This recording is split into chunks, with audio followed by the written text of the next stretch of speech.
Dun, dun, dun, dun, dun, dun, dun, dun, dun, dun.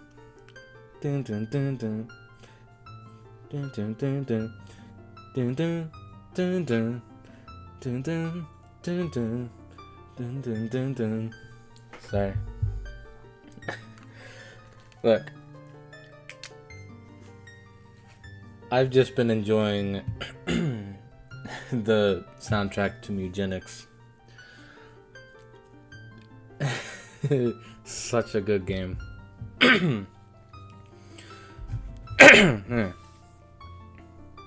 Anyway, hello.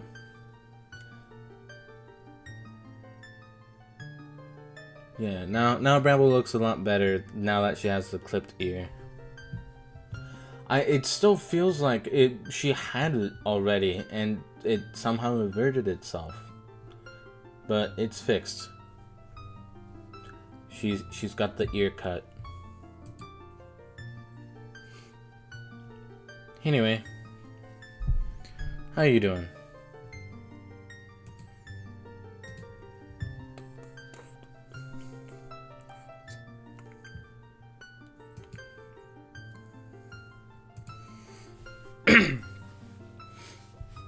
I do need to get back into drawing like scenes and stuff soon, but I think I did a pretty good job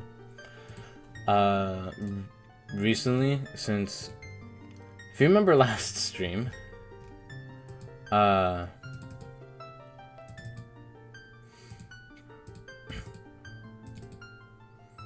you doing alright? Nice. But if you remember last stream where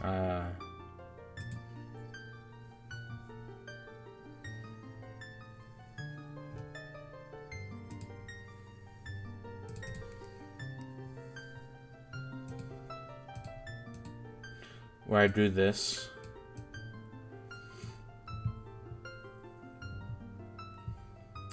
I have now redrawn that in Krita.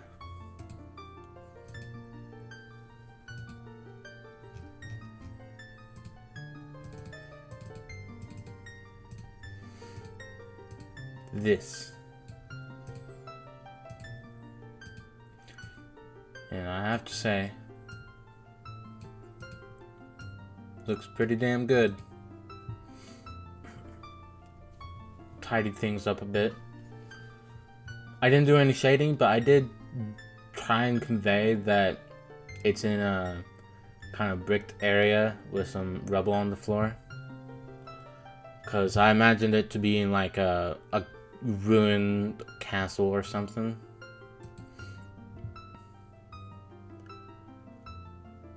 It just looks so good. I'm quite proud of it.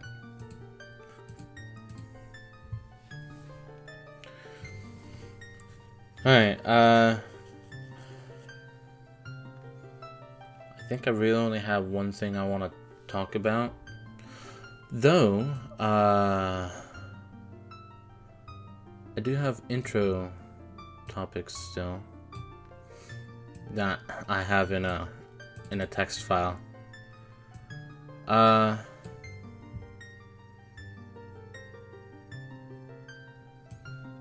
Kinda talked about that. I believe I talked about that.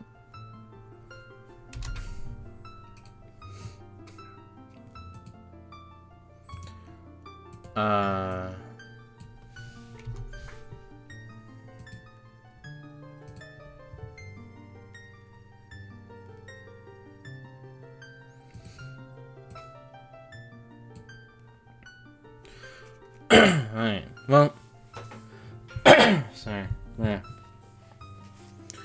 I'm gonna talk about some Mugenics a bit more here before playing Majora's Mask.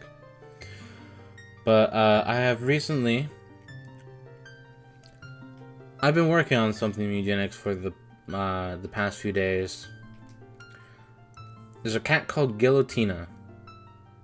She is the first 3 house bosses, because she somehow comes back, but she's dead for good this time.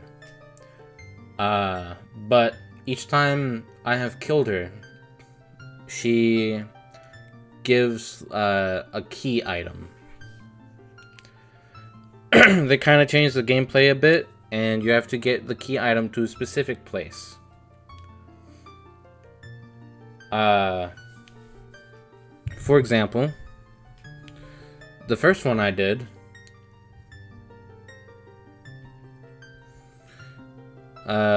Throbbing Gristle, I believe it was called. It's a cube of meat. It does a small amount of damage when you wield it, but if you have it, literally anything that gets downed or leaves a corpse just straight up becomes dead and the corpse gets removed.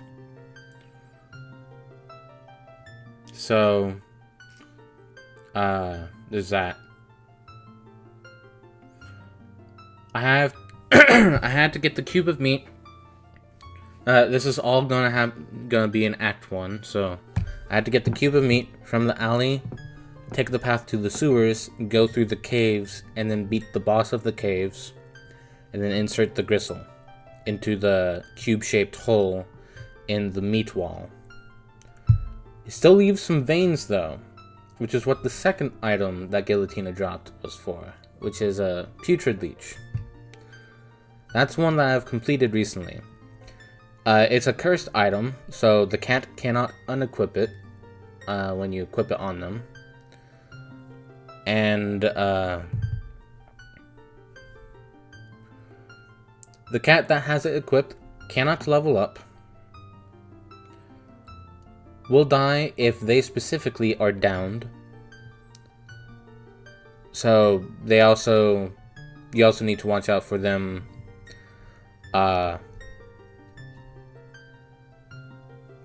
take care to not have them lose all their HP.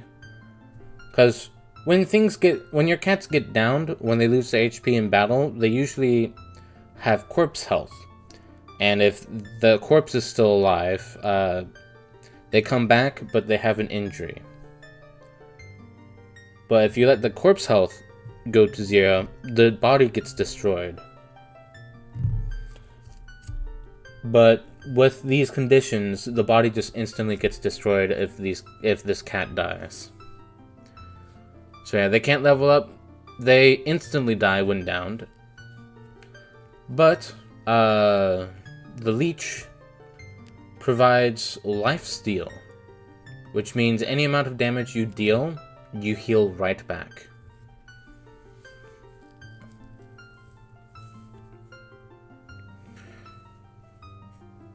And I had to take the Putrid Leech into the alley, take the junkyard route this time, and then that leads me to the boneyard, and then past the boss of the boneyard, there's some remains, where if you put the leech, if you use the leech on it, it will consume the veins, which unlocks access to a new area, which both paths converge back to this area at this point, and it's the Throbbing Domain. No, I'm not making that up.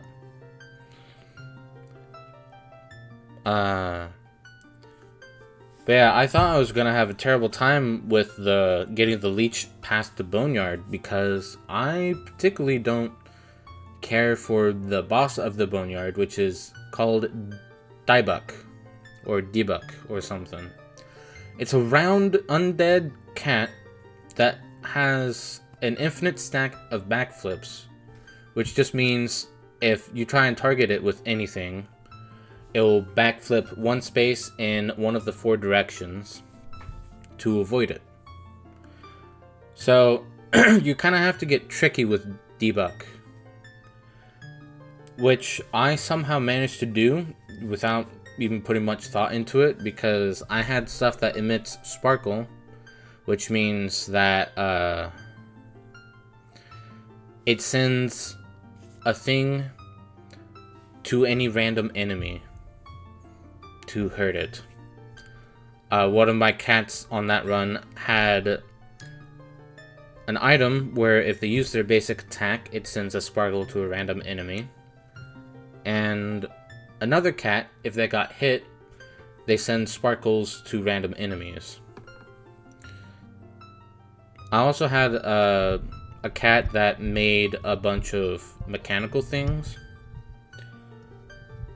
The main thing being a bunch of electric nails.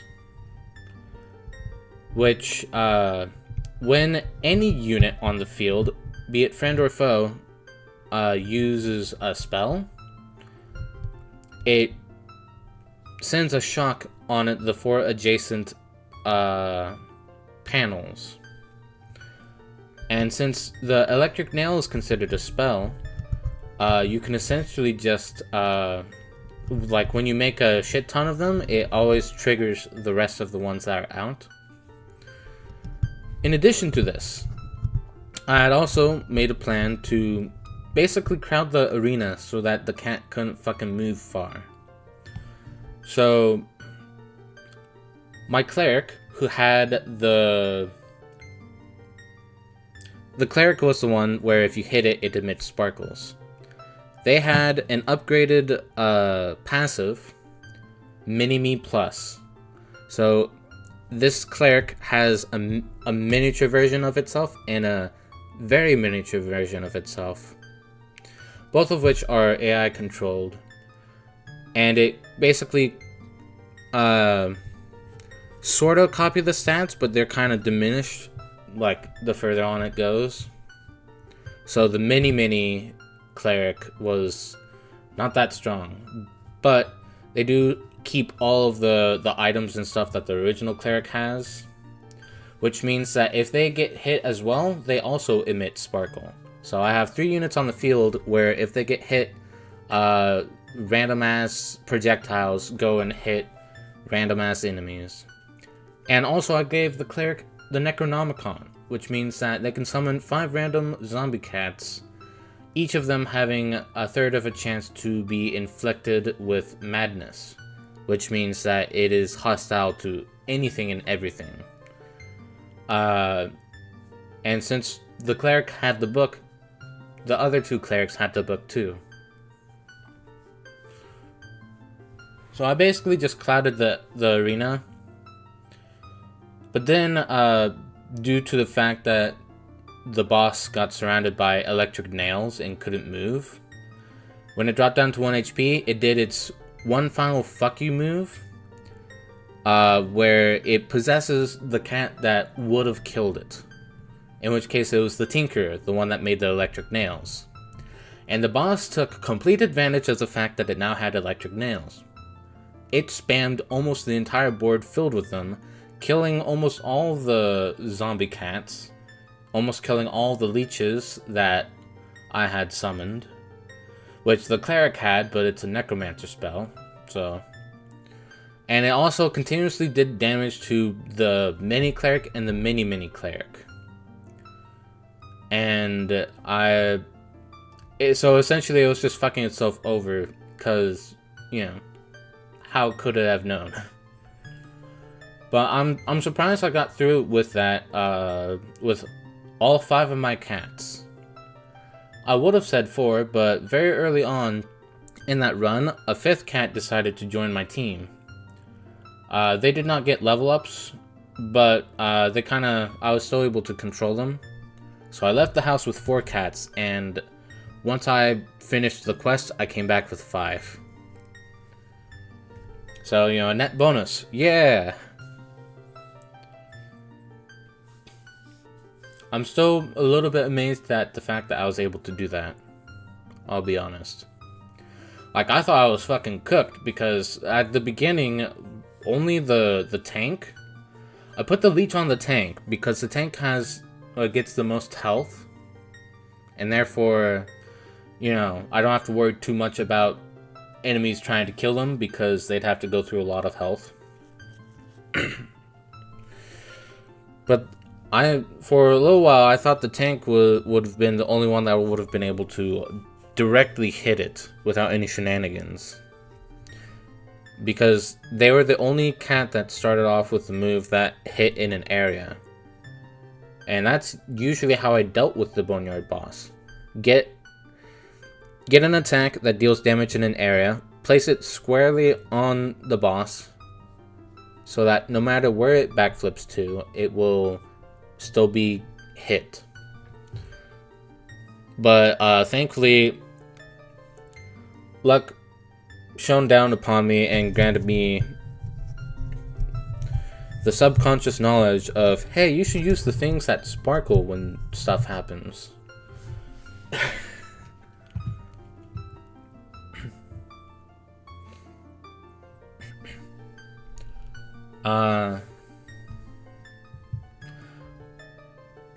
So I completed that quest.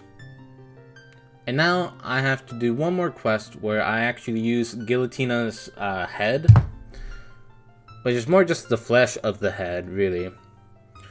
But I have to equip a cat with this flesh head of Gilletina's. The cat can't remove it, and it makes all enemy encounters into hard encounters. And alongside that, were there any other...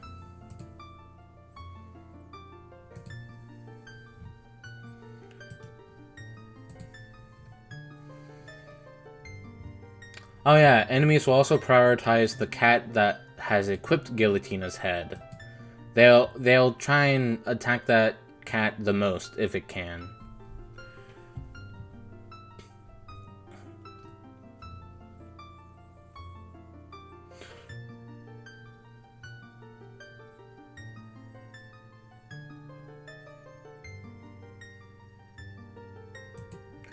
So I have to take this cat with the fucked up Gillettina head. I have to travel to the throbbing domain now. And when I reach in there, I have to sacrifice that cat, and that will unlock the rest of it. That one I have not gotten the chance to do yet. I had only just set up the team that's going to do it tonight. I have it equipped on the tank again. Wow, what a shocker.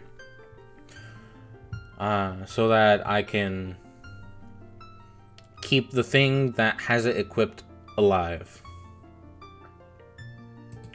Anyway, I do still have one more thing I want to talk about in regards to Megenics, but it's also a bit more of a general thing that will lead into. So let's get started. We've got a bit of a plan tonight.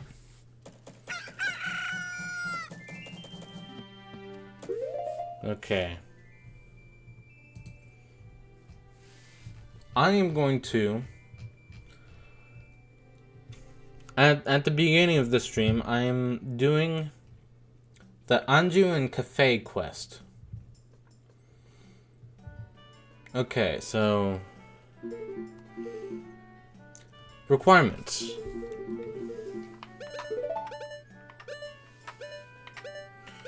I have Epona's song. Also, the fact I'm just now realizing I can just switch screens with the D-pad. This is huge.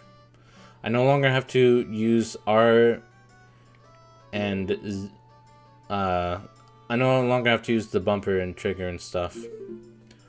I have Epona's song. I have the hook shot. I have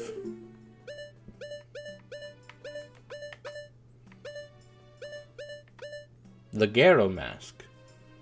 I have the Romani mask.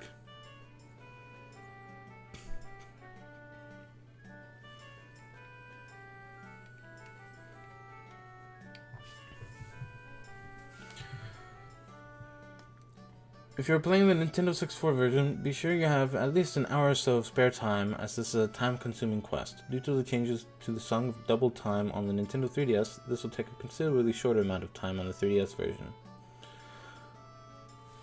Oh yeah, I would have to slow down time for certain things, wouldn't I?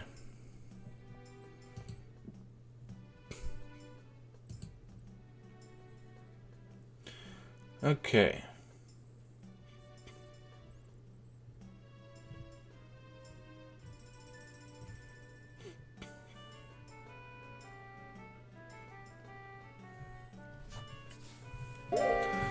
I'm not gonna be able to look at chat for a bit. Alright, go to the mayor's residence. Okay, well,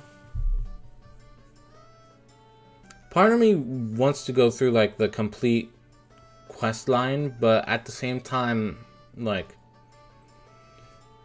I do still have to wait a long-ass while. Because it's, like, 6.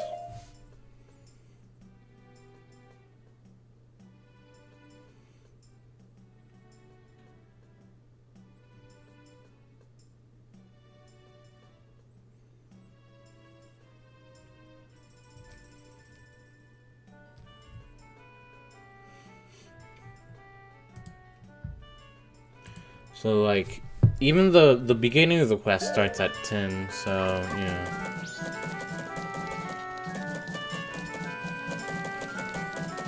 So there's cafe. Alright.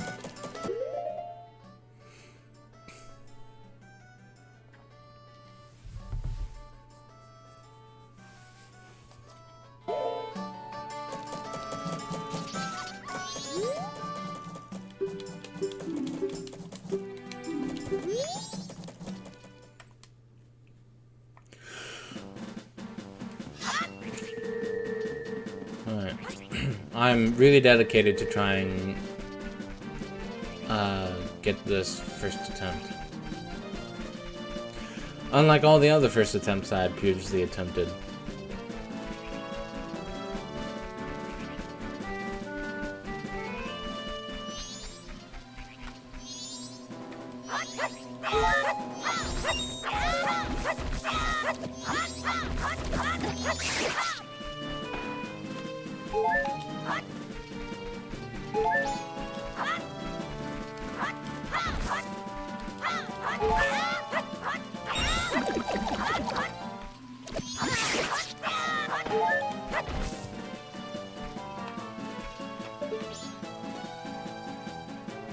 Just a straight cliff. Alright.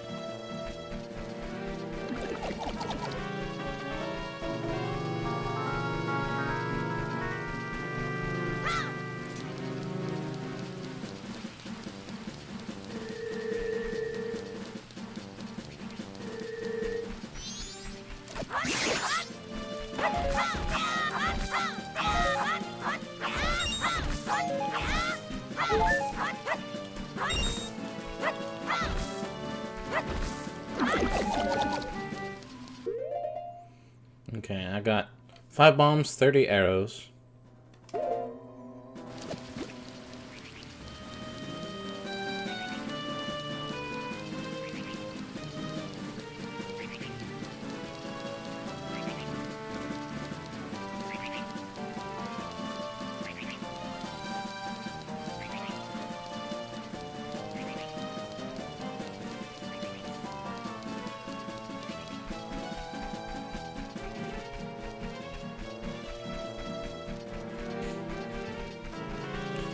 You know what I'll do? I'm not gonna try and do legit everything that tells this story. I'll just kind of explain the parts that we'll be missing out on. Because I'd rather not. I'd rather have all the time in the world to dedicate to the quest itself and not like everything that does stuff like start the quest and whatnot.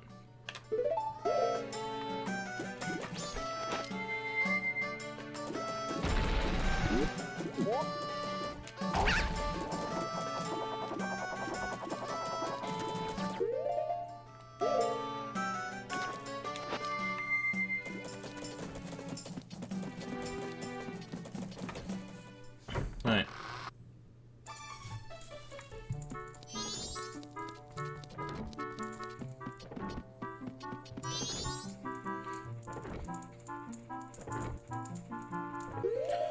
Okay.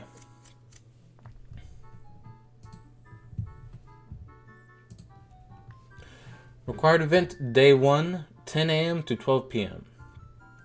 So, the first stream that I did of playing this game, or maybe it was the second, I don't remember when I was when I did it.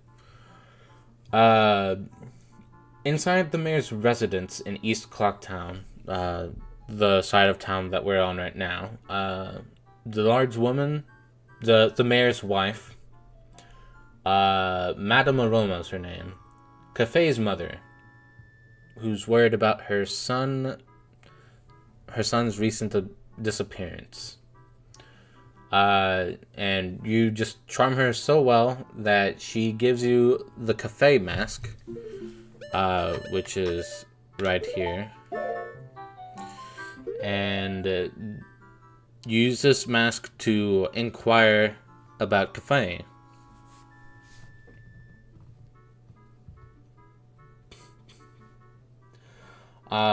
Optional event on the same day, 11 a.m. to 11:30.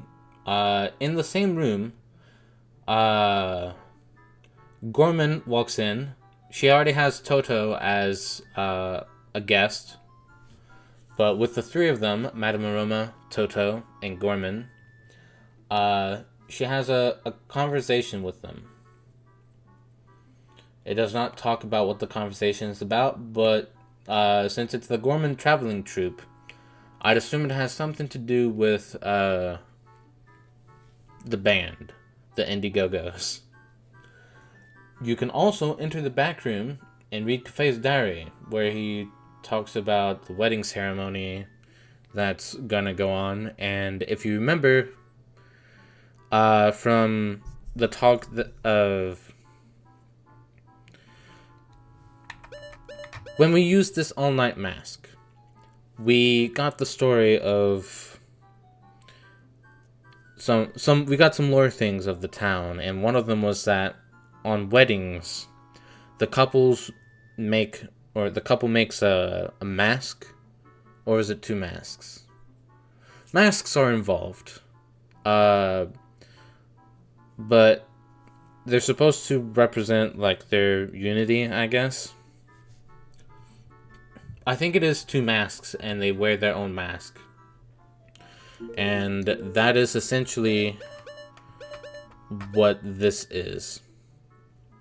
I believe this was supposed to be his mask for the wedding, but then shenanigans happen. Another optional event at 12 p.m. Yeah, I'll just continue reading while letting this go by.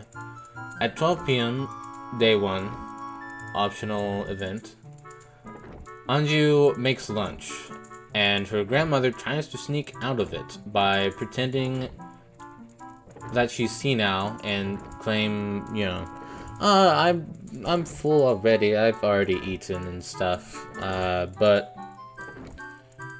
context clues and the diary reveal that she just does not enjoy Anju's cooking. Poor girl. Also optional event, which is the one that we're most likely going to see here, so I'll just leave that alone. So, we keeping up with the story so far? I say as if anyone's listening. Yeah, she's making the lunch now. I can tell. I'll wear this. This reminded me of that corruption from the corruption stockpile that Vinesauce did, where it had Cloud's face, but it had like the empty, soulless eyes. That was cool. It was one of the few times in which Vinny was like, huh! Like he legit got startled.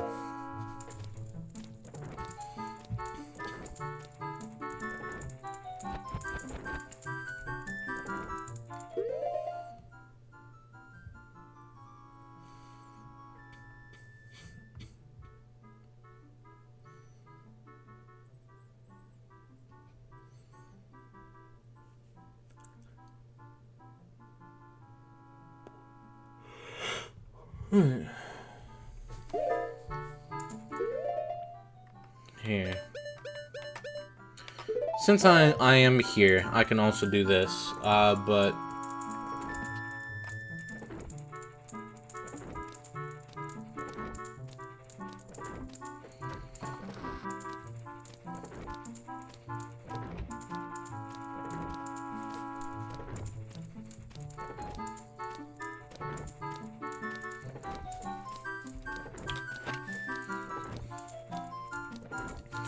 I'm not gonna bother just explaining much of the stuff. I might try and give some recaps as to what's supposed to be happening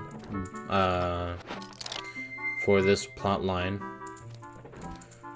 But, you know, since I'm here, I can do this, and it'll also give me money.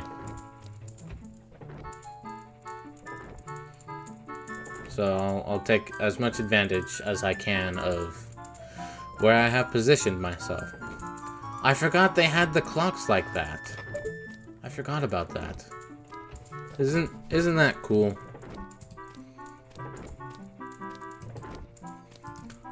I love the little attention to detail that they give.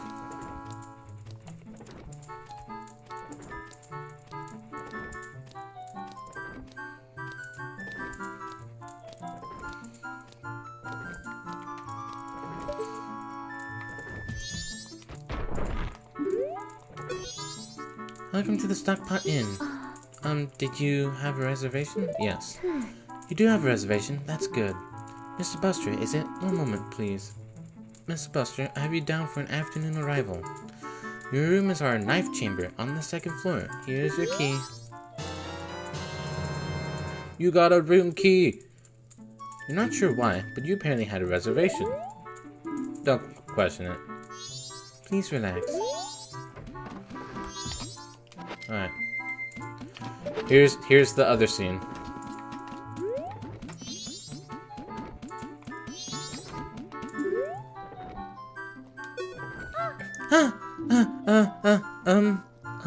What is this?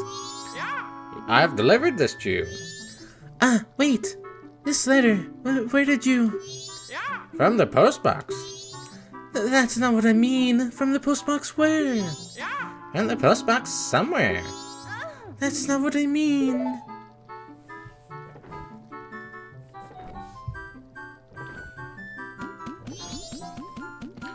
Alright. Oops. Wrong way. Why did you just scroll down on that page? You're also looking for Cafe? I have a request. Cafe, I have a clue. I'll help you find him. Tonight at 11:30, please come to our kitchen. We'll talk then.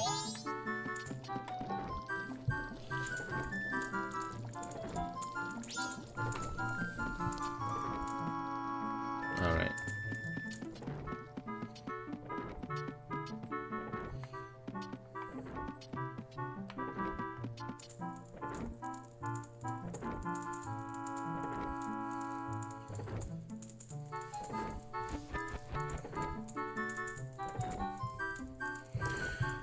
Since we're just waiting, you startled me, you bitch.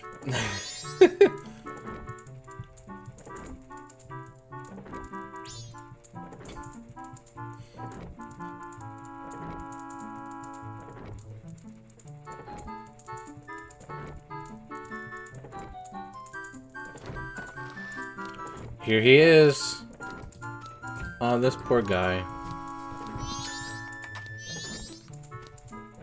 Get out of his way.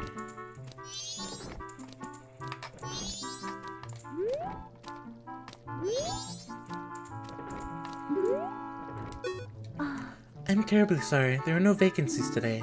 We booked solid with reservations. I made a reservation. The name is Buster Goro. Mr. Buster Goro? I don't have a reservation under that name. There's one close to that, but... What? Really, Goro? Well, it's nice weather, so I'll just sleep outside, Goro. I'm terribly sorry.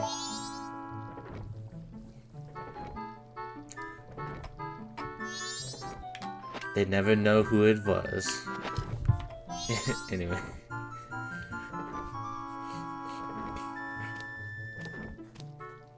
I guess...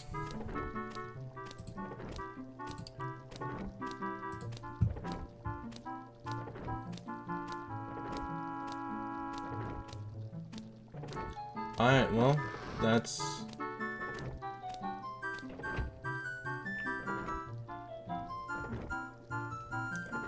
all we have to do. We just now have to wait until like midnight or whatever it was. Or 11:30, whatever. So now I get to talk about more shit. So, like I said, I've been playing through Mugenics. I've been loving it so far, and while I have made a few mistakes regarding like things I've forgotten that my cats had and shit like that, or you know, I just legit didn't question or think about stuff. But the game goes out of its way to explain to you when you encounter stuff what things mean. So, you know, night of the first day. So when you're in the house portion where you're breeding cats, all the cats have a gender next to their name. And there are 3 genders. There's male, there's female, and there's, I don't fucking know. The I don't fucking know gender can basically create kittens with either male or female. And then obviously male and female can create kittens with themselves. But stuff like that. And as you donate kittens to a guy named Tink, yes, that's what his name is. I guess it's Tinkles, Mr. Tinkles or something, but he just makes you call him Tink. But as you donate more cats to him, he gives you more details that he lets you view more details about your cats. Like first you can see the base stats of a cat, you can then see the family tree of the cat, then you can see if they're angry or not, things like that.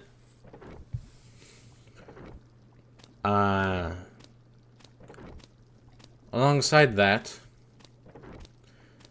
in the fighting, like when you're adventuring and stuff, there are several ways in which you can kind of figure out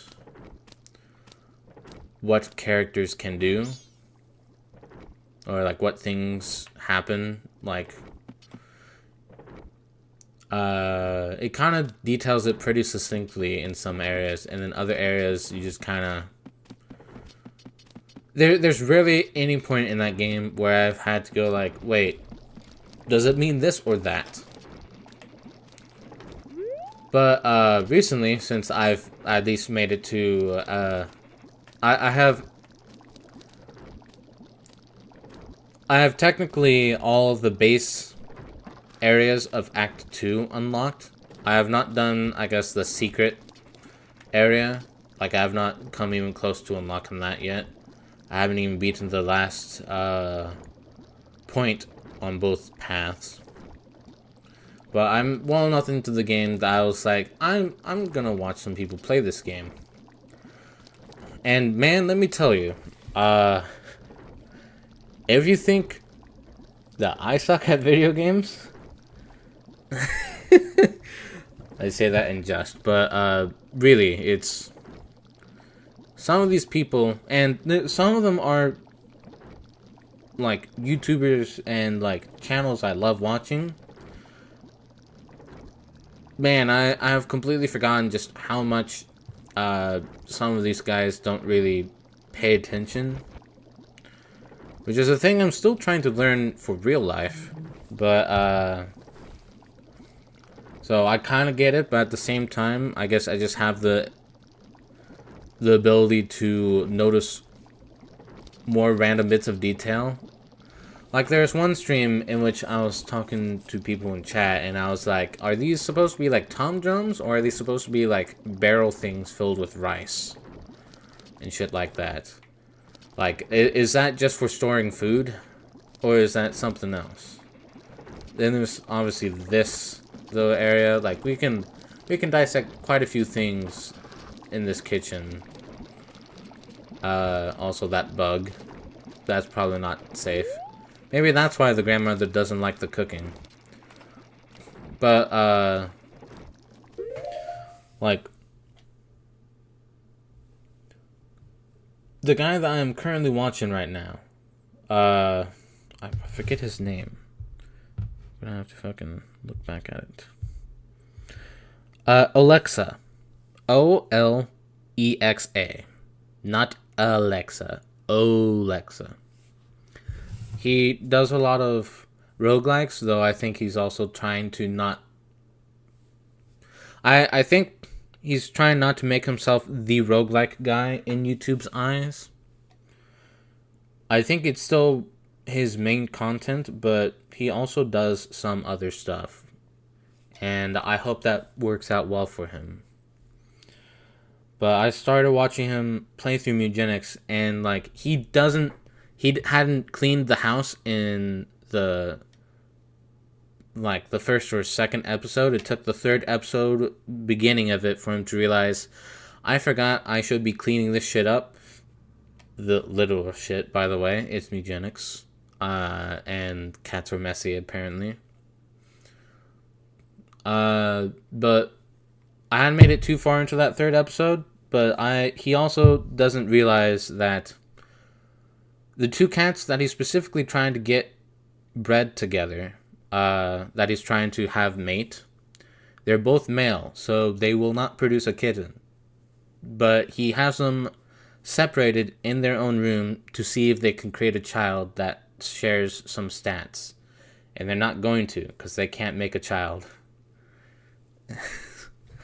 So, and like I said, they obviously just kind of, right next to the name, it shows the gender symbol. Or a question mark if, it's the third gender that can create kittens with either of the other two genders. But he didn't notice that, and it's like right there in the name.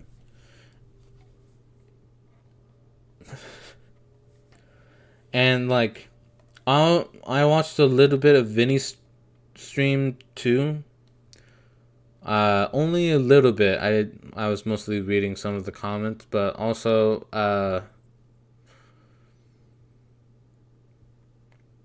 he was kind of skipping through some of the text, and he wasn't paying too much attention to the abilities and shit that the cats had. And I know that Joel is probably going to be a bit worse about that. But it's made me realize, like, I might actually wait. I'll talk about it as soon as we finish this. Also, hi Golden. You'll hear the revelation I had after we continue this quest line. I am sorry to trouble you late at night. It's about him, Cafe. I received a letter from him. Strange, isn't it? Getting a letter from a missing person? But there's absolutely no mistaking it's from him. It's clear to me. Please, here's my letter. Please put this in a postbox. When this is delivered, when he receives my letter, you should be able to meet him. Please tell him that Anju is waiting for him. And please, after you've seen him, tell me how he looked. I'm scared. I can't go. Can I ask this of you? No. Yeah. Thank you very much. You're giving a letter to Cafe. Quick, deliver it for her. Take it. To a mailbox. Please mail it immediately in the morning. Alright, as we travel, first...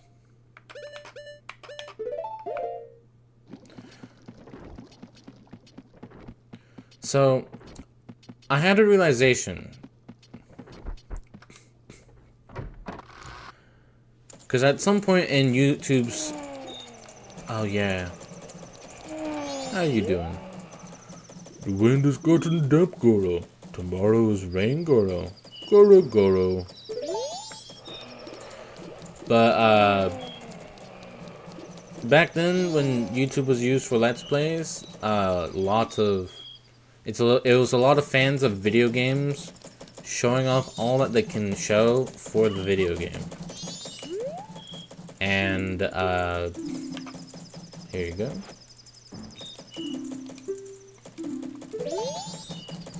But I had a realization that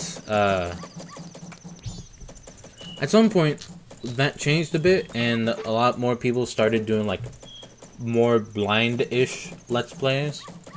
And then there are other people who just kind of jumped on the bandwagon because, oh, hey, it's really popular. I should do this.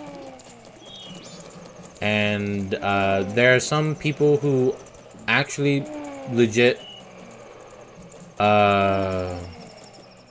work their way through a game, and then there's people that you're amazed they managed to bumble their ass through the game. But specifically, at some point in time, Five Nights at Freddy's came out. And that game, I believe, showed, my bad. I believe that game showed a lot of, like, game companies that, hey, you know, if we get YouTubers to play these games, it'll get really fucking popular.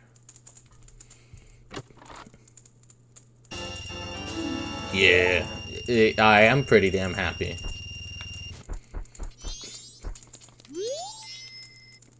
What a ramshackle inn. Is this room first class? You can hear whoever's next door for crying out loud. Well, whatever. We're staying for free, so we can't expect much. Oh, by the way, how did we get this room for free? Buster. But, Five Nights at Freddy's showed that a game can get really fucking popular when it's played by a YouTuber. So, there's been quite a few games that have jumped in on that bandwagon too. So not only do you have YouTubers who jumped in on the Let's Play train because, oh, it's the big thing. And then you also have gaming companies who are like, oh, let's make a mascot horror game. Kids love that. We'll get a massive audience of children because we made a mascot horror game, and we can make merch, we can make plushies and shit like that. But essentially, I feel like at some point games have tried to accommodate for the YouTubers who are not that good at playing games, and they're still failing.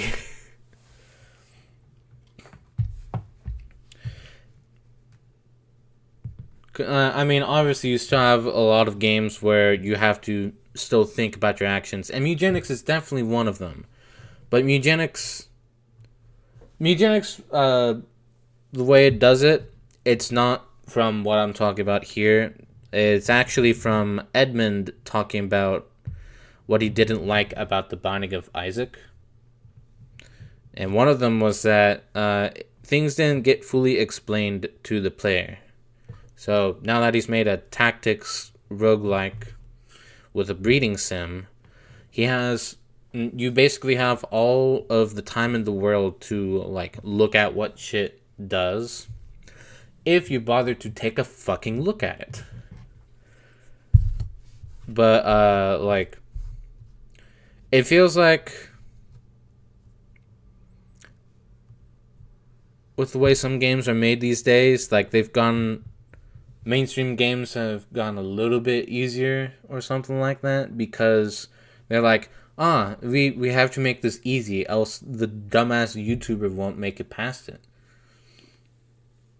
That's kind of the thought that I had.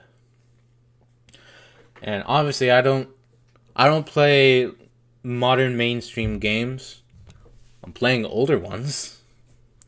And I play indie titles. And hell, I'm not excluding myself that much from the group of dumbasses. sometimes I just flat out don't understand stuff, or I forget stuff. And then other times, it's specifically me working in my own unique way. Like, I'm pretty sure there's been a lot of people who had complaints about the way I played the Paper Mario games, or like at least the turn-based ones.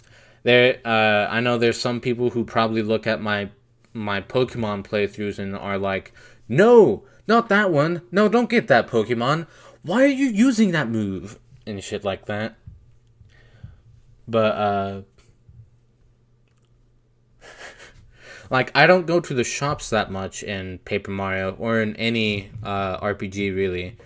I've got 4 bottles here, and I rarely go and buy any fucking potions. And I probably should, but we'll see how that trend continues.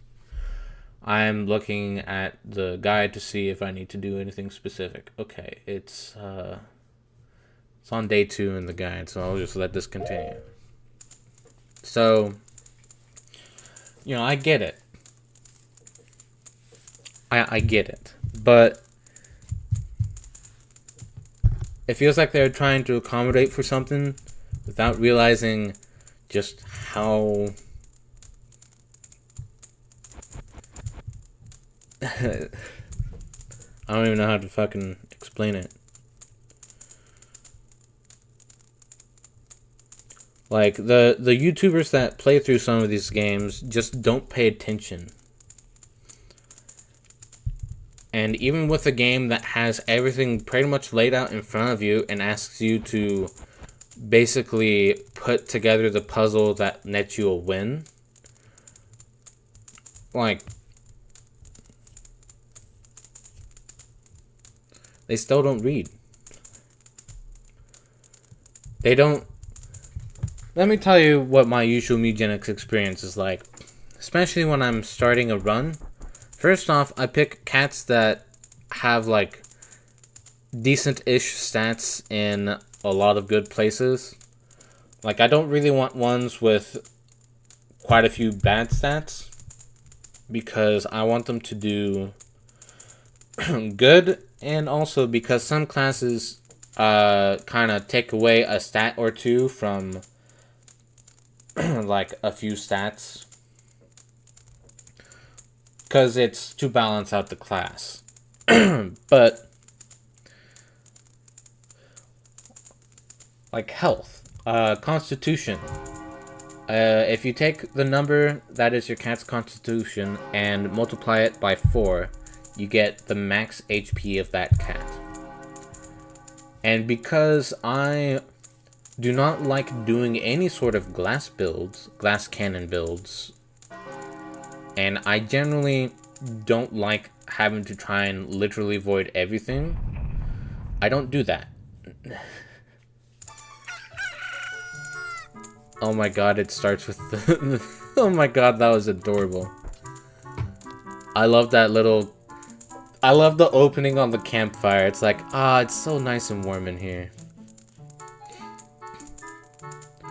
But,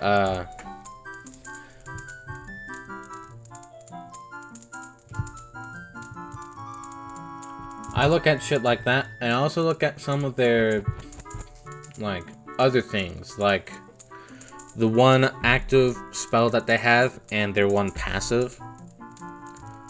I also take a look at their mutations, stuff like that. And if they're good enough, especially with, like, HP, if I feel like they'll be able to tank a few hits in general, they get put into the box. 4 cats in the box, and I'm on an adventure. I then try and balance out the team by picking a class that's best suited for each specific cat. I'm not the best at team building still, but I do try and get, like, a balance of class cats. But then when you finish dividing the classes among the cats, you then go into the equipment screen. Oh, I just want to be absolutely sure that I'm not going to miss anything if I continue to yap. Okay, so I did the required event where I put the letter inside the mailbox. Postman will pick it up at 9. Next event is at 3:10 p.m. this day. So we still have some time. So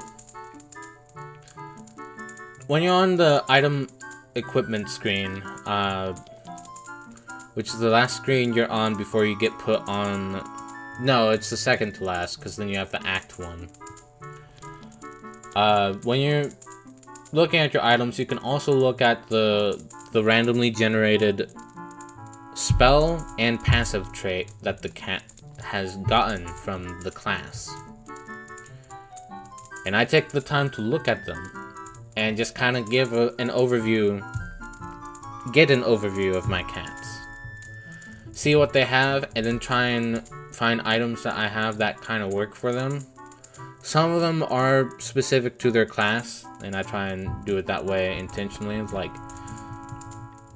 if the fighter's gonna get more strength, that just means more damage output. So the fighter's gonna usually get that shit. But then there's also stuff like random passives that a cat can get, and then I'm like, ooh, that can synergize really well with this. I once had a cat in Eugenics. They were a tank, and one of their passive abilities was that all rocks are pet rocks, or something like that. And I gave them an item that spawned 4 rocks at the start of each battle, which means that he starts the battle with at least 4 pet rocks. Shit like that. But I do all that, and like, especially since I've gotten more used to playing the game, and I've learned a little bit more about how to do stuff, like, there's a tactic button, the middle mouse button, when you're in the battle. You press it, and it simplifies the view for you, especially so that you can see if there's any enemy units hiding behind any scenery that you can't see over. Stuff like that. Whenever you choose the move option, it shows you the range that that your regular basic attack does. But also when you select like one of your spells but don't cast it just yet, you can also see the range on that, and then if it does an area of effect, you can also hover your mouse over those tiles that you can reach to see how far the reach is. And then you can also hold right click over any unit, and it shows you the potential areas where they can move to, which is in blue, and all the potential areas in which they can attack, which is in red. And usually like the red doesn't overlap the blue, so it shows like just how far they can move, and then how much farther their attacks can go from that. Because obviously they can attack in the blue depending on where they move. I'm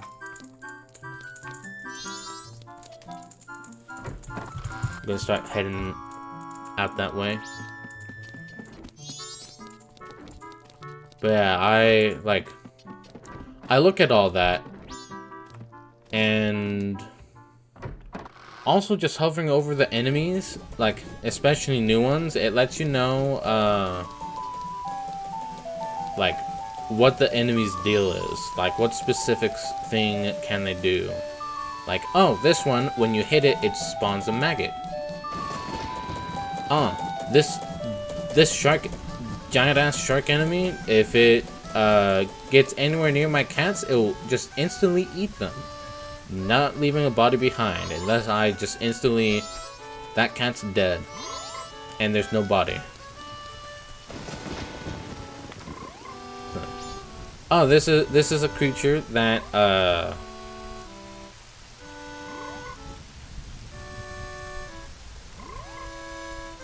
This is a creature that builds up armor and can build up armor of other units.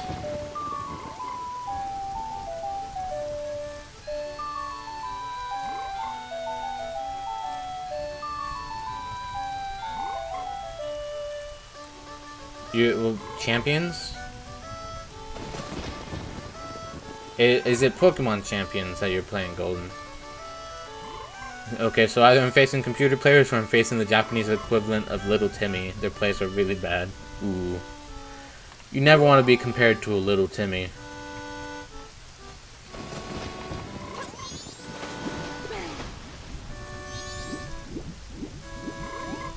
Oh, I can't reach that. Wait.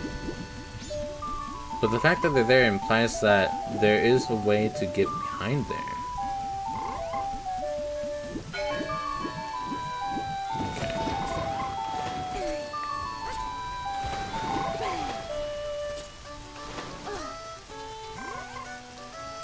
Now that is distracted. The new Pokemon Champions game. Is it like something on the Switch, or is it like a mobile game?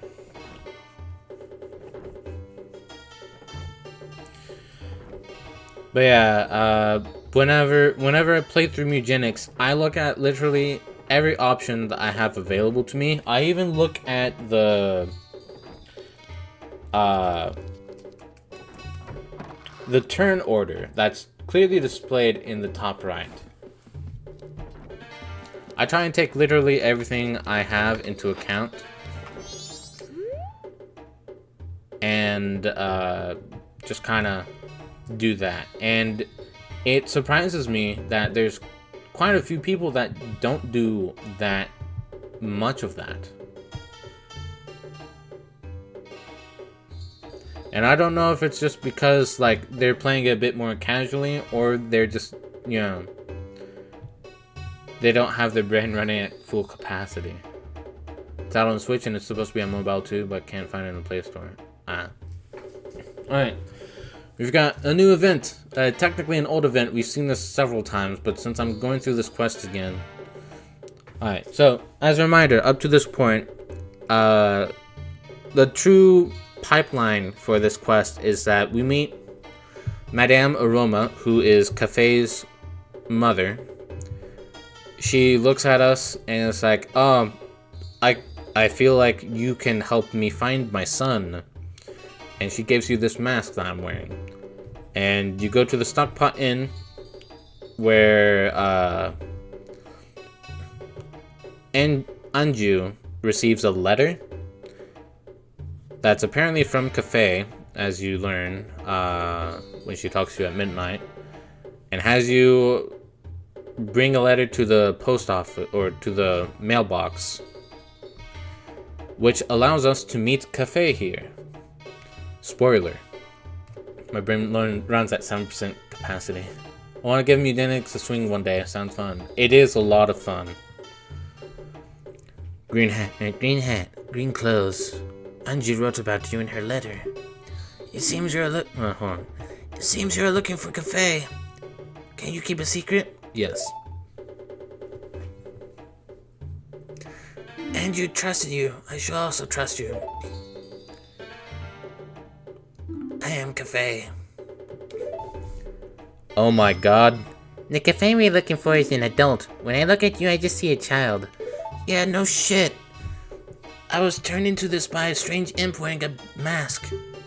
But I'm not hiding because I look this way. When I was turned into this, I went to see the Great Fair in the shrine near the North Gate.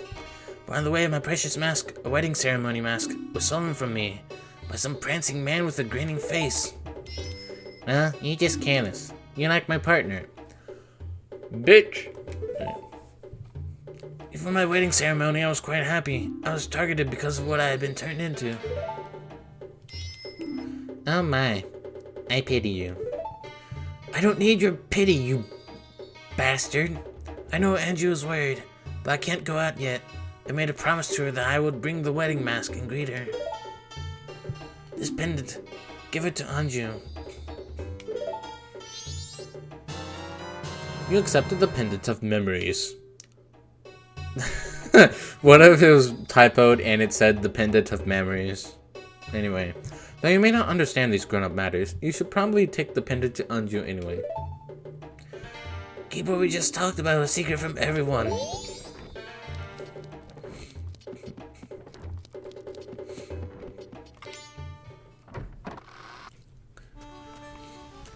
I found Cafe! Cafe is a small-ass child. He lost a mask for his wedding.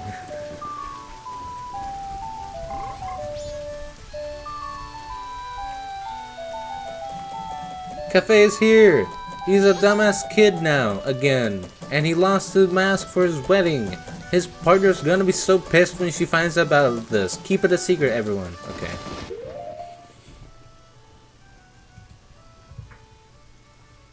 So,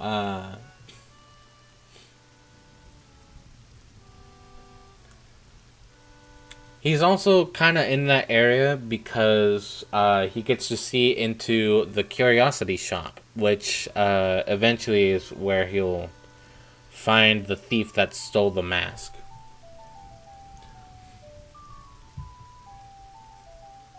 Okay. Day 2 or day 3, 10 a.m. through 7 p.m.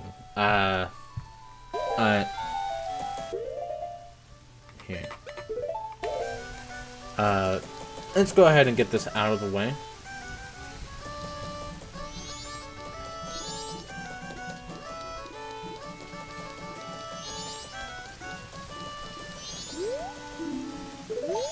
Not what I wanted to do, but sure.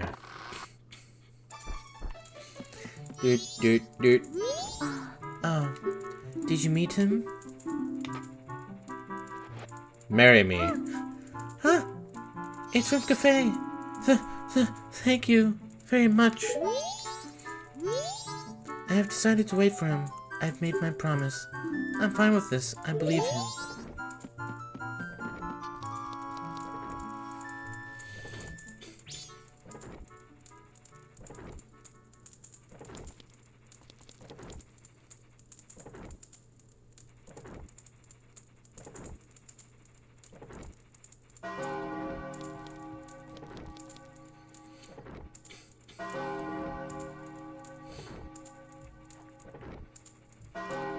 Okay. 9:30 through 11 p.m. on night 2, since I delivered that pendant on night 2.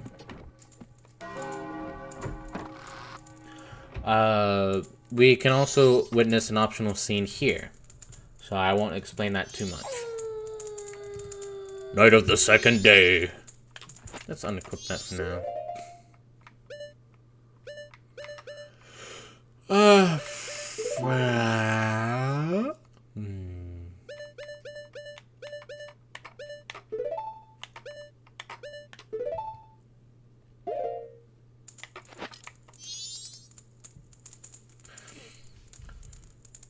You know what? While I'm thinking of it, let's do a save state here. Just in case I fuck up, it's at least good to have like a place to have that.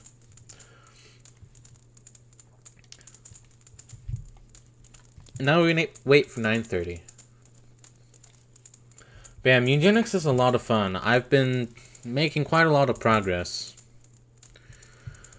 I have seen that there's been like a very small selection of videos that are like, man, eugenics is not that good of a game, but I mean, at this point in time,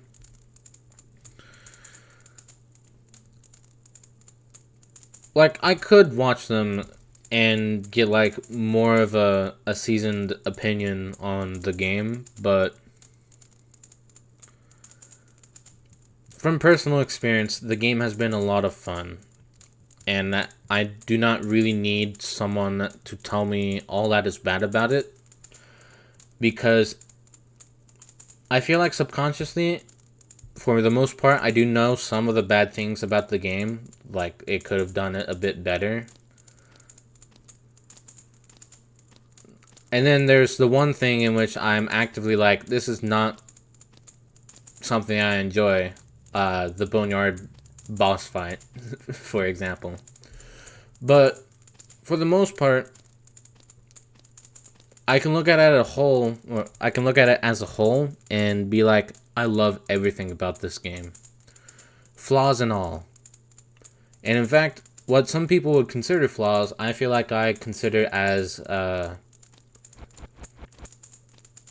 strengths, I guess. Like, either strengths or I don't mind it too much. Like, some people think that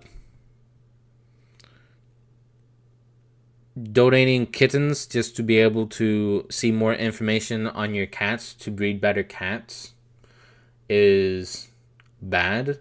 I'm okay with it because you start out not knowing how to do much. It's only really annoying if you're like already experienced with the game and starting a new save file. I can see the issues there, but I don't mind that. You have to work your way up to it. The one thing I do have a complaint about with donating cats and stuff is the fact that you have to donate so many retired cats to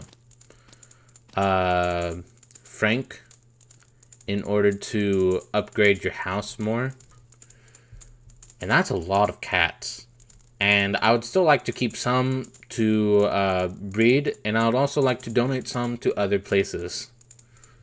But still, I can look at the game as a whole with its strengths and its flaws, and I can be like, this is a good game. I recommend it.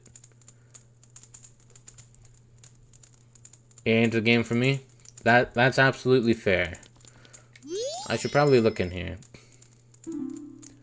before I miss it. See, everything here is falling apart. You can hear the voices next door.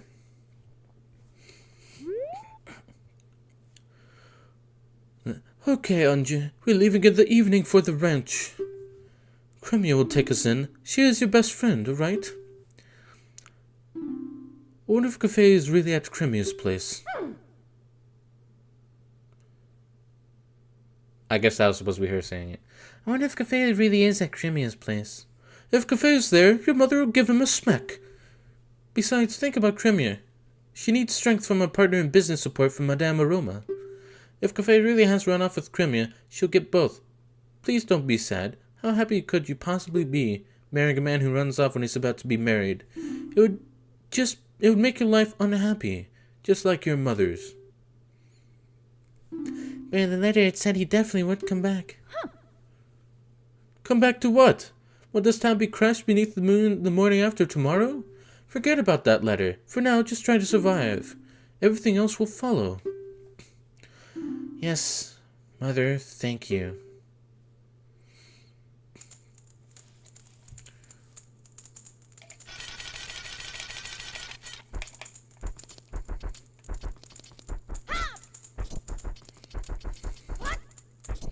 Oh my god, I can leap over the chairs. Nay. Link, that's the wrong animal. Nay.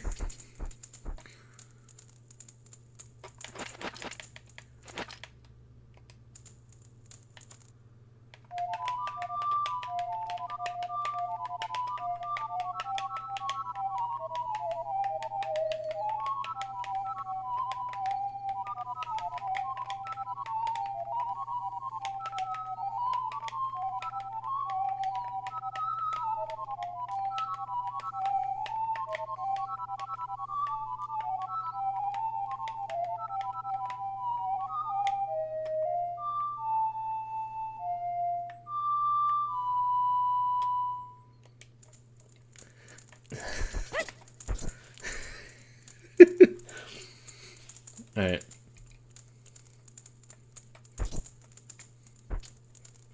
I could skip to the next night, but freestyling that ocarina, getting the new premiere. Wait, the new premiere of what? Is that a joke about my shitty ass ocarina playing, or or is there like a Nintendo premiere or something going on?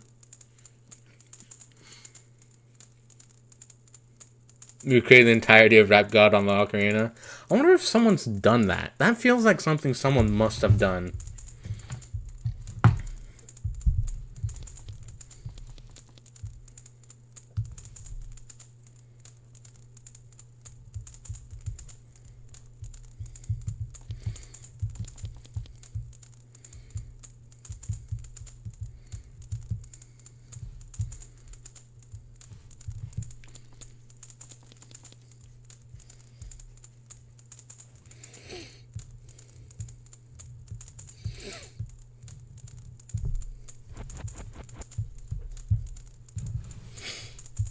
I don't think they have.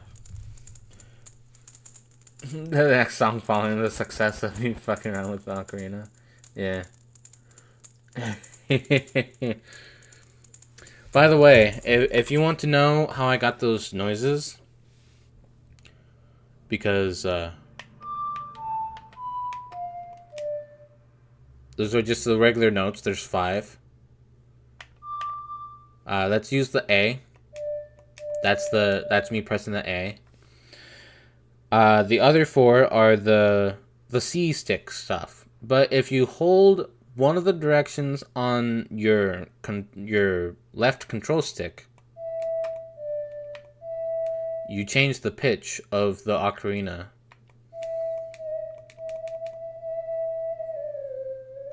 Ooh.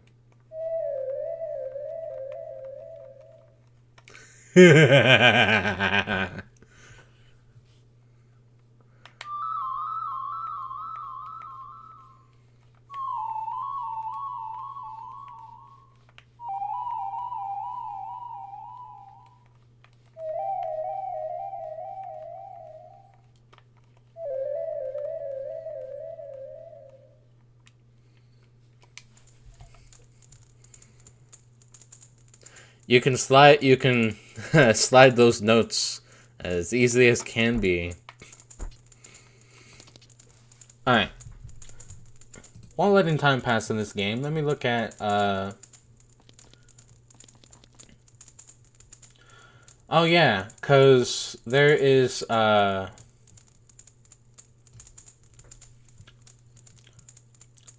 so in order to actually make progress in this quest, you need to make sure to not save the bomb lady on night 1.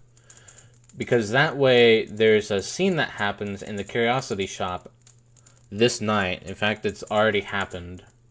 Where the thief sells the bomb bags that he stole from the old lady with the bombs. And even though he's a thief, he's still got shorted out on the deal because the guy running the place is a cheapskate. I say cheapskate, more like a scammer.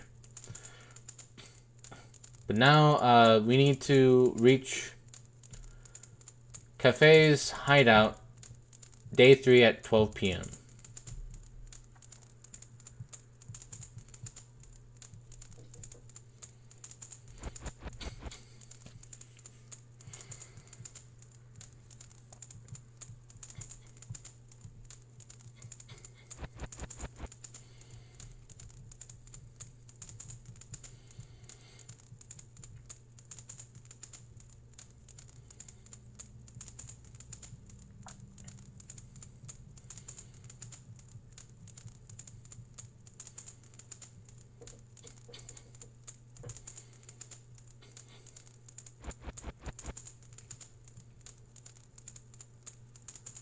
Nice hearing the crackling of the fire.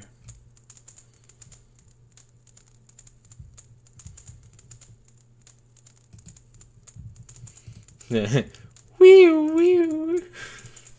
It's a shame that having the ocarina out at that specific moment would just pause time. Otherwise, I would be freestyling it all the way till morning. Whoop, whoop, whoop. I like the jiggle physics on the rabbit ears.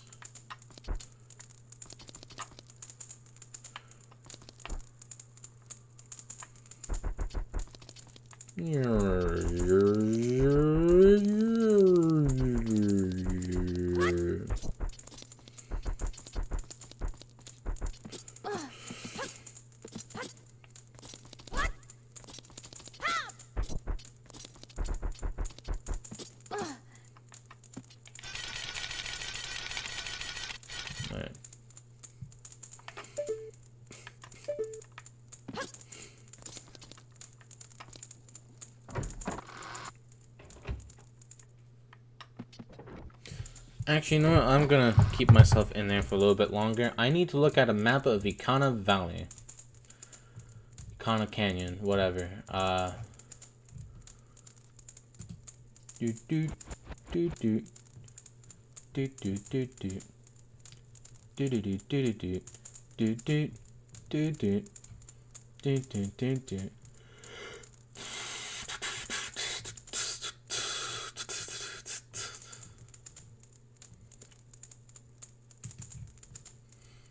Alright,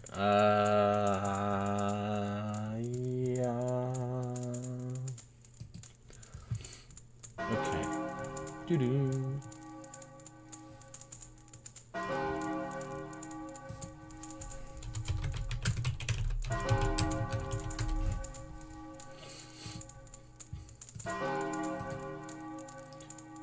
Alright. Warp to Icona Canyon and head to the lower area. That just leads to... Oh, this is the Zelda wiki. Hey, it's morning, but it stopped wait till 12. Tingo's Maps, Icona Graveyard. Doesn't actually have a legit fucking map. That's for 3D.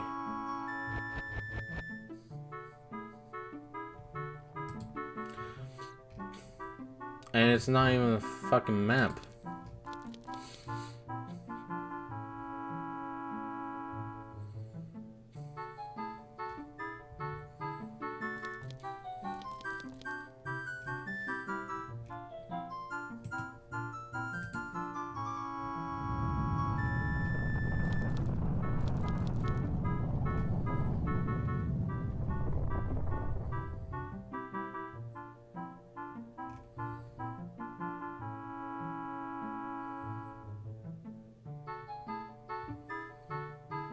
Okay.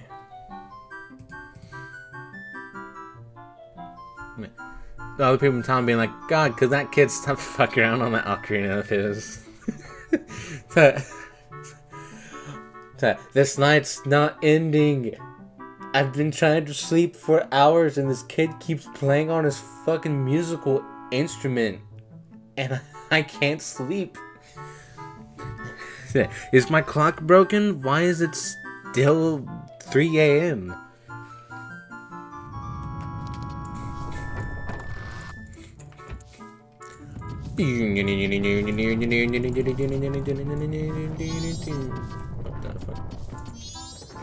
Oh.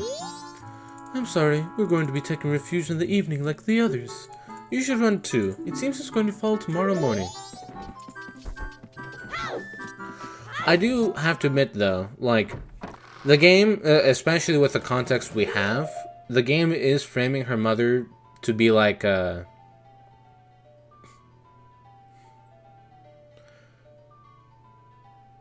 she's like, we can't waste our time all day. We need to go. But, you know, with the context that the mother has, she's like, come on, he ran away. It's unlikely we'll find him if he did choose to run off someplace else. We need to get to safety. It's been 3 a.m. for the past 2 hours. Yeah.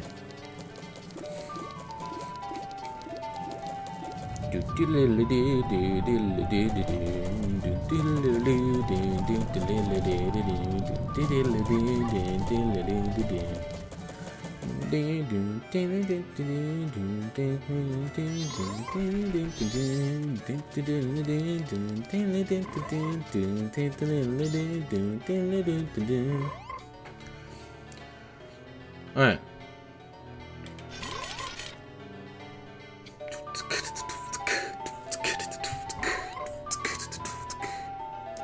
Save stating? Now.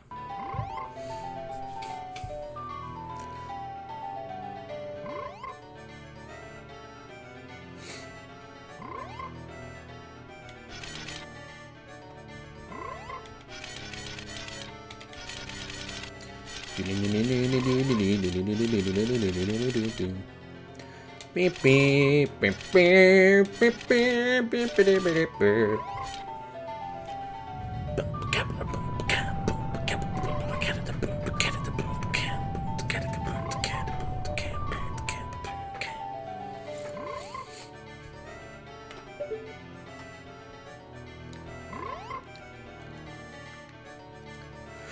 I don't like the way that frog's looking at me.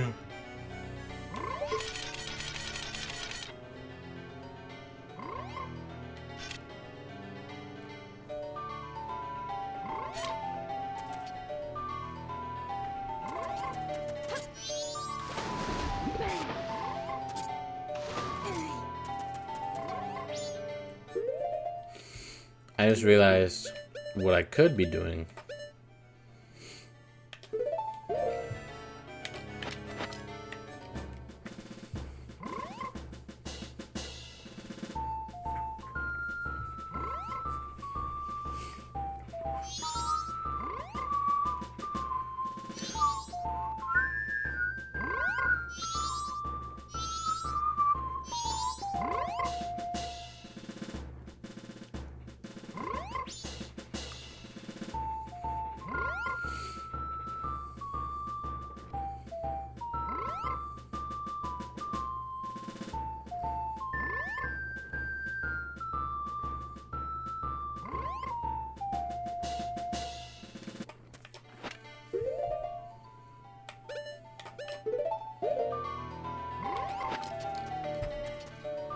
There's a shiny hunter in the new Champions game. The Pokemon you can recruit have a chance to be shiny.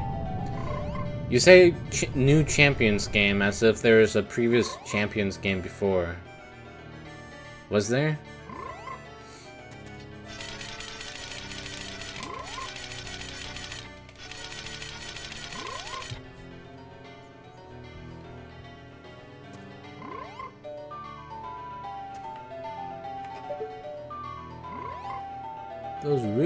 Those rupees are gone. What? Oh, they're drifting.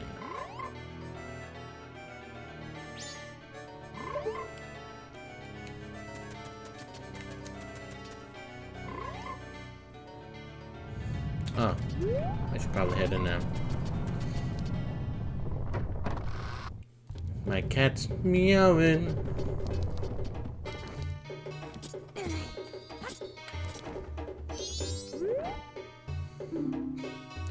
Huh? You the green hat kid? No, Cafe. He says he wants you to take this to his mother. You were given express mail to Mama. This is priority mail, so hurry up and deliver it. A customer came to my shop last night. Now Cafe sees him, and Cafe's color just changes and he goes running after the guy. The guy's a regular, a greedy thief named Sakon. I feel so sorry for the poor boy. His parents must have thought it was a funny name, but all I can see people doing with it are suck-on jokes. Like suck on these nuts. Kids are so weird these days. I think he's from Ikana Village, which would explain why he has such a shitty-ass name.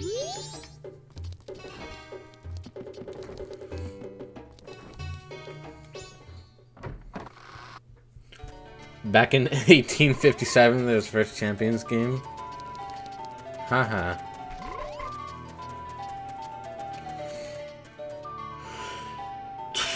Okay. Let me pause it real quick. Okay.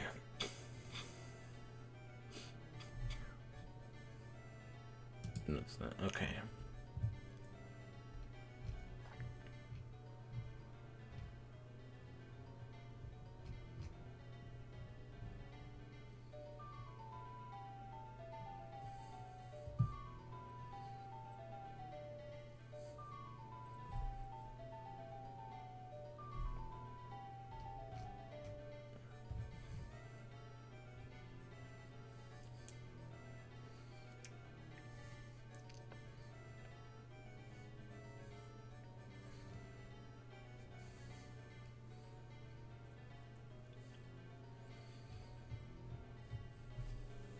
Just kind of looking.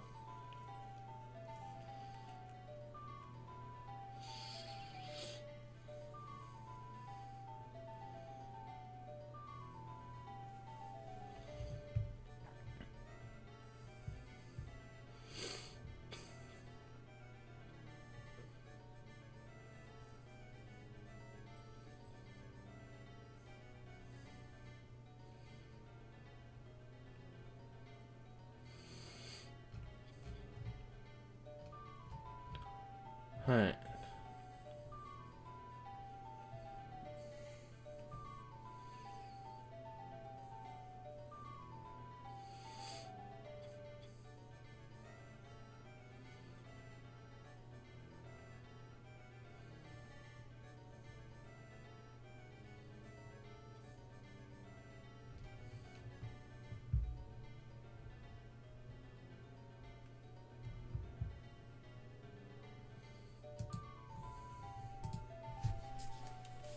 Alright.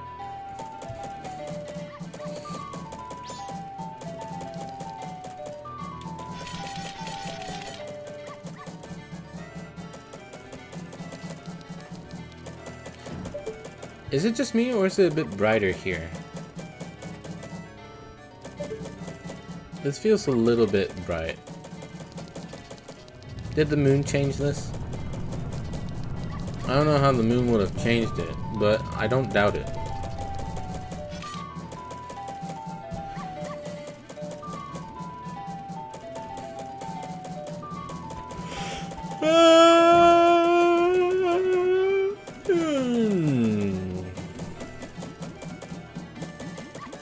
Bark, bark.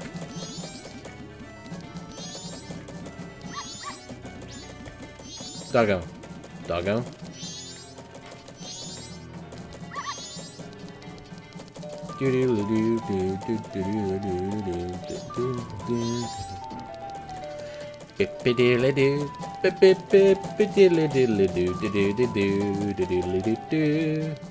Sorry, I increased the brightness a bit.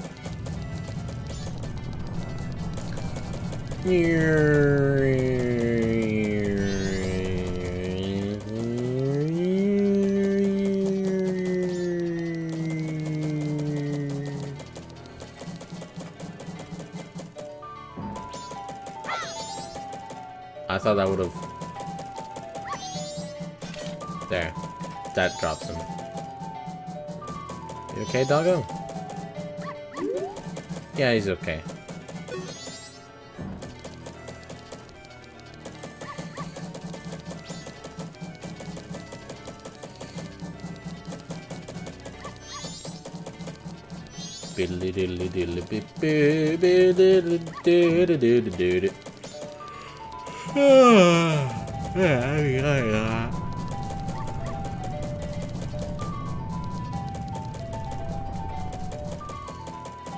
I don't know how you try. Like, I thought the prompt would have changed from throw to jump when you stopped moving. Like, I thought it was only throw when you, like, moved.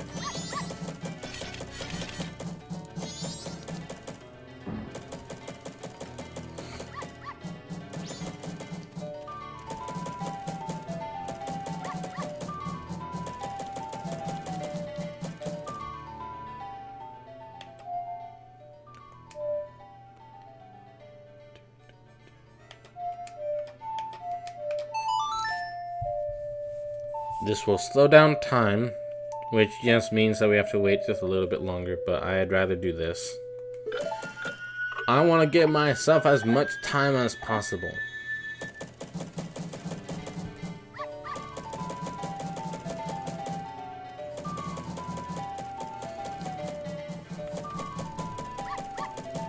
Bork, bork.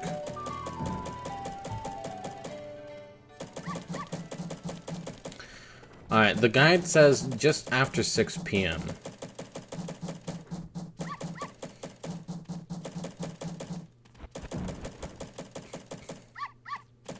Bark, bark.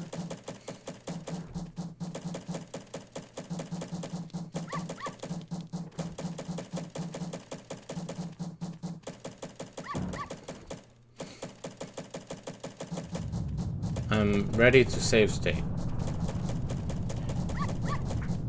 I will probably save state on the third quarter of the clock. So when there's like 45 minutes, essentially.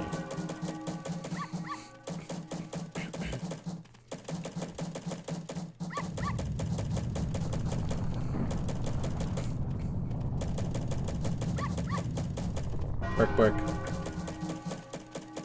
Bark, bark, bark, bark, bark, bark. Bark, bark, bark, bark, bark, bark, bark, bark. 3, 2, 1. Save stating.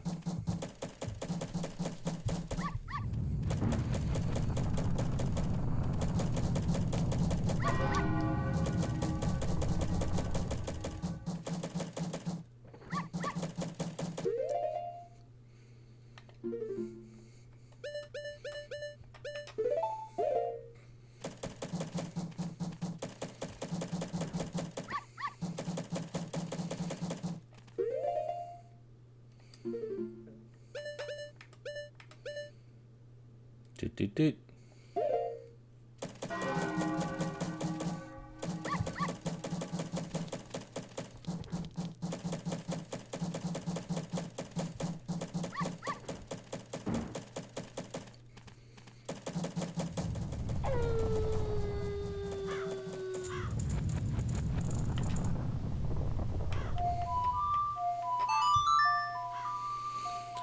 Alright.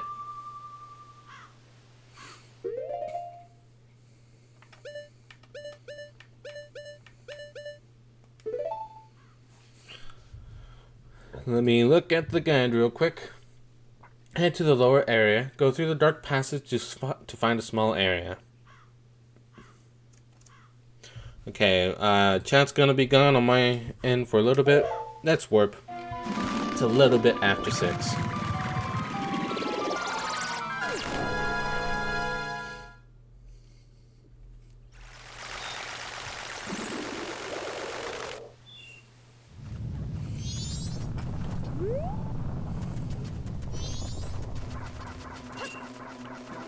Oops.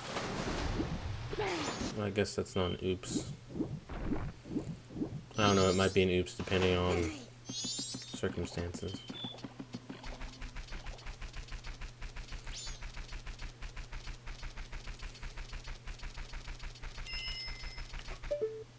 No.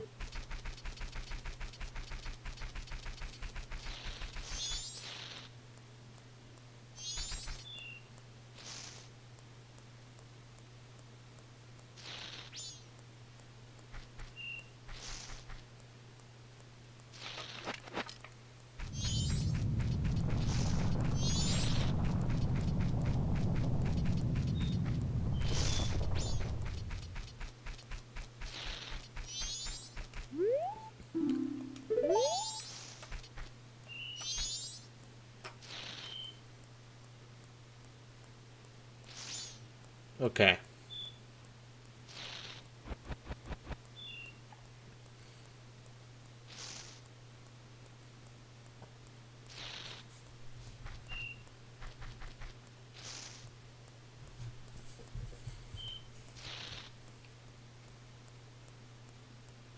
How slow does this guy walk?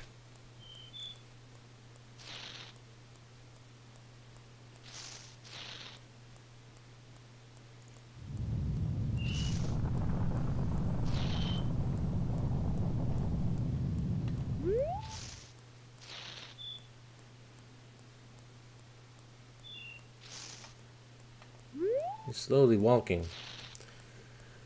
I sure hope nobody sees me entering my secret hideout over here.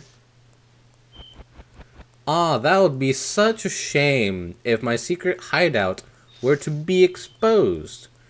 Ah, man, that would really suck. Ah, man, I hope no one overhears me talking about this. Open up my secret hideout.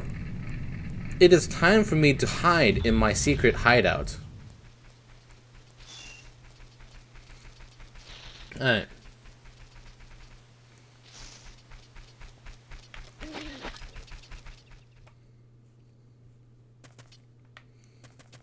Link steps on the blue switch.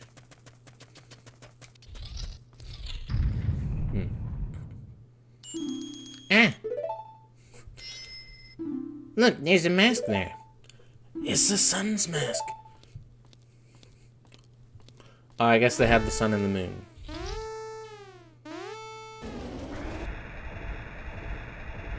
Oh, I've done it.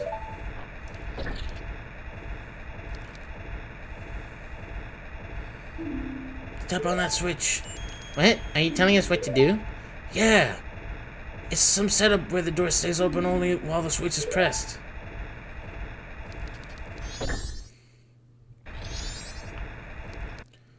Okay.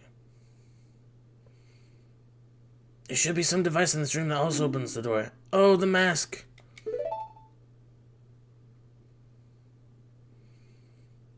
Oh boy. Why would you have that? He's trying to pull it out of our reach and make his escape. We've got to hurry.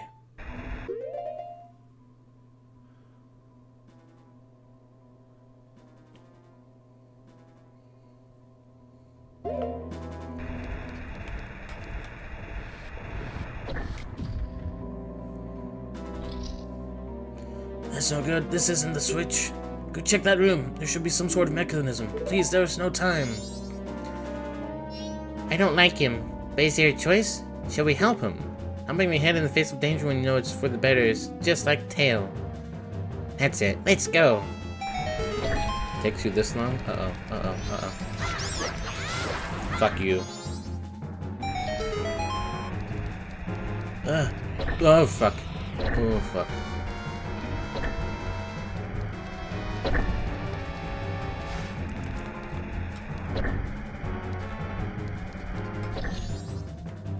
Okay.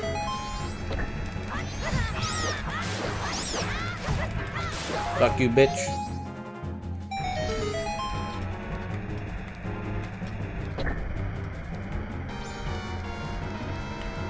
Okay.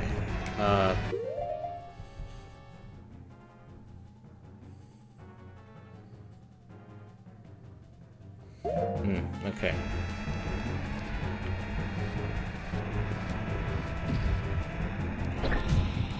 Fuck.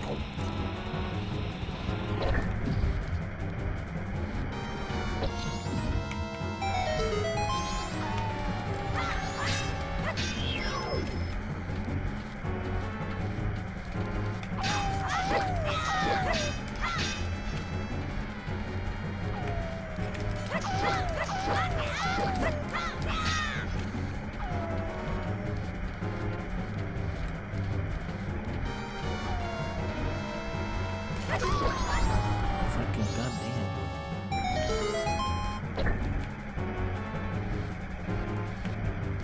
Oh damn it. Oh damn it. Oh damn it.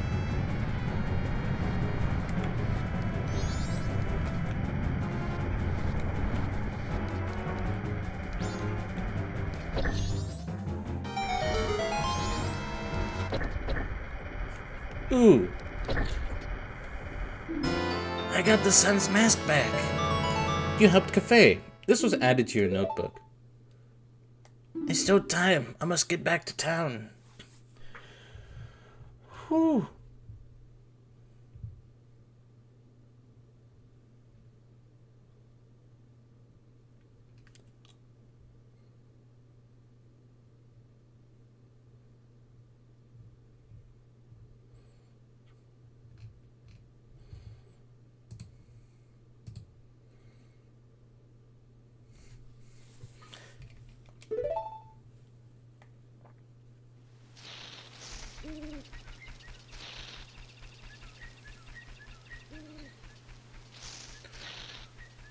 Why would anyone build such a complicated, like, conveyor belt that can be stopped by anyone at any time just to steal the mask? Ah, it's my favorite music, guys.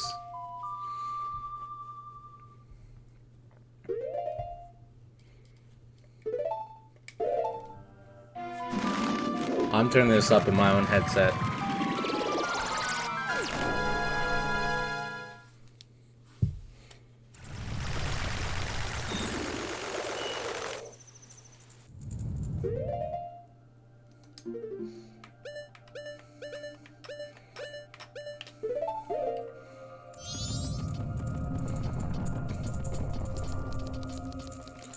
Alright.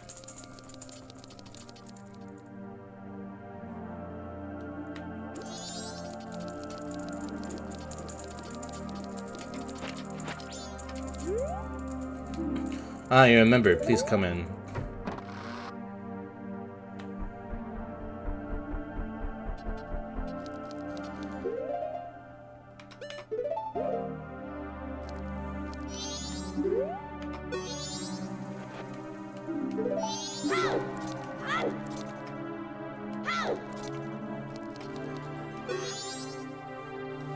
Oh dear, are you alright with not fleeing? Looks like this is it for this town, you know? You saw the moon, didn't you? It's gotten so huge. All the townsfolk have fled. You should flee too, far away.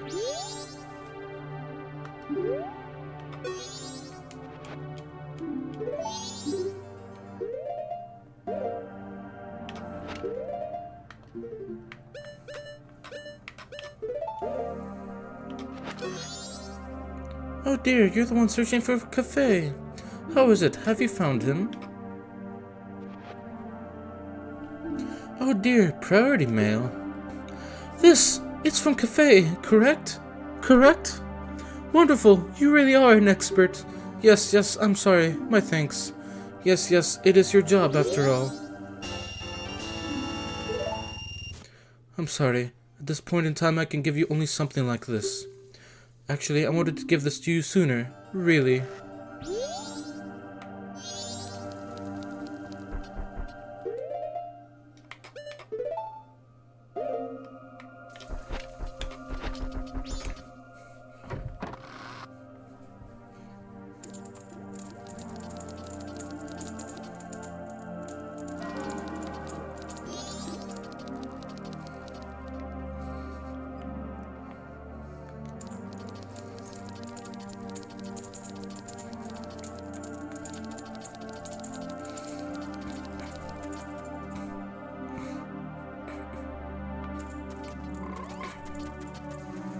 Not the right place.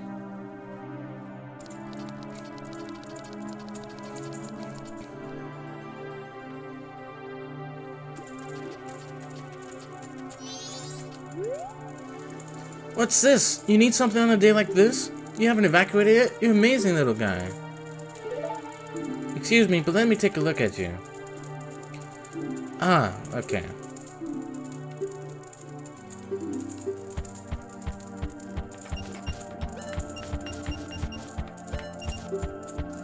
Oops.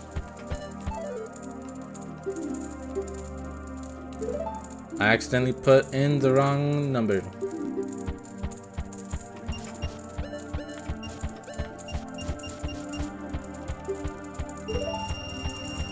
You really gonna give me all that much? You want a rich little guy.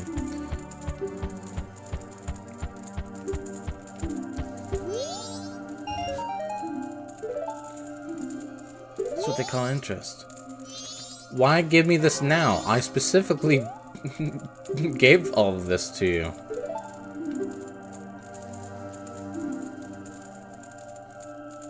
I must kick their shins and we can steal the mask now.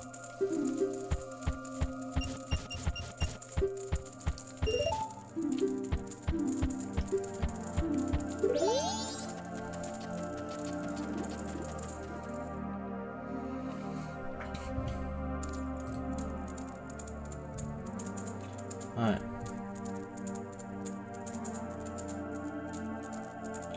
In the final hours, when there's only an hour and 30 minutes left, return to the stockpot inn.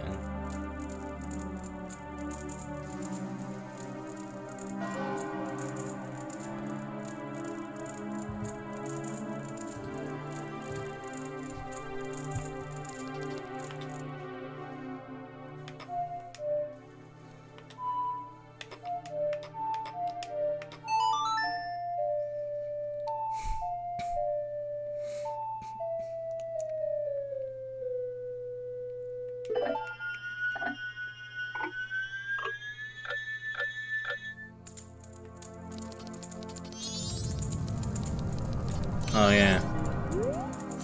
Cowards! All of you! Not a one of you stayed! My apprentice will be disgusted with all of you! Humph. I'll have a fine carnival without you! If you're gonna fall, then fall already!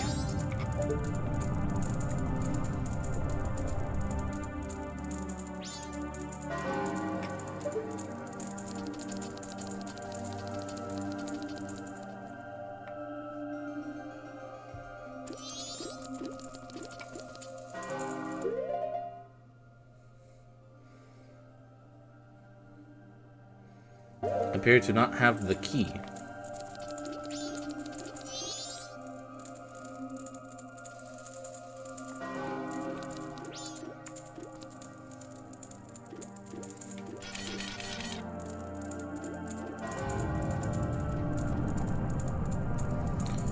So when there's only an hour and 30 minutes left is when we're able to enter here.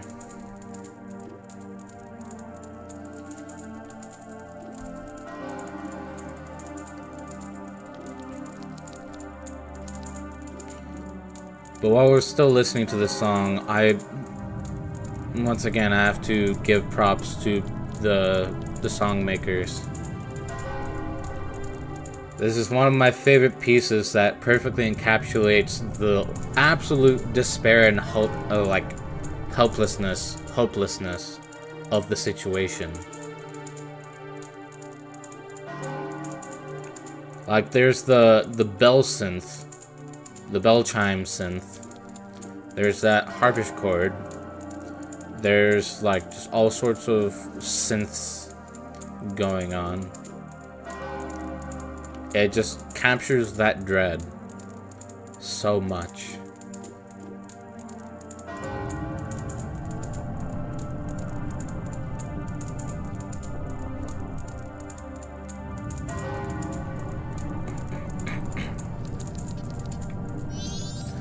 Let me in! Help! Alright. Knock, knock, knock! I want in!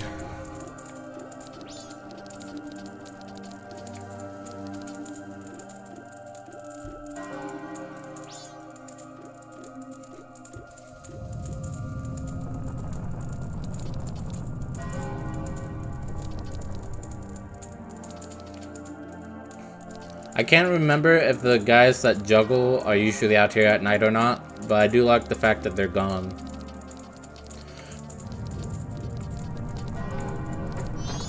He's here. Don't look at that.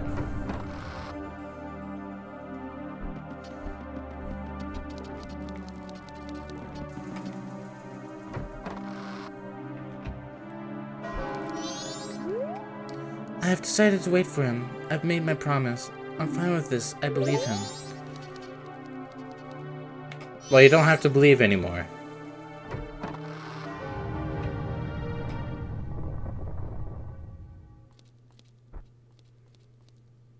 That was an ominous stopping tone.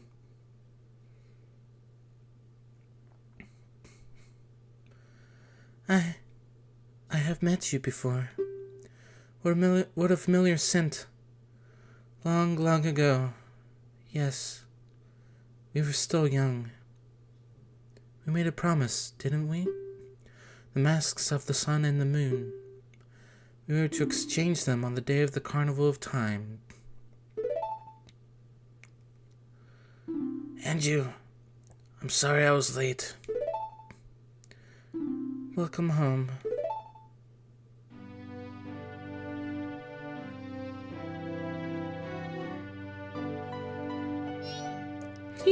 You're lovers, but they look just like a mother and child.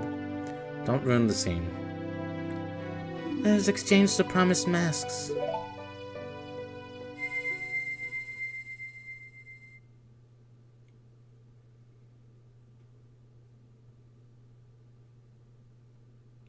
We have exchanged our oaths and have become a couple. You are a witness. Please accept this mask. You got the couple's masks. It's filled with their love. Wording. Please take refuge. We are fine here.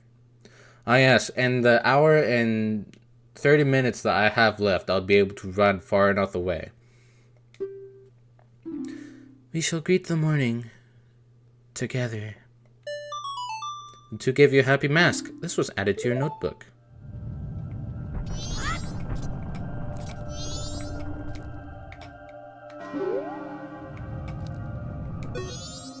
Please take refuge. We are fine here.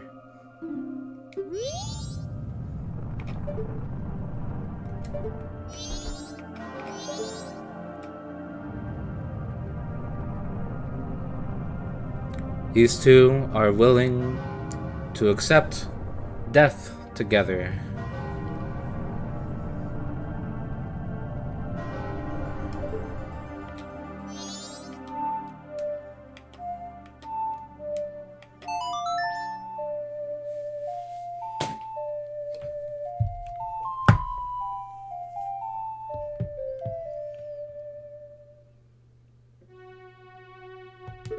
I just noticed the chest there, but I probably wasn't going to be able to do anything with it anyway.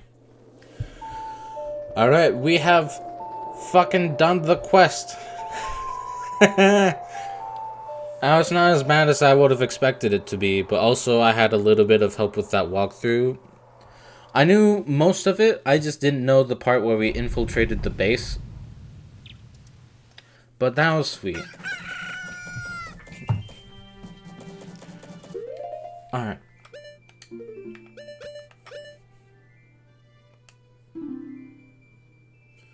When you wear it, you can soften people's hearts.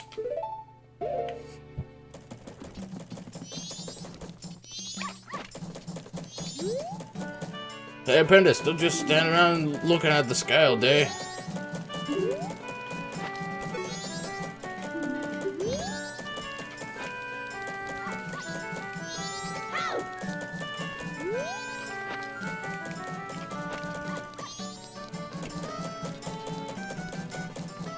Okay. I believe we can only enter that place at 10. So let's go to this guy. That mask. That's the couple's mask, isn't it? Oh, that is truly a very fine mask. It's overflowing with powerful feelings of love and gratitude. You have done some good work. You went to a great deal of trouble, didn't you? Man, I could tell from the look on your face behind the mask that it took you several attempts to do it, though not because you failed, but because you couldn't do it all. Keep up that pace. I am counting on you to get my mask. Why, that's the bunny hood, isn't it? That is a fine thing. It is filled with kindness towards animals. You have done some good work. Yeah.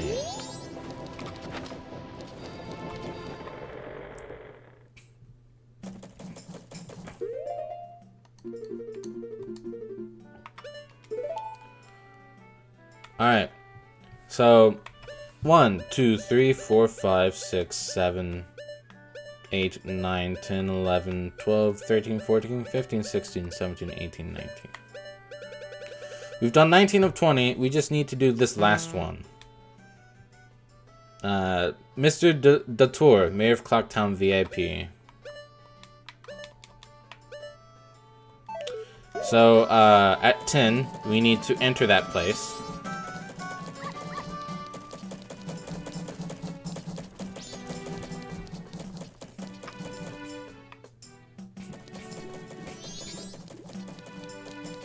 Here's the jugglers. It is so nice to finally get that fucking thing done. Yep, 10 in.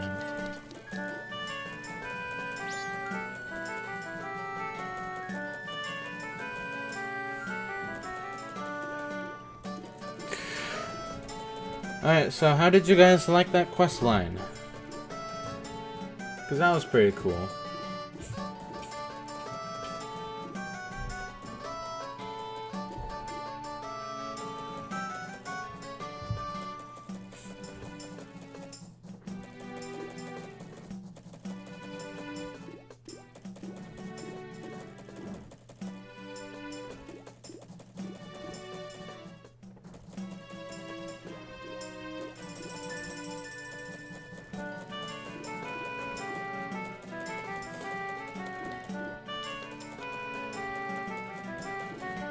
Okay.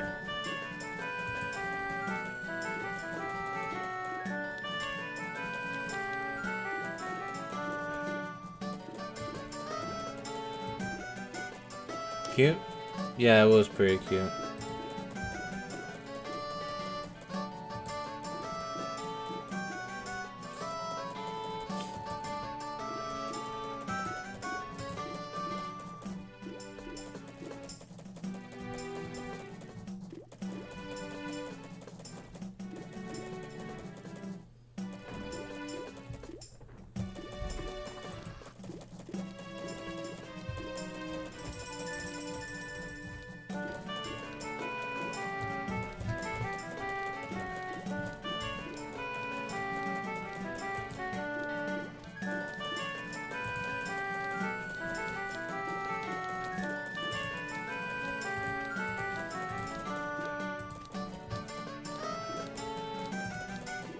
Alright.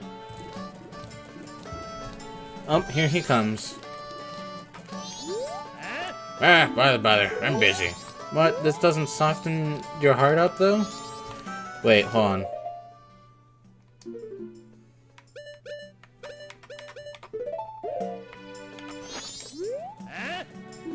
Damn.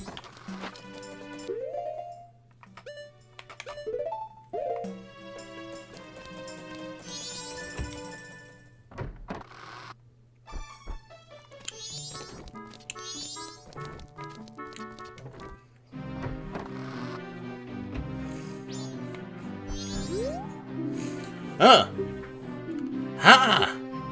Ah. The couple's mask. What a nice reminder. So a young couple has been married. Order. Did my wife flee? What? What did you just say? Yes, everyone. We're all worried for our families. Why don't we end this meeting? But Mr. Mayor... This will do. Whether you're stubborn and will stay and guard your family, or if you prefer to run far away and seek shelter, that is for people to decide on their own. Huh? Thank you for allowing me to put an end to all that pointless bickering. Ah, thank Christ. Adults are all so stubborn. Yeah. It is shameful. Here's a token of my gratitude. Aw, you're so kind. Well, I may be an unreliable mayor, but at least my family can depend on me. I want to protect my wife. You saved the mayor from a tedious meeting. This was added to your notebook.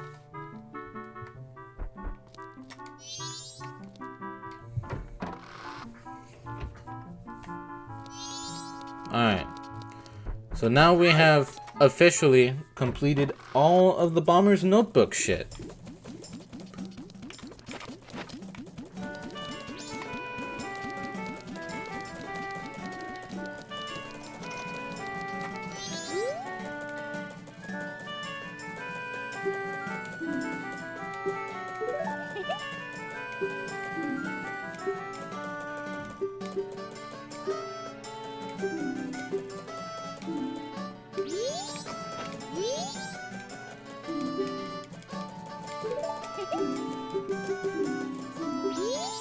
Alright.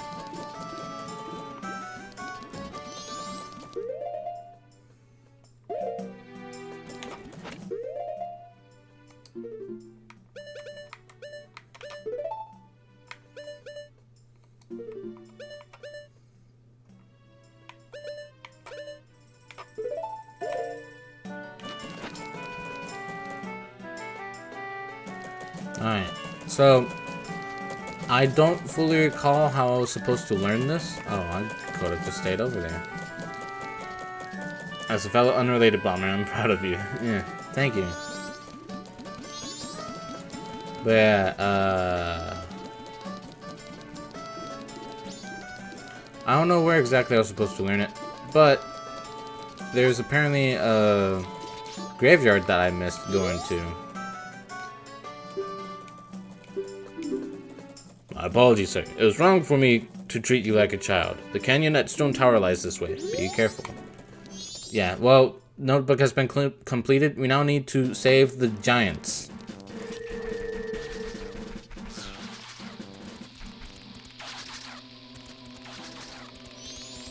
Oh, fuck. He was climbing the wall.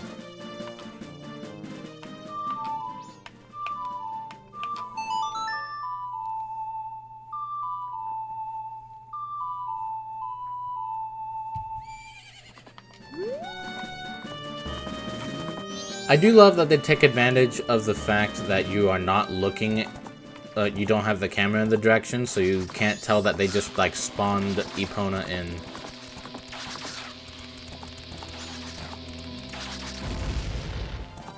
Yeah, that's right. My horse is invincible. Jealous?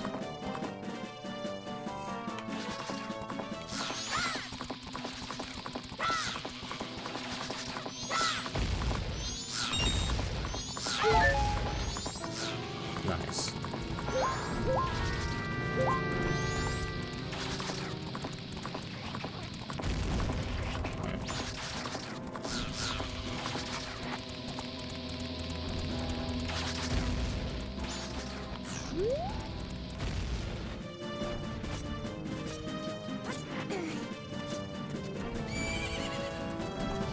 Hi, Epona.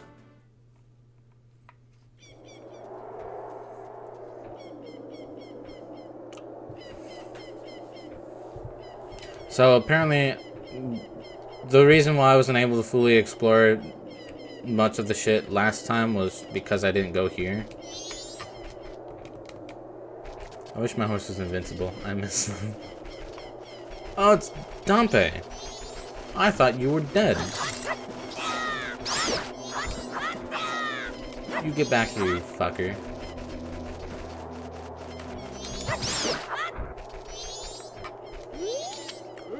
I'm Dompe, the gravekeeper, who watches over this graveyard. My face is frightening, but I'm not a bad person. All the graves here belong to the family members of the King of Incarna Castle, a place that lies beyond the mountains. Even nowadays, the ghosts come out at night. It is a frightening graveyard. Do you want to see the dancing bones? If you do, then just wait here until night comes. I don't want to see something evil like that, though. I already told you this information. God, those birds are so chirpy.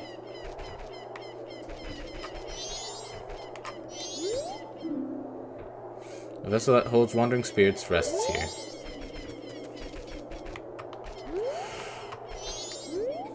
The soul of a brave soldier from Incarna rests here.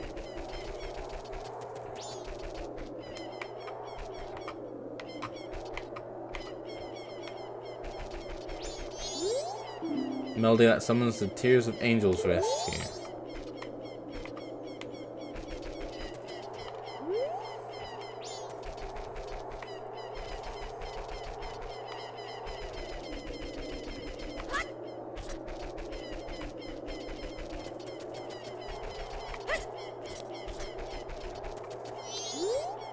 A peace that heals the wounded soul rests here. When whom possesses eyes that can see the truth arrives, the peace far below shall awaken.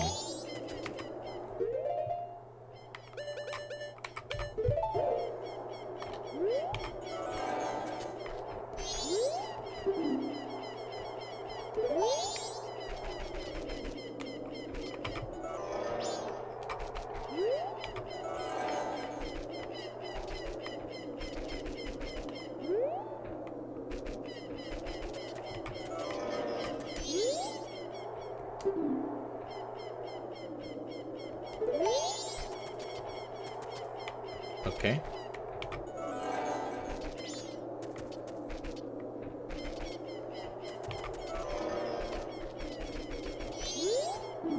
So a brave soldier from Incarna rests here.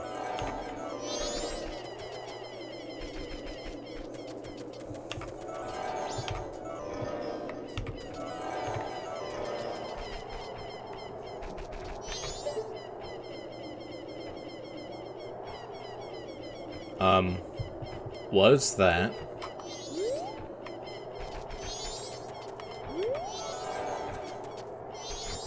Oh. Oh, okay. That's the top of its head. Alright. Ye who awaken me, battle me, then I shall extinguish the furious flame. There's that, so no one must be home. I think Dompe is heading home now. Give.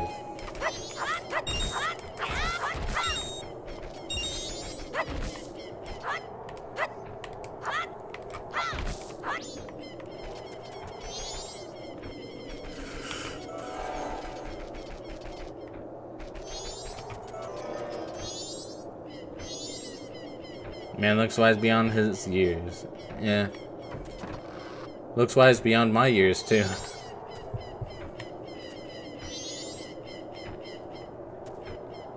Aw, man, it sure looks like he's entering his house.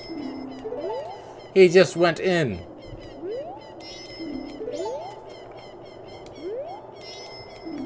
He went inside.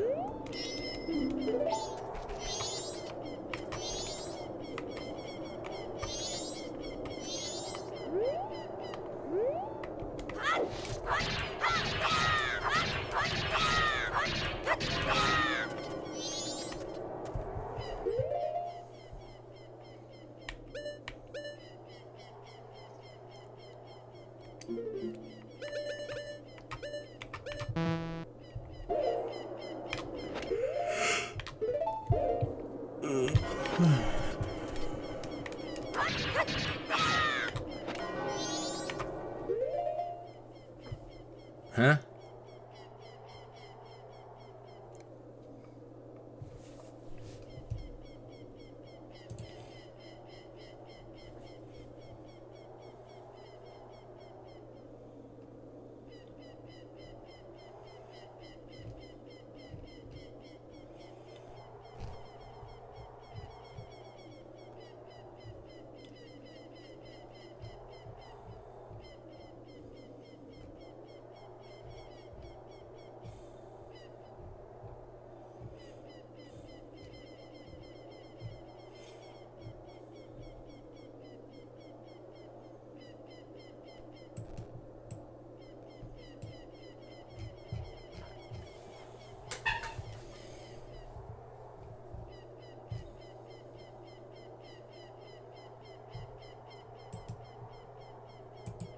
That's where it had it in the walkthrough. Okay.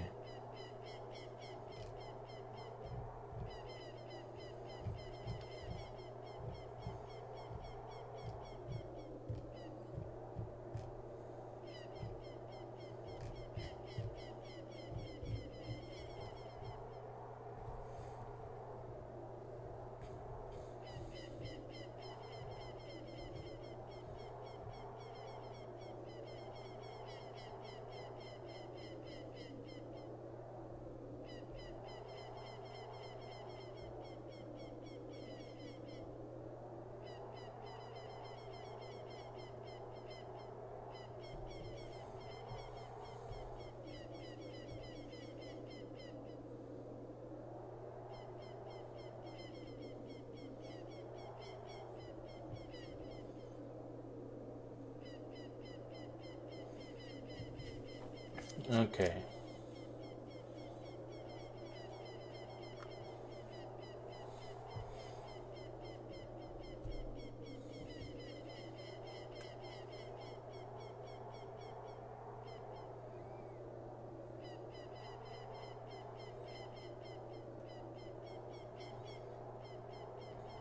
Ah, okay.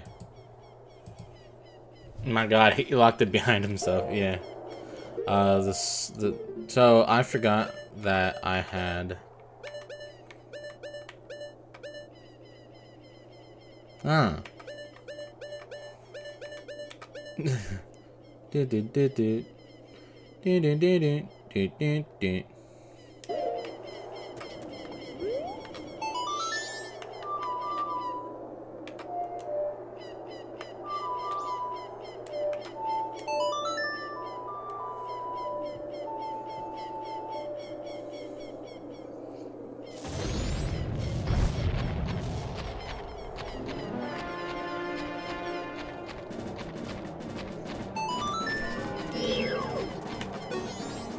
Hey, chase him until you get your chance at him. But if you get too close, you might regret it.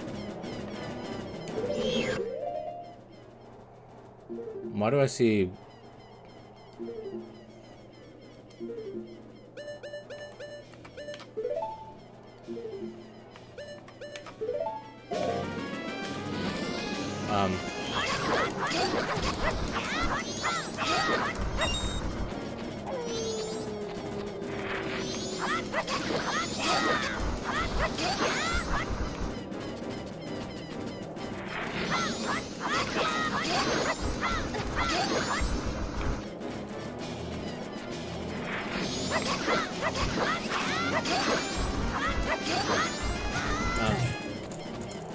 Go go go go go go go go go go go go.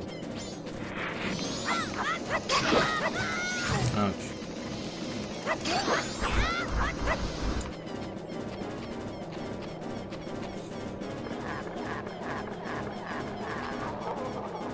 could not even catch me, then that must be all the strength you have. What? What? What? What? What?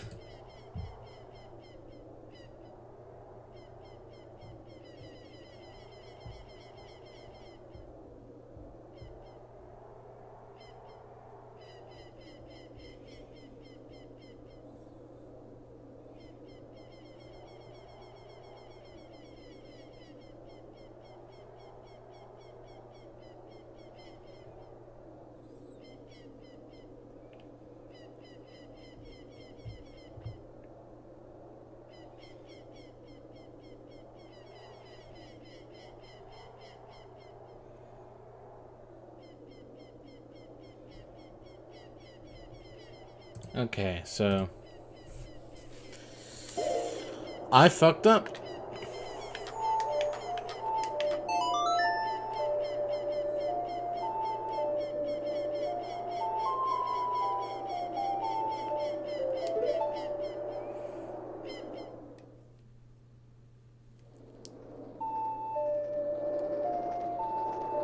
Apparently you needed to keep shooting him with arrows to keep him stunned.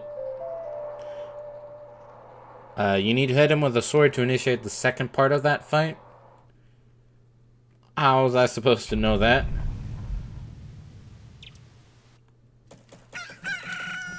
That would have been good to know. Thanks, game.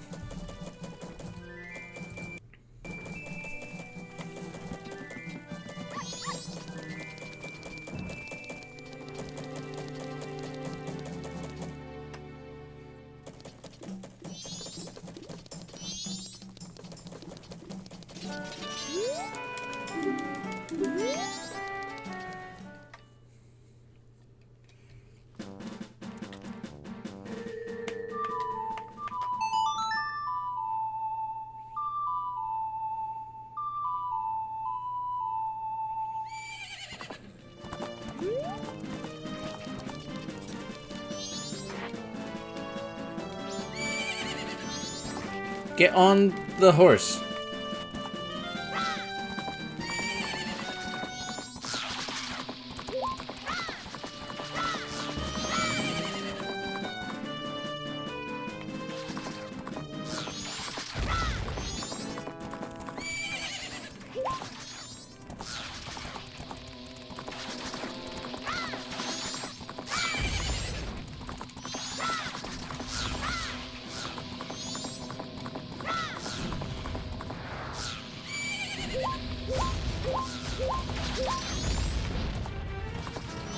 Dumbasses.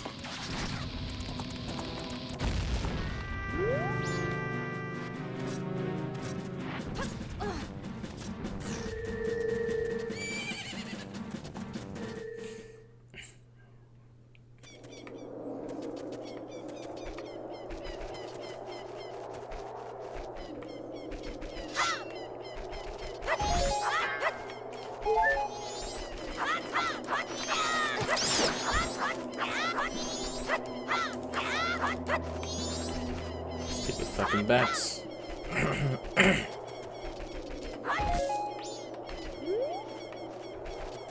Hey, bitch.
20 could be doable. I would still like 30.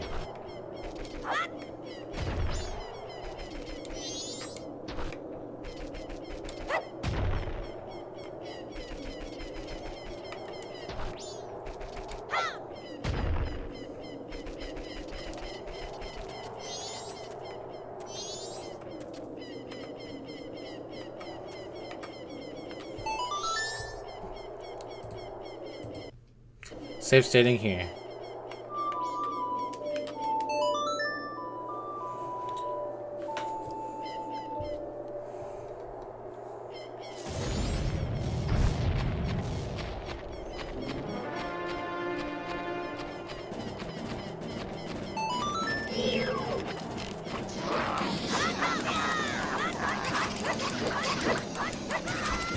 God damn it.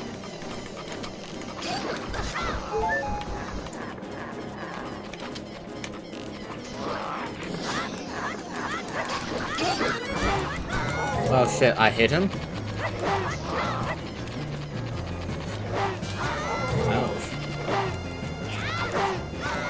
Ouch.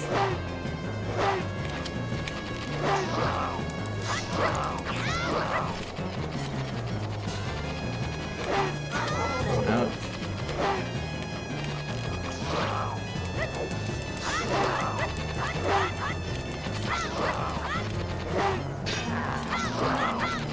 I like how Link just kind of faced away.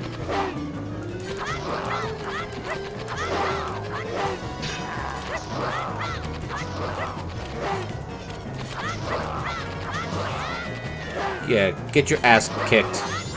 What the fuck? Oh fuck. Fuck.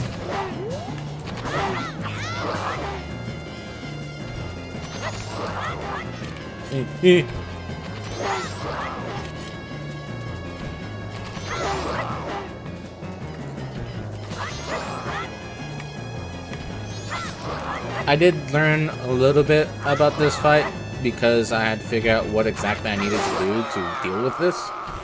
But that was still a fun fight. I just didn't know that I needed to stun him.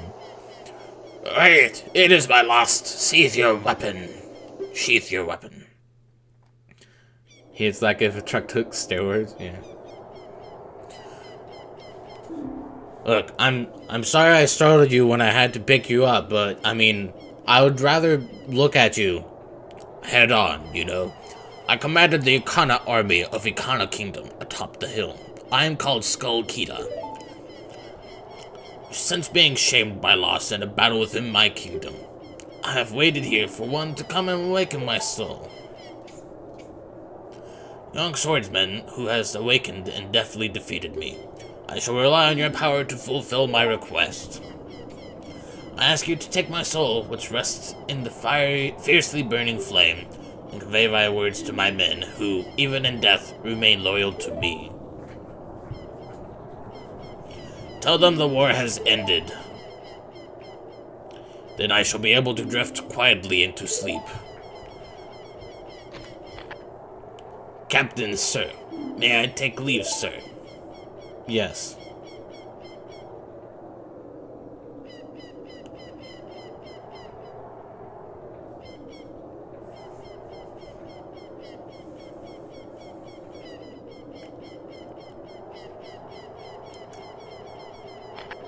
Yes, sir.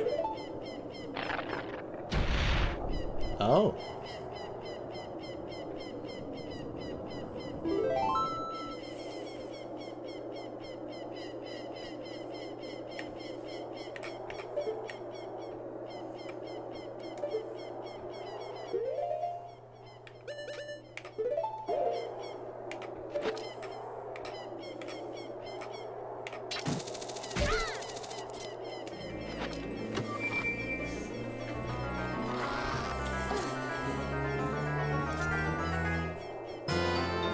You got the captain's hat. Wherewith see, the ghosts of 100 soldiers swear allegiance to the symbol of authority.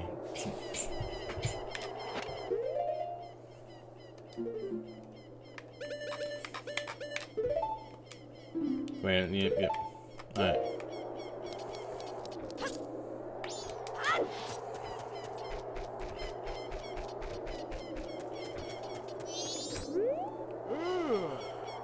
I'm Dompe the Gravekeeper. All the graves here, yeah, you've heard this shtick before.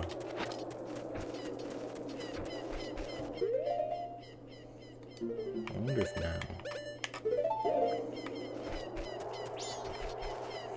I guess I have to wait till night.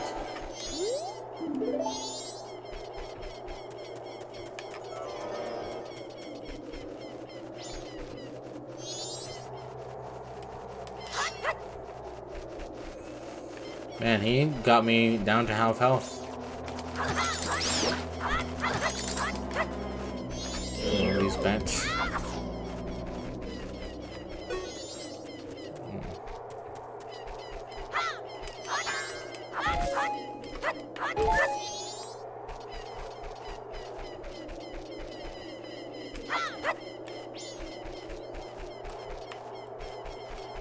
Hey, bat bitch.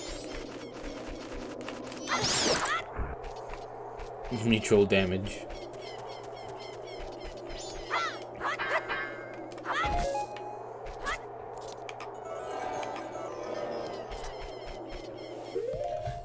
I think I have to wait till night, but I'm gonna check just to be sure.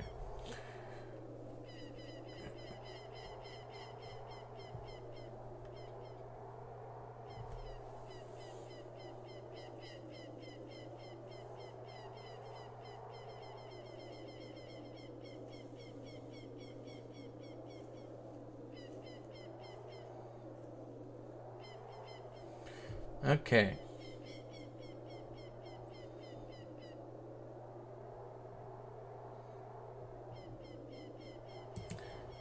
Right, I could just switch it to night. Ah, Link looks kind of cool with that mask. Like he looks kind of menacing.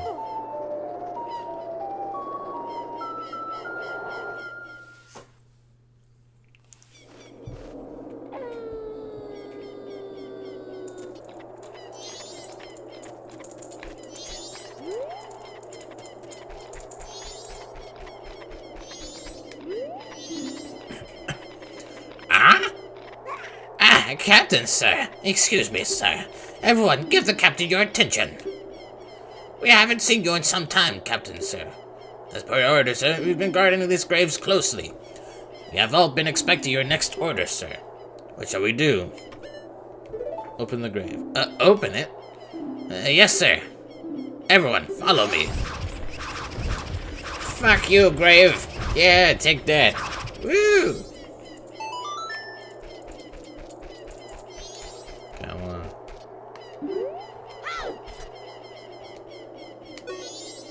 Huh?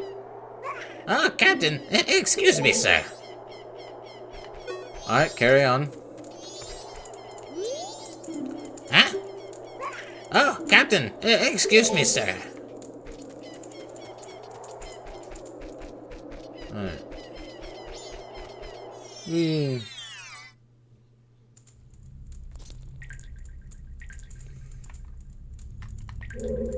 Huh? Okay, that looks like it's another night.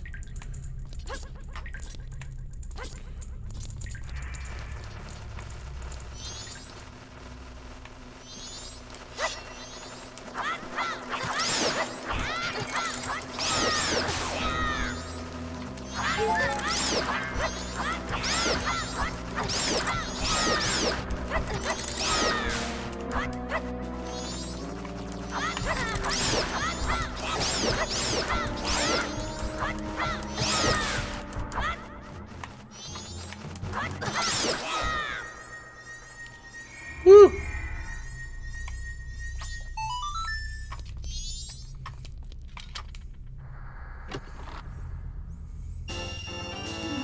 Ah.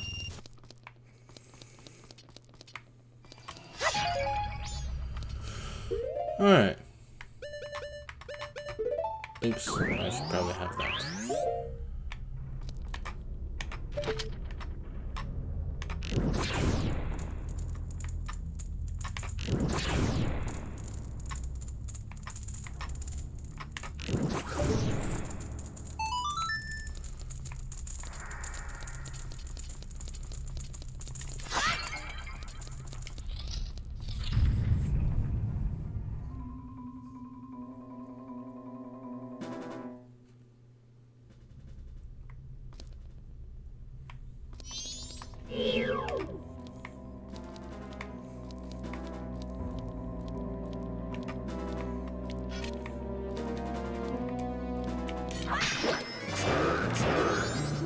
You know about the Iron Knuckle, right? Stay away from its axe attack, then look for a chance to retaliate.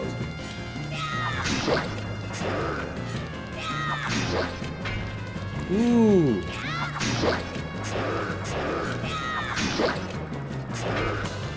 Probably shouldn't be fighting it at this amount of health.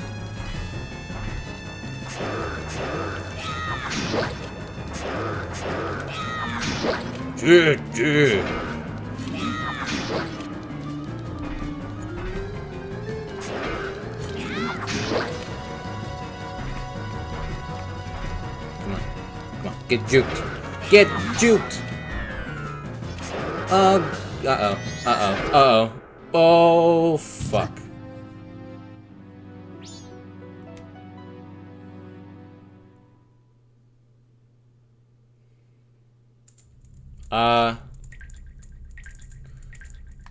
May I ask why that's your username?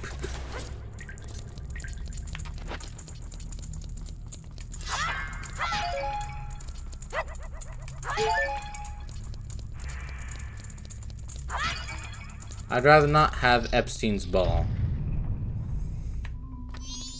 Oh, I'm still at 4 health. Oh, this is great. Oh, boy.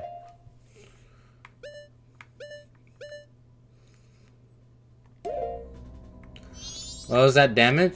Well, it is a giant axe.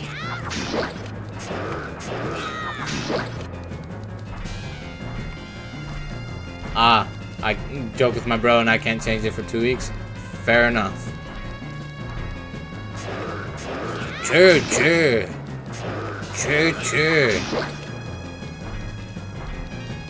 Jukes. Jukes? Jukes. Jukes. Jukes.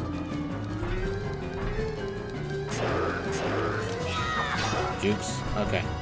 Run.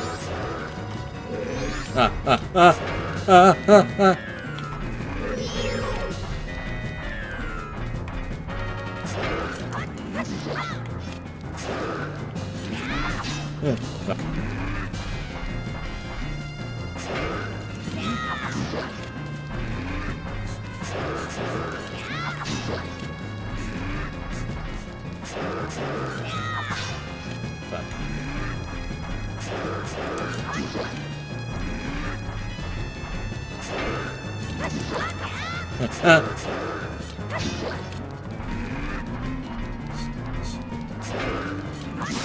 Oh, thank God.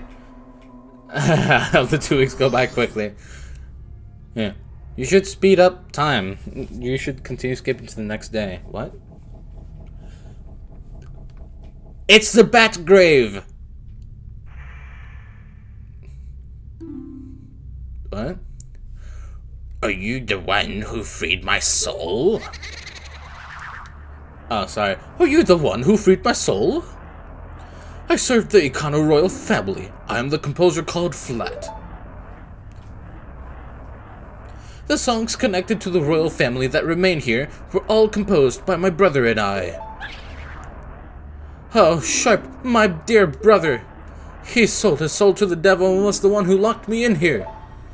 You who do not fear the dead, learn well the song that is inscribed behind me. And if you ever meet my brother, I'd like you to inform him. The 1,000 years of raindrops summoned by my song are my tears. The thunder that strikes the earth is my anger. I have made my request.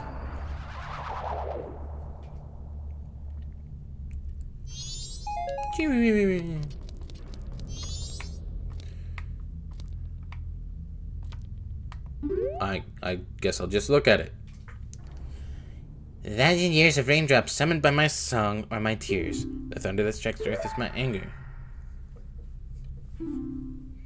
He has written the song that shall cleanse his cursed black soul.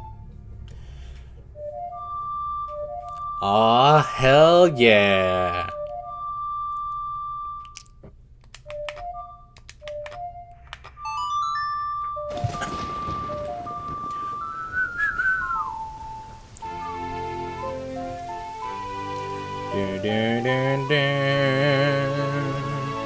You remembered the Song of Storms.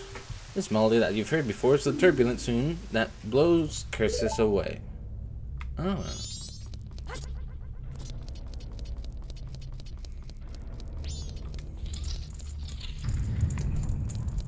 Just kidding, you have 7 more gauntlets to do in order to return back.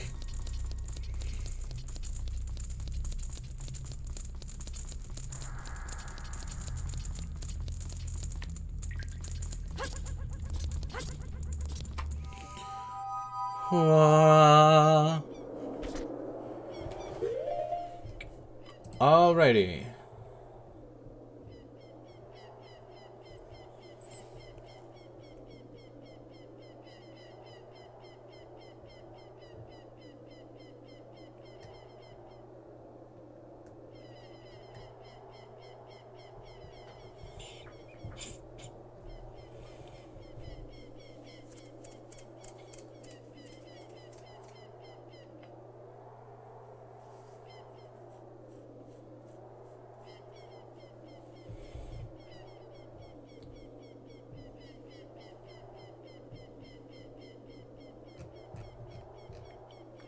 If I do the second night, I get a piece of heart.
You must beat my 7 evil gauntlets if you want out. Yeah.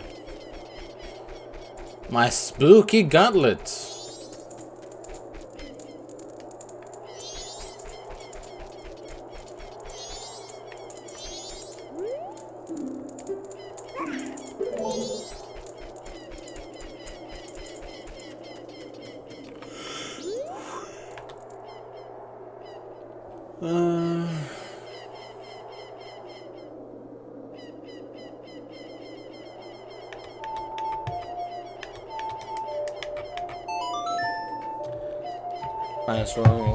Might as well do that so that the next time I get a piece of heart, it will add another bit of life to me.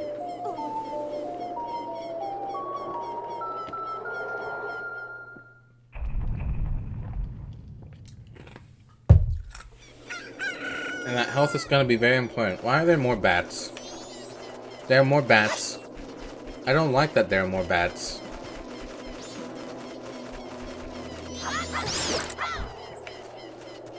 Why are there more bats out here?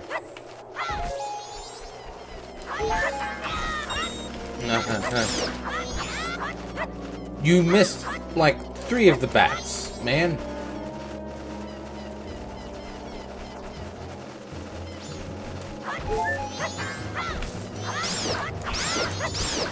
Nice.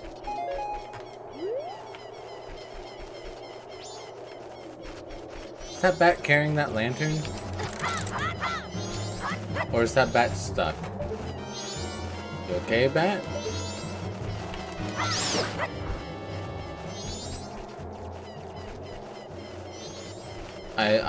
They're either stuck or they're intentionally just perching on the lanterns. Villains of Cooks in Gotham when they learn about the extended bat family. Why are there so many bats? Yeah.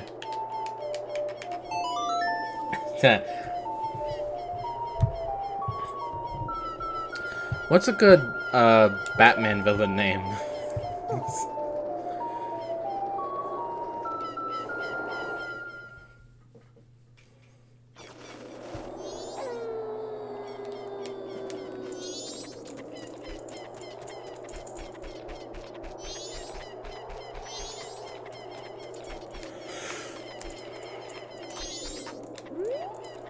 Huh?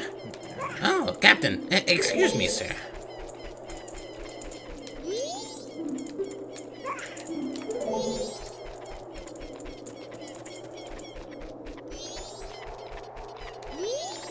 Huh?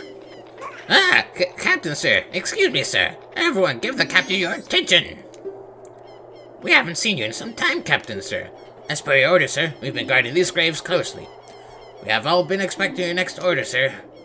What shall we do? Open it? Yes, sir. Everyone, follow me. Consume grave.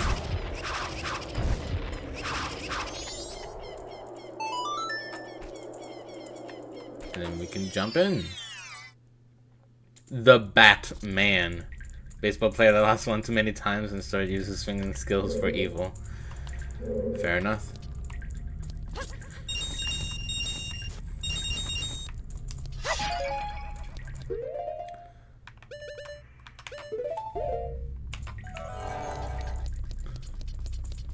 The walkthrough showed me that one. But the rest of this I don't know. Fucking invisible bats. Oh god. Oh no, everything's invisible in here.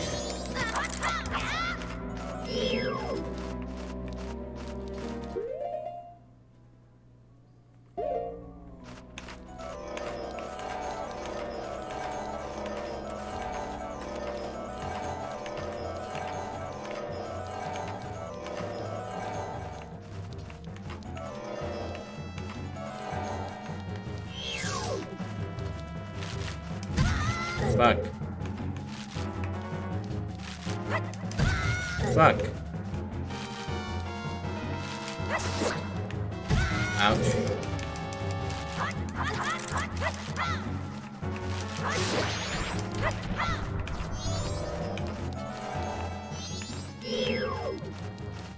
Hey, bat bitch.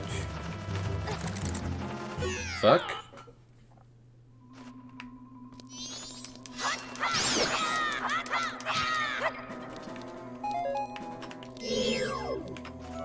Oh, you're back again. Fuck you. Anyone else here feeling weirdly transparent?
You know what? Save staying.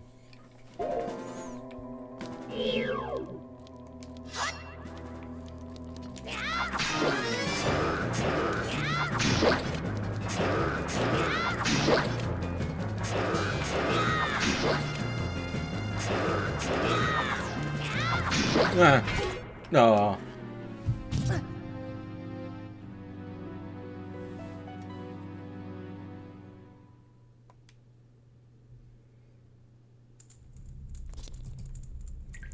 Oh, fuck that.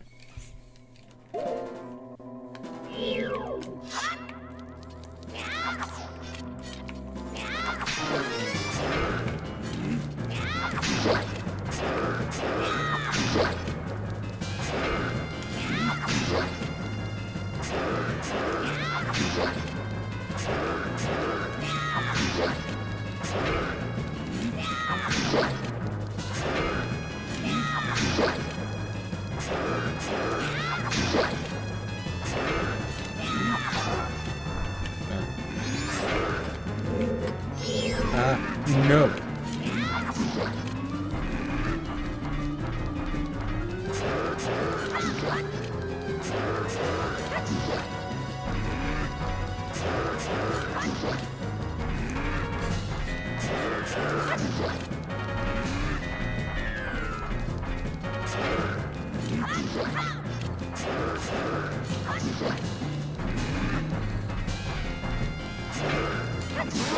Ah. Well, 2 hearts and a dream. Yep.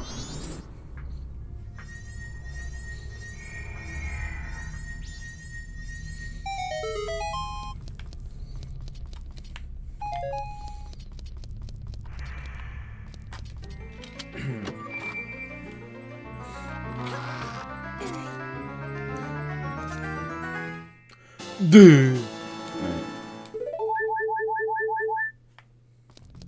Also, can we just take a second and examine the fucking skulls? There's piles of skulls. Like, it's not just like regular bones. Like, if it was just an assortment of bones, you can imply that there's like less people, but these are straight up like skulls. Each skull was at least one person. I say at least. Each skull was one person. With an assortment of bones, there could be like multiple bones that could have belonged to the same one. This person, this Iron Knuckle, or Dark Knuckle, whatever it was, killed so many people down here. Anyway.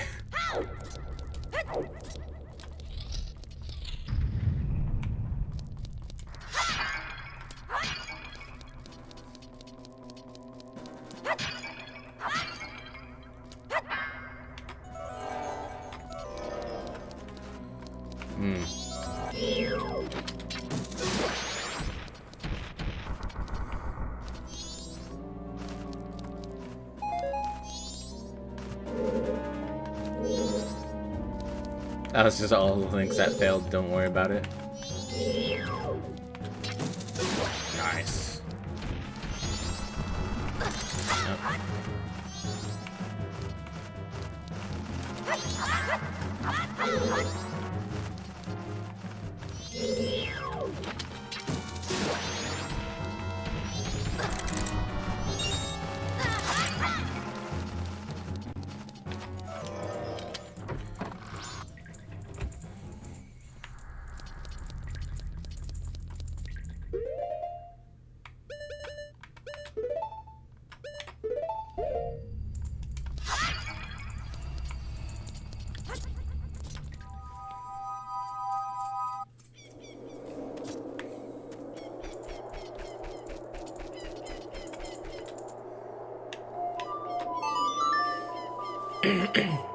Alright.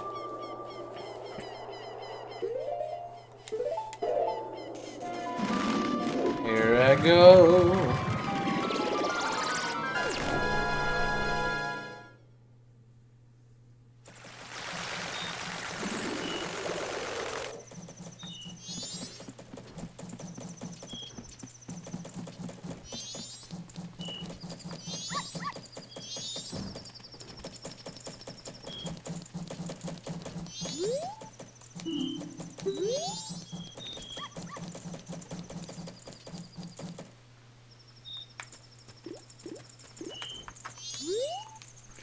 Hey, where'd you get that mask? Come on, tell me.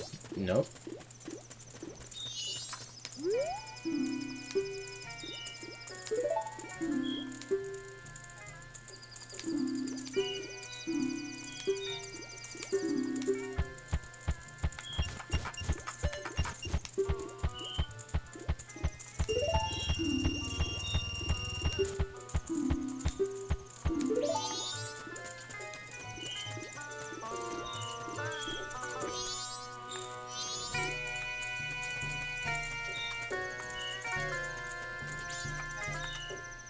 Okay. So now we need to... I feel like with all that done, we could explore Ikana Valley proper. So let's do that.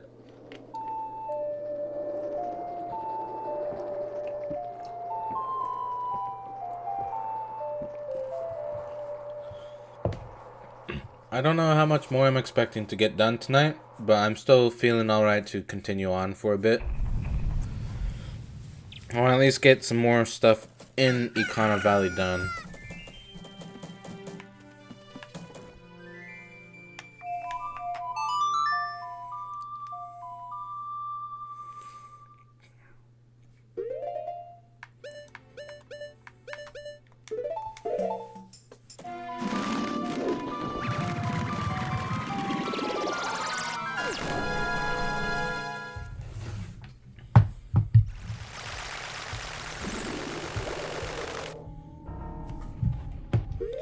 Okay.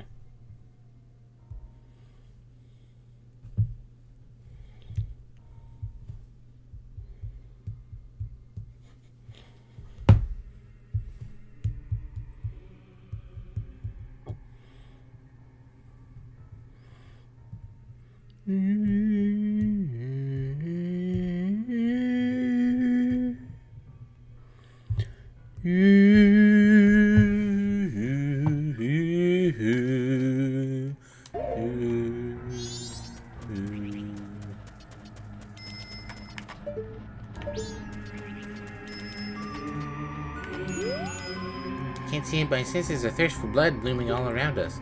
But if you have masks that can summon the unseen.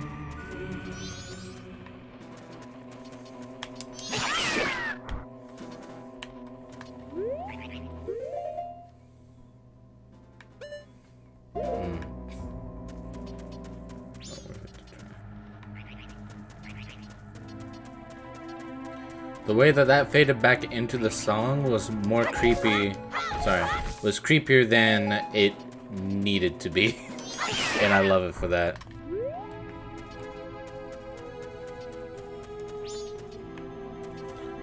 I now have 30 arrows.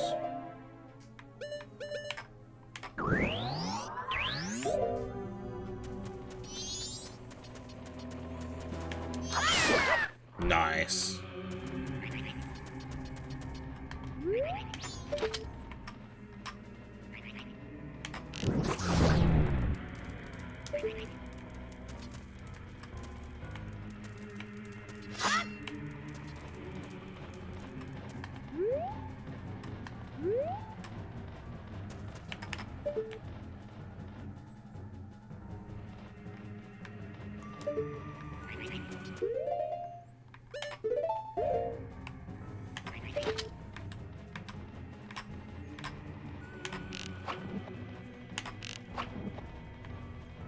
That doesn't do much. Okay.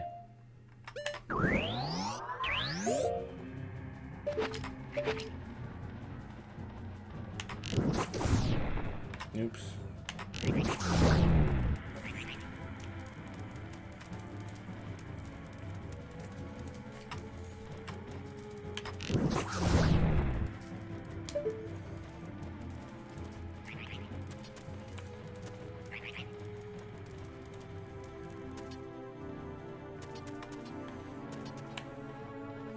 Can I damage you still?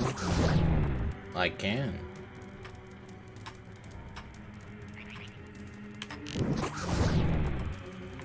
Alright.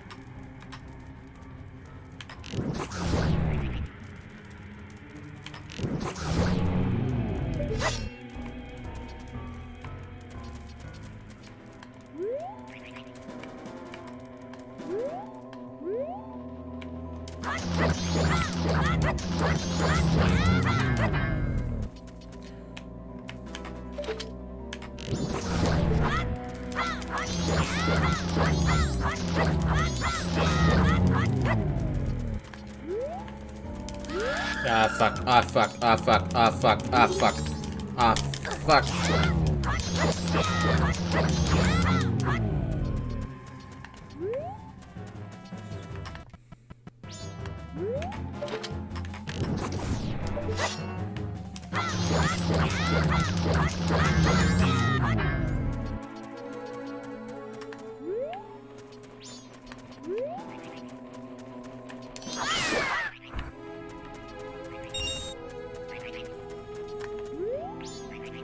That worked.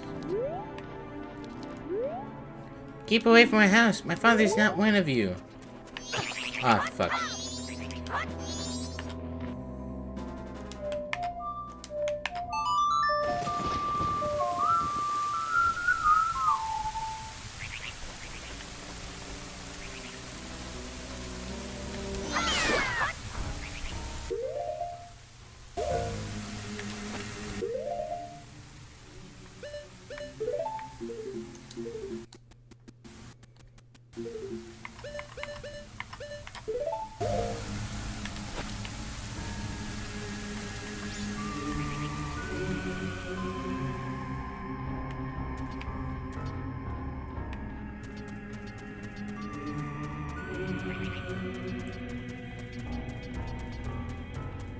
Okay, so it's not there.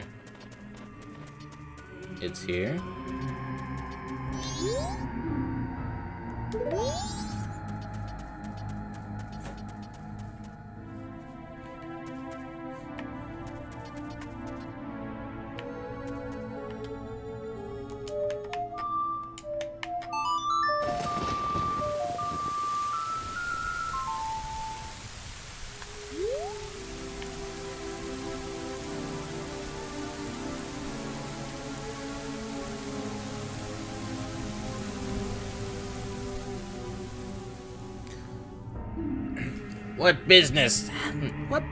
What business have you in Ikana Kingdom, and where only the dead roam?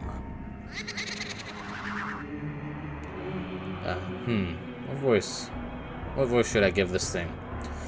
This is no place for one as full of life as you. Or do you say that you wish to join the dead? That is fine. If that is the case, then sleep gently to the melody of darkness that the great composer Sharp shall play. Enjoy the ranks of the dead.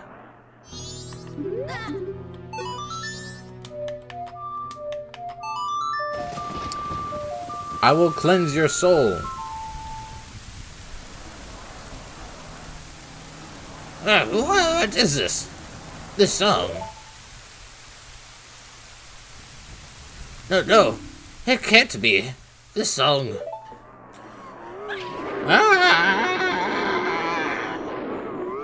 He's doing backflips.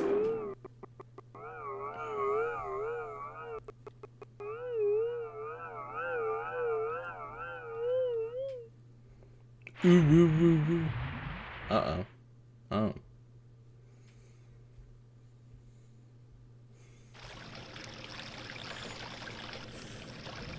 There's a stream.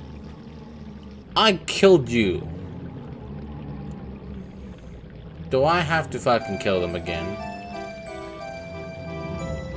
Ah.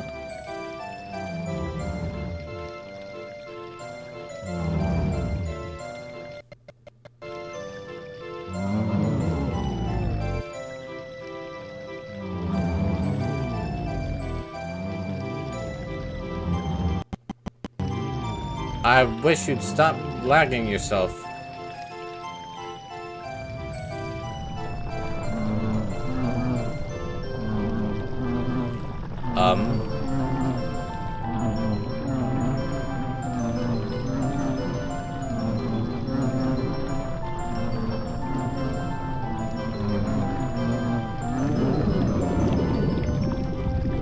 What the fuck?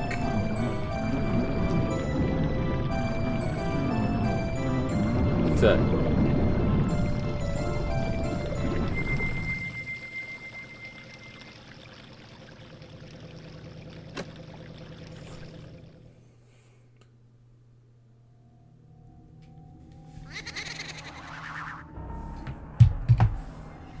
Okay. Alright.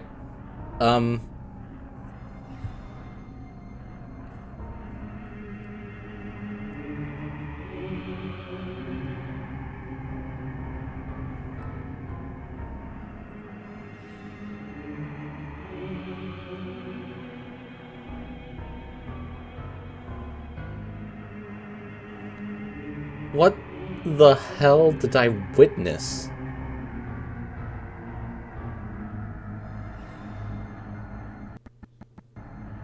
Stop lagging.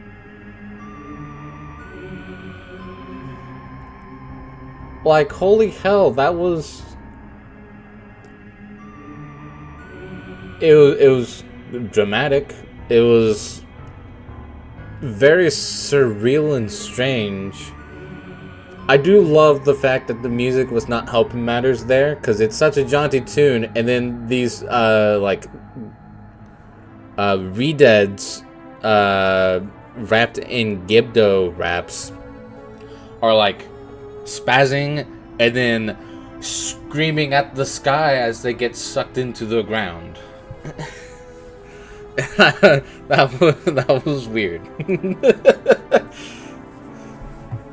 Flat, my dear brother, forgive your foolish brother who dreamt of the revival of the royal family. Ye who do not fear the dead. With my brother's song, you have broken the curse that was placed upon me. It is all thanks to you. We dead should not be lingering here in this land. It was all a trick of the masked one who had upset things. If you truly do not fear the dead, I wish for you to go to the temple in this land and sever the root of the evil curse that torments us. To do that, I, the only one who knows the way to the temple, shall direct you to the king. The king is in the ruins of Ikana Castle, waiting the coming of the one who will break the curse. I have made my final request. Alright, bitch.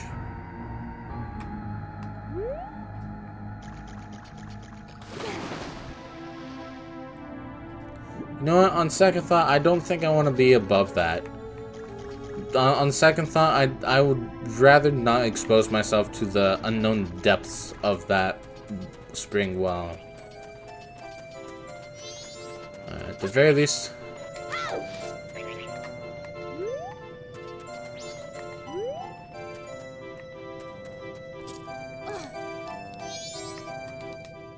Gonna enter. Alright.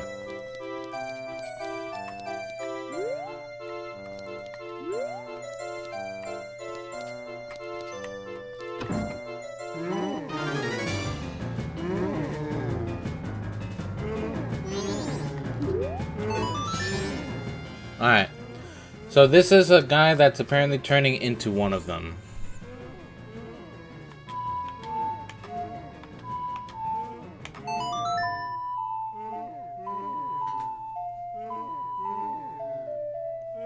I remember this one.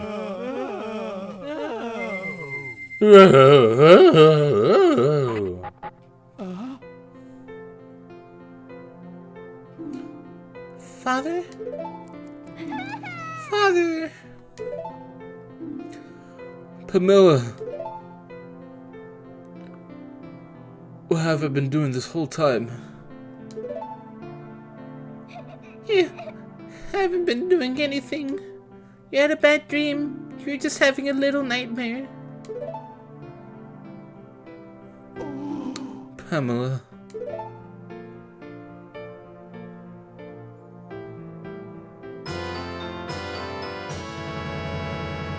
Got the Gibdo mask. This mask was once the hideous face of Pamela's father. This mask looks so real that even a Gibdo would mistake you as one of its own.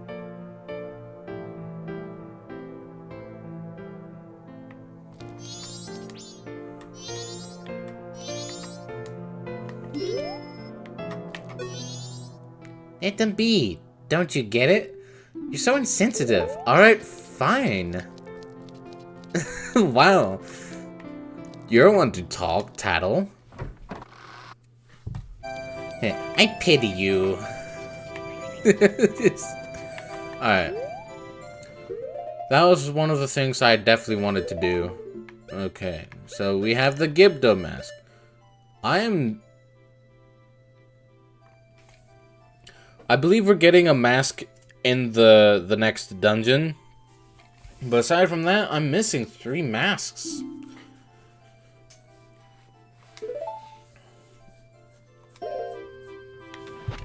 So, the way that was supposed to work is that that child will come out and get some water. But if she sees you, she runs back inside and closes the door. So, I didn't know exactly where she went. I just kind of fell down that side and saw that she was here and took an opportunity. Otherwise, I would have seen what would have happened. All right, so we've got a goal. We need to enter Ikana Castle, which is somewhere. Yes, I know.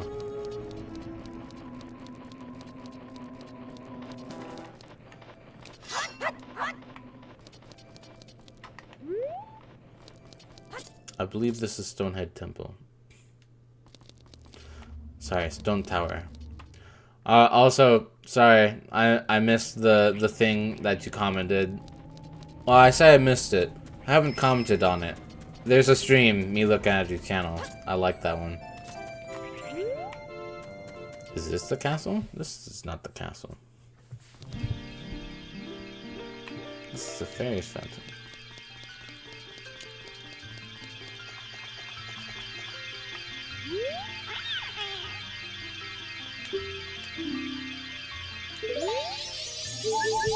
Oh, nice. Right, okay, they can still heal me.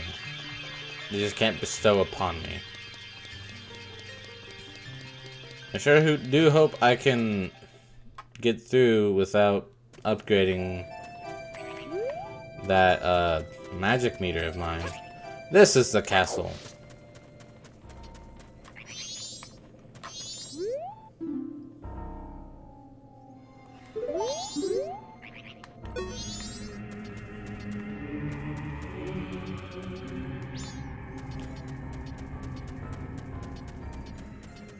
Yeah. Gate will never open. But this place already is.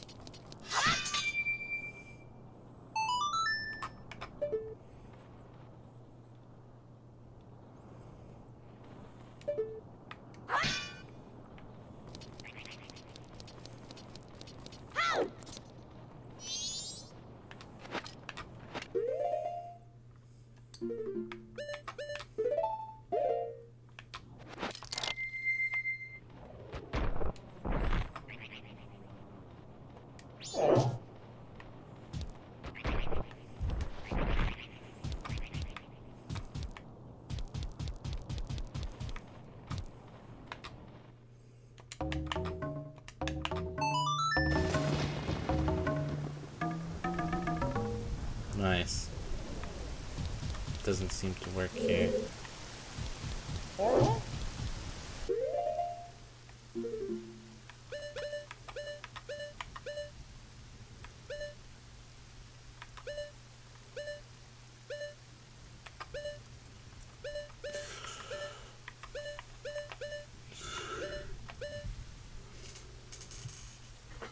All right.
Did that open the gate? What I just did?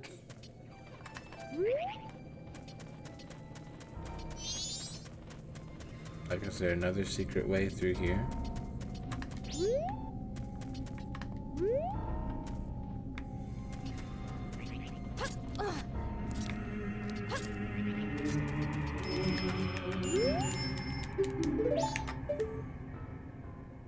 There are pillars. There are wood beams up there.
Am I not supposed to come here?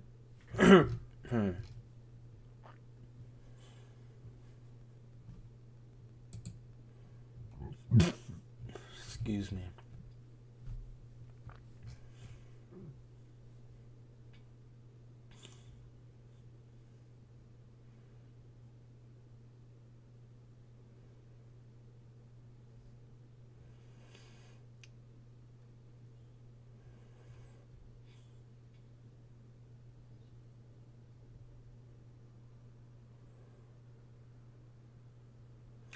Oh. Oh, right. Okay. Right. I'm a dumbass. Okay. I had completely forgotten about the well, but also you were supposed to have learned that from the guy anyway. But I should have remembered. I just didn't, because it's been a while since I've streamed. I was about to say Pokemon Majora's Mask, but that's definitely not the game. Although, I wouldn't mind a game called that. Hi, we haven't actually talked yet. What you did for my father. Thank you. But you helping us, it's a secret from my father. Whenever anything strange happens, my father immediately starts talking about doing research. And he does all kinds of crazy things, so once he calms down a bit, I think I'll try convincing him to quit researching in this dangerous place and go back to town. So, if my father sees you again, I'm sorry. I do love that the daughter, when confronting her father, who's like, what happened? What have I been doing? She just goes, you've just been having a bad dream. Oh yeah, he has like the... Are you curious about that picture? That is a mummified man. Its scientific name is Gibdo. The tale Nikana tells of a treasure that rests at the bottom of the well on the hilltop. It seems the spirits of those who became Gibdos upon entering the well in search for that treasure still linger inside. It's been said going down there is a petrifying experience, so even the mummy hunter may become mummified. Much like myself. Ooh. Are you curious about that picture? That is Bob. That is the ghost of a ninja. Its scientific name is Garorobe. They are merely shells that are empty on the inside. They're the shells of spies from an enemy nation sent to investigate Ikana. They have been unable to forget their living days. Even now, their spirits, emptiness cloaked in darkness, continue to spy. According to rumor, those Garros frequently appear near the ranch on the far side of town. What? in this town, or next to Clock Tower, in Clock Town? Legend of Zelda Platinum. I love that. You're beating the shit out of one of your friends. Fair enough. I should say in Pokemon, but you know, being the shit out of your friends in general. Alright.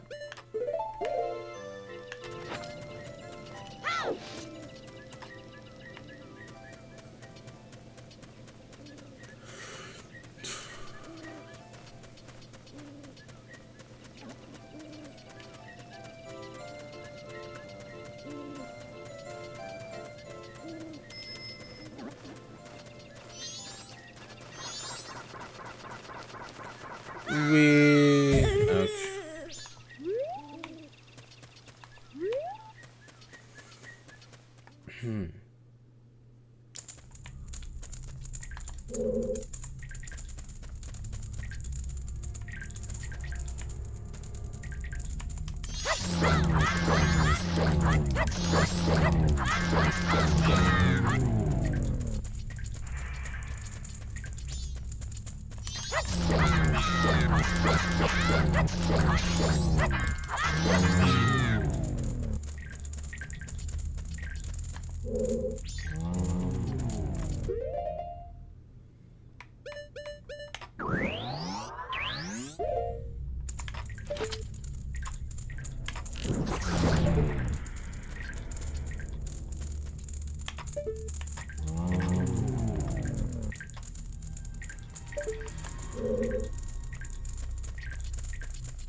Oh, I burned you.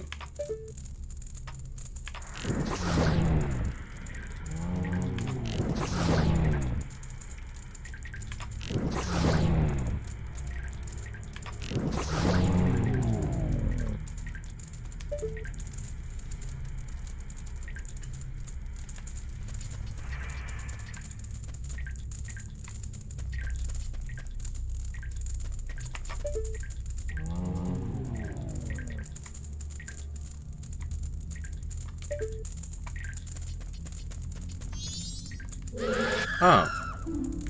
Leave it. Leave it. Leave me something blue that bestows health. Ah.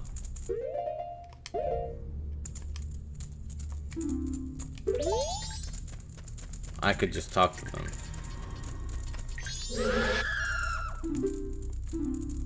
Maybe something delicious to jump on. Something that sprouts when it's watered. Preferably 5 of them. Something that sprouts when it's watered. You mean beans?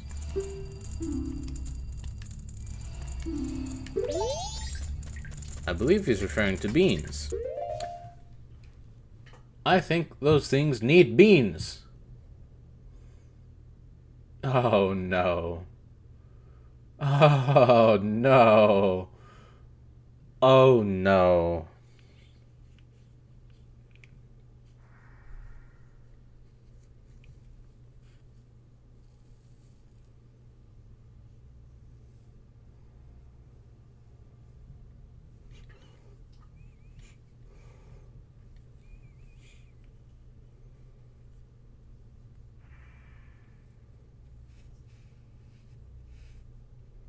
Okay, I don't need the one with the blue potion.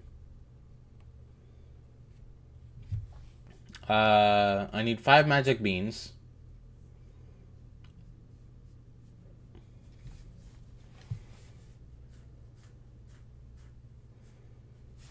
Okay.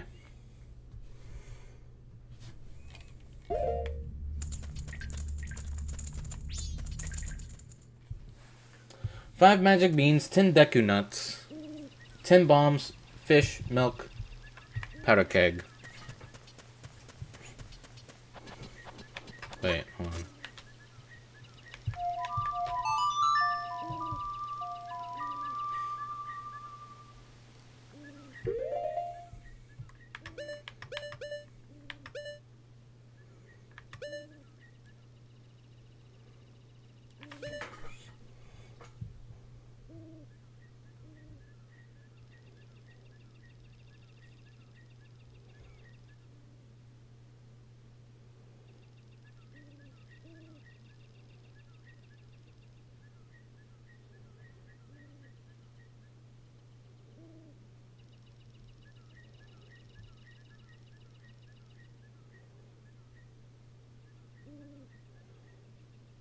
Okay, I need 50 rupees with that.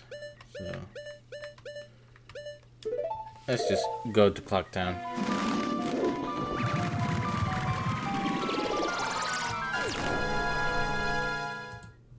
Alright.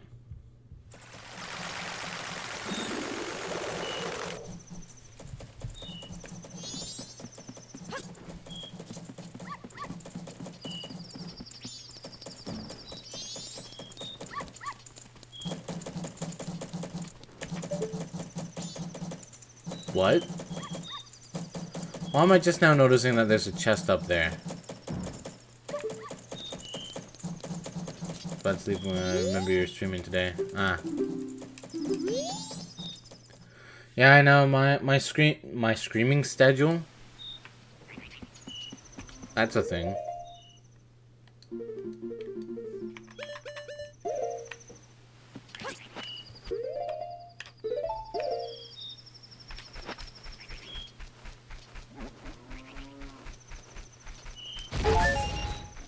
Oh, oops. I forgot that I had it equipped. My bad. I startled myself.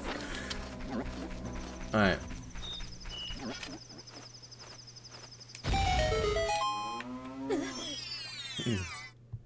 Yeah. And my schedule is a bit weird because of work stuff. I'm trying to get full time, and at the moment I still don't have it, but getting there. Let's equip a mask that will not cause me to explode.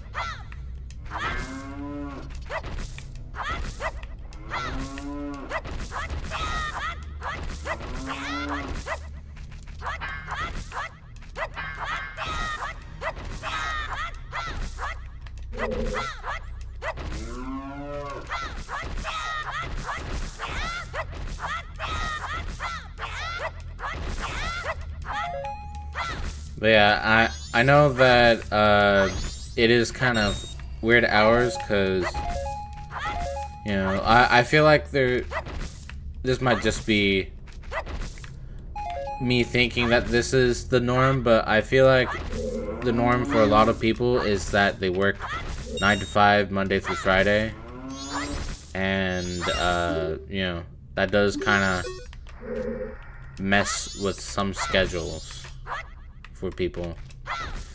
Well, I'm glad that people are still able to come by. A lot of people say scrapping for any currency. Yeah.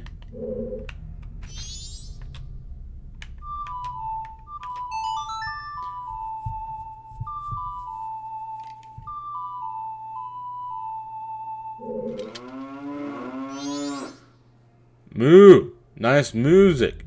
It reminds me of the pasture. That song just makes me want to let go and put out a lot of milk. I'll give some to you. Milk will make you very healthy.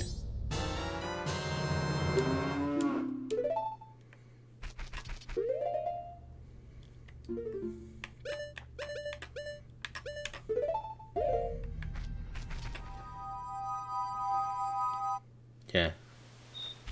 Don't worry, that was my plan. I was just trying to see what all the grass had first.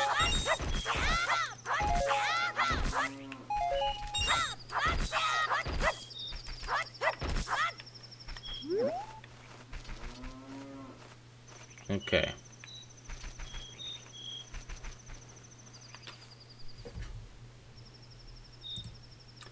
I need 50 rupees for 5 magic beans. I need 10 Deku nuts, 10 bombs. I probably have that already.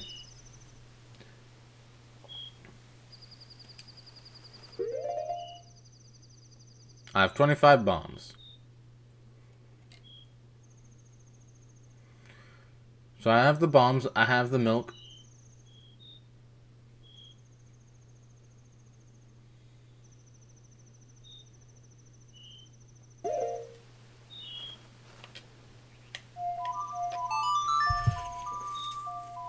Let's go into the woodland swamp.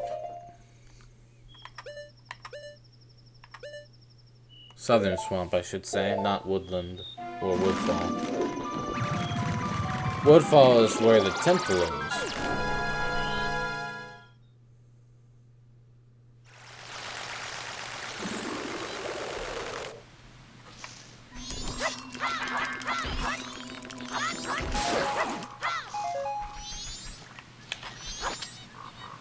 Nice. This is just mine.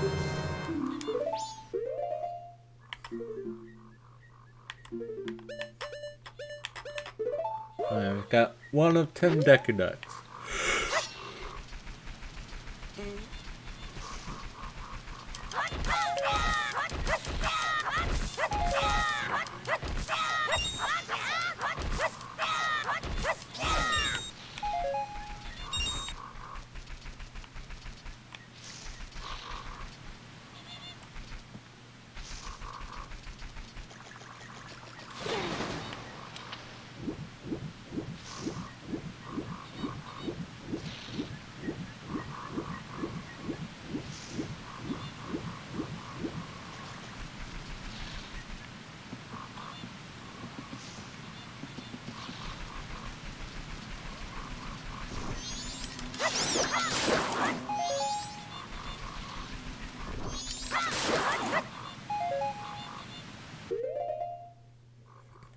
Got 3.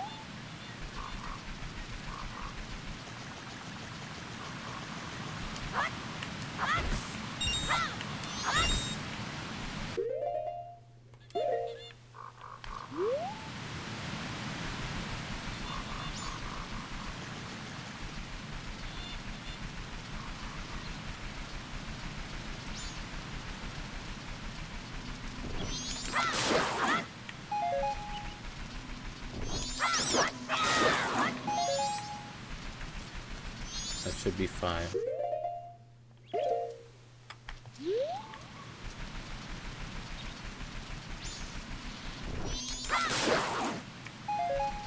Six.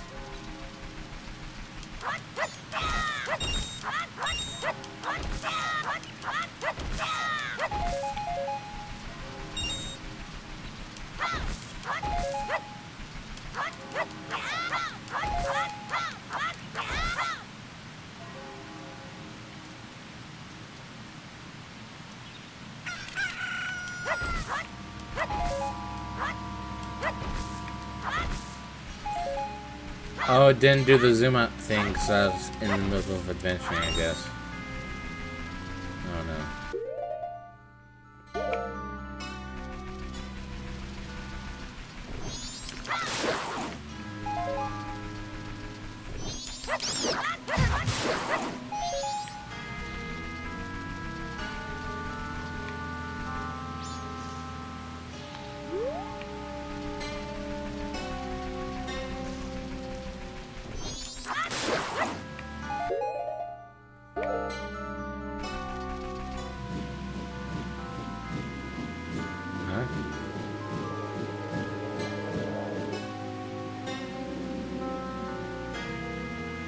Oh, right. She's searching for her sister.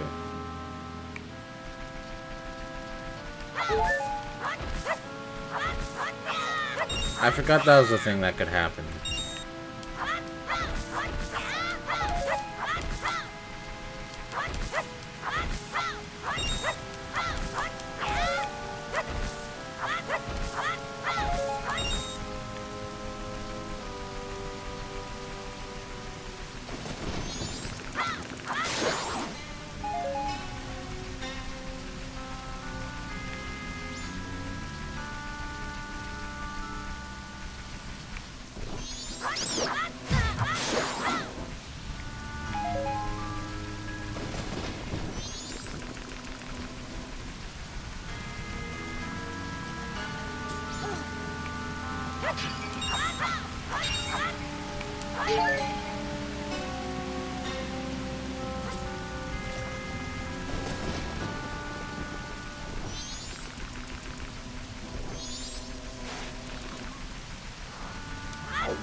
Hi, I'm a Deku.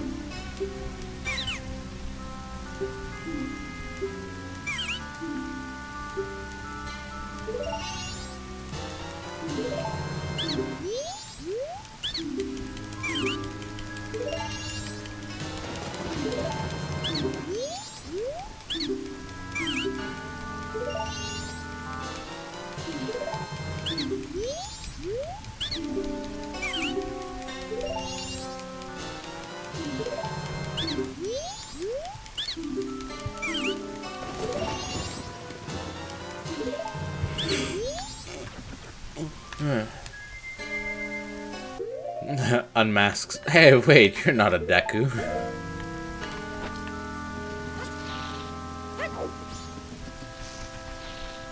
Okay, that's 5 magic beans, 10 Deku nuts, 10 bombs. I've got the milk. I just need the fish and the powder keg.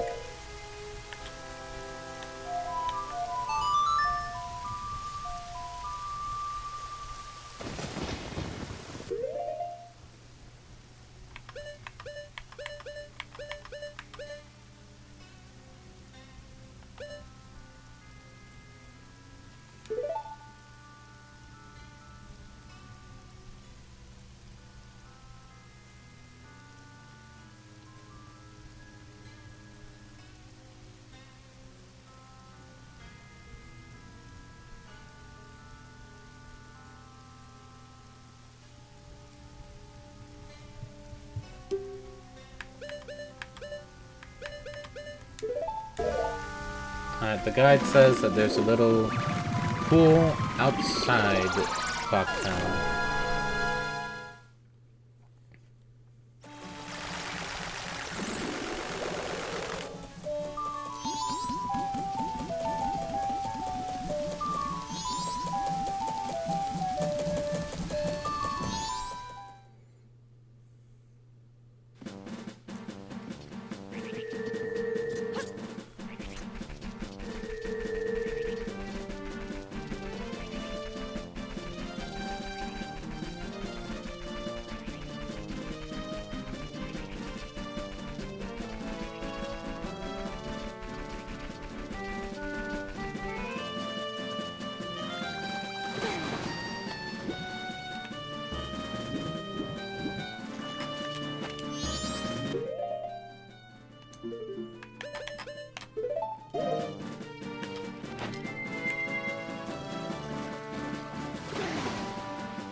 Alright, now we just need the powder keg. I don't... Oh, good night, Golden. Sorry I missed it at 1:34. Got a lot of bombs from that grass. What do fairies do? Fairies... When you die, you get revived by fairies.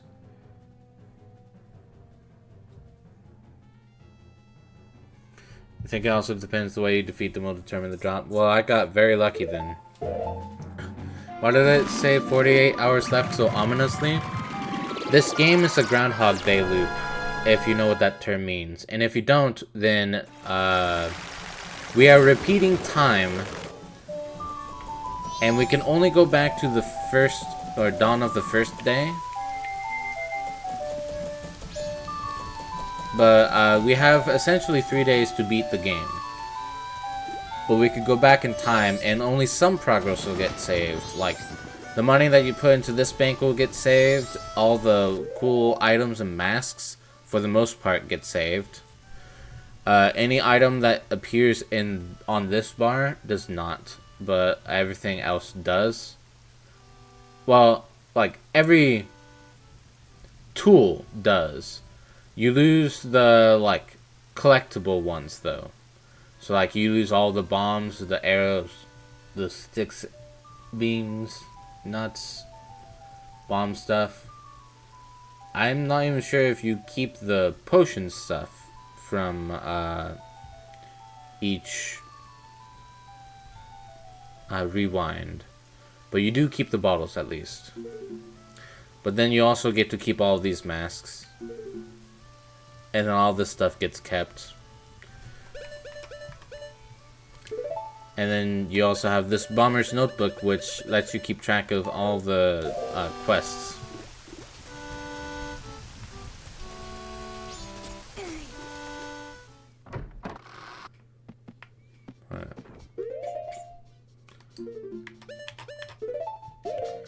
So, when it said 48 hours left, that means we have 2 days left.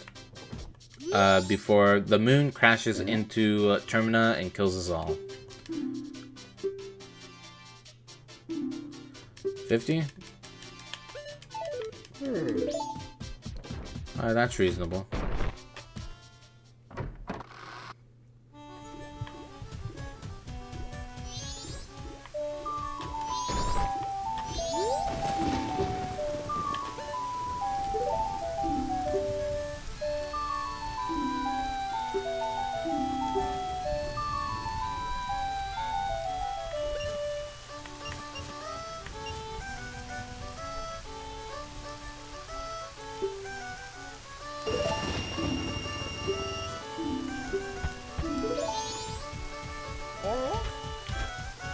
I guess they only do the 5 rupee withdrawal on the final day.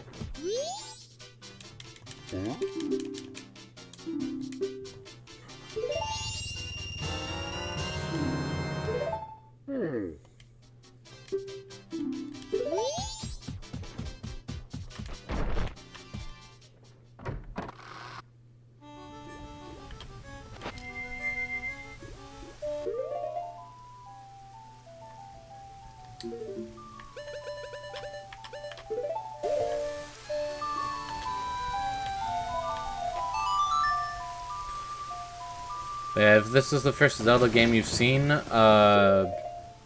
this is one of the weird little outliers to the lore, I guess. Because almost every other game takes place in Hyrule, but this one takes place in Termina. And instead of Ganon, we're dealing with something else. And this game is also pretty damn dark.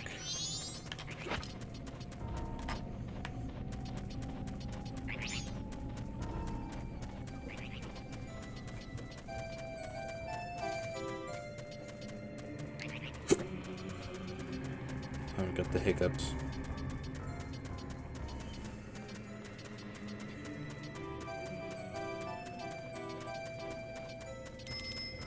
Yeah, you tell.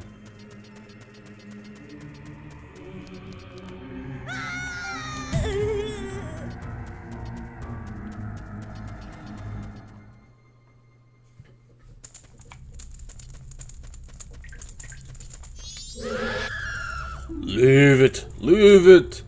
Leave me something delicious to chomp on. Something that sprouts when it's watered, preferably 5 of them.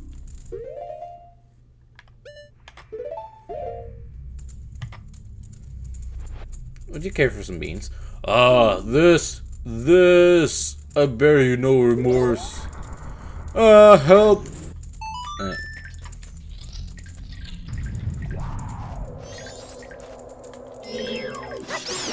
Nice.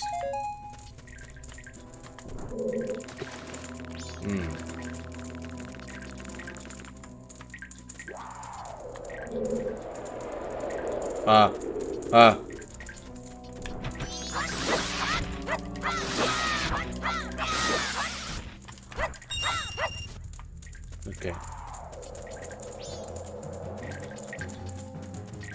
I'm fine with violence. I was not referring to the violence. It's just, in general, the game's, like, the atmosphere and shit is pretty dark.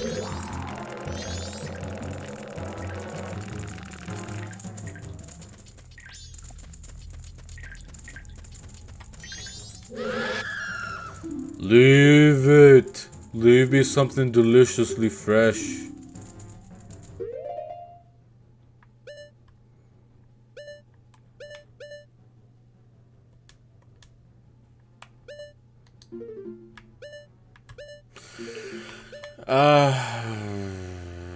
Yeah, that was a wall master. Okay, deliciously fresh. Milk?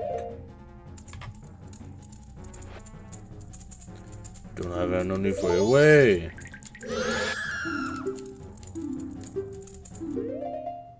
Is that the milk or fish? Here's a fish.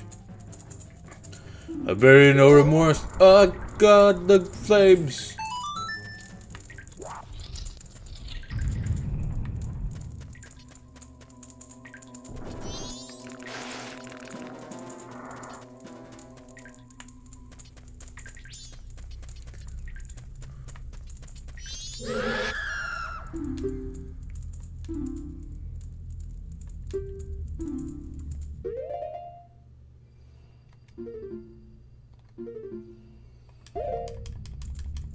Alright.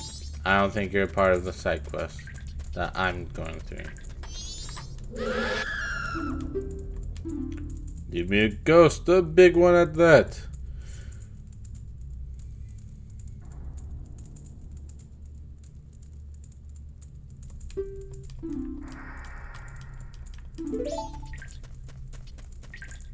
Did I give the fish to the wrong one?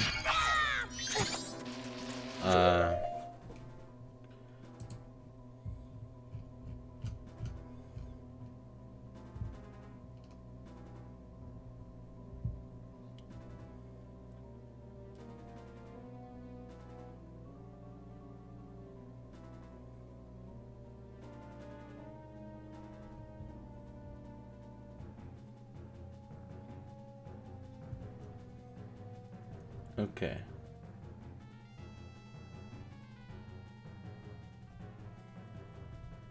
Alright, so yeah. I don't think I'm supposed to be here yet.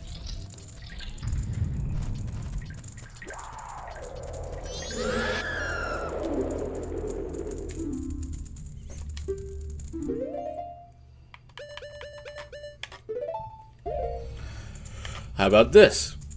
No, I said 10, not 11. Oh, God.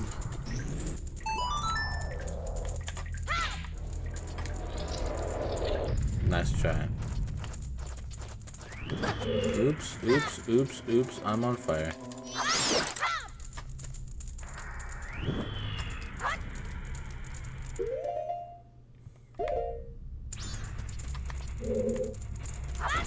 I could get bugs here.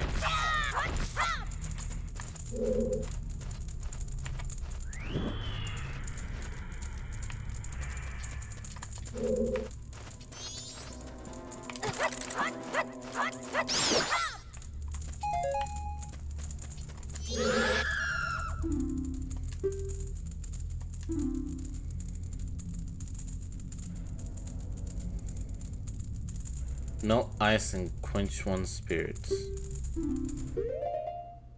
Melt ice and quench one's spirits. I don't know about the melting ice part. I don't have it. Damn it. Oh shit, I have the full ass map. Okay. Oh, it's this one I need to talk to.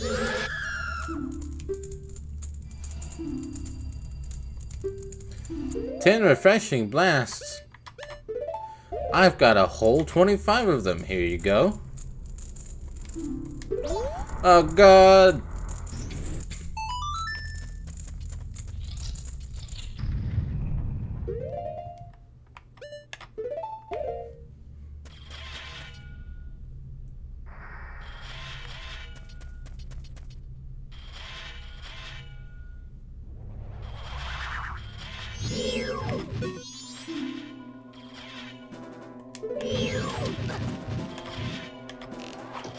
Oh shit.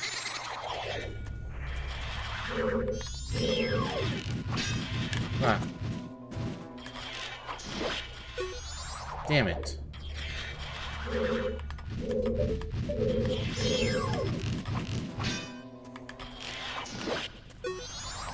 Oh, okay.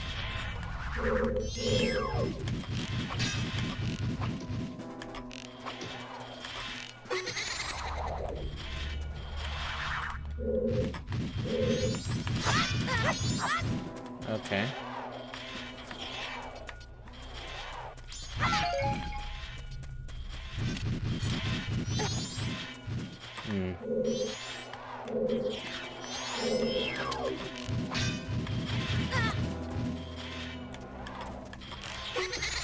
Damn it. Ah.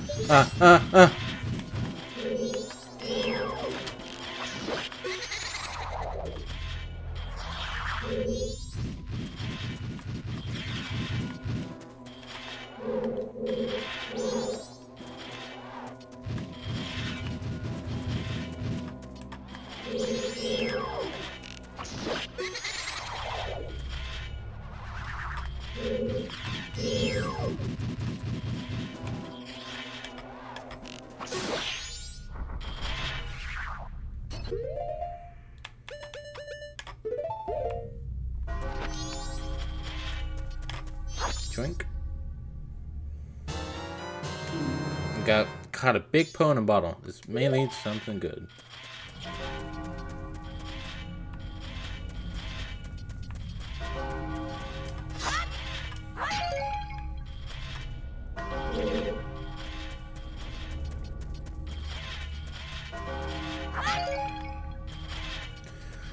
So I had to let it go by and then shoot at it when it's not doing the spinny stuff.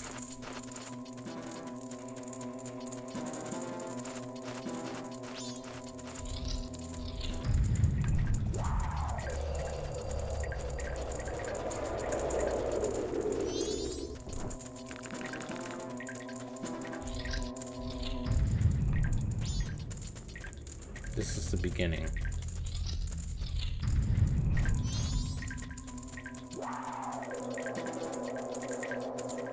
I unlocked this path.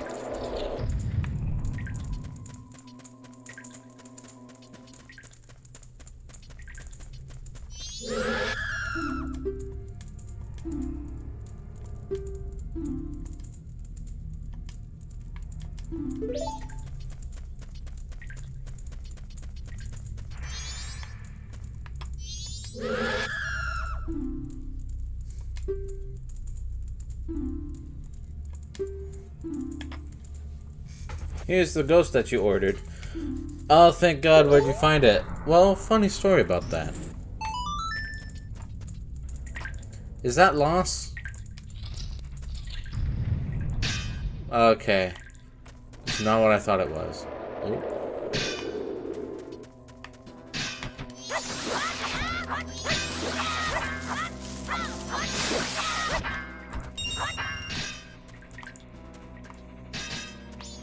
Ah.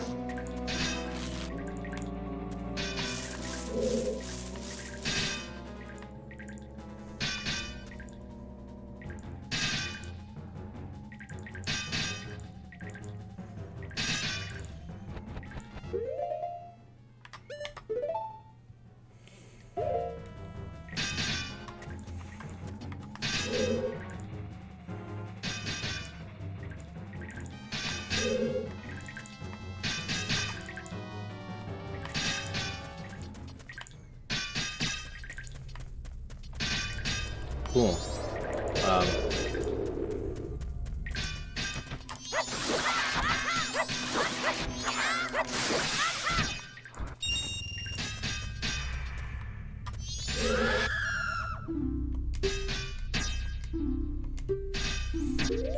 Calcium.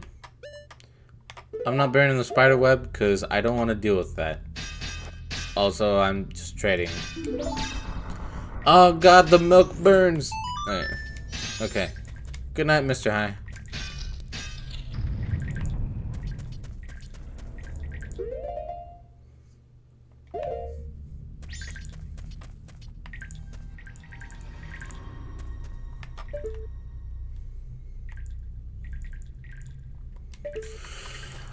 Okay. This is either powder keg or something else.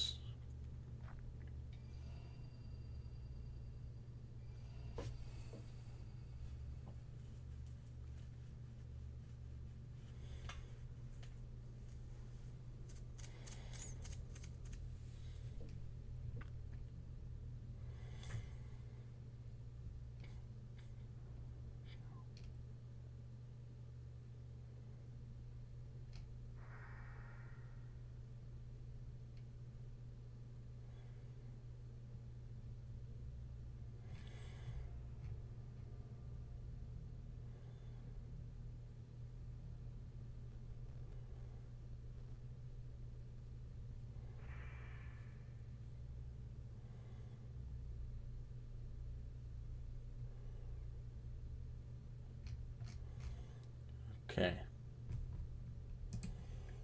The powder keg is used for later.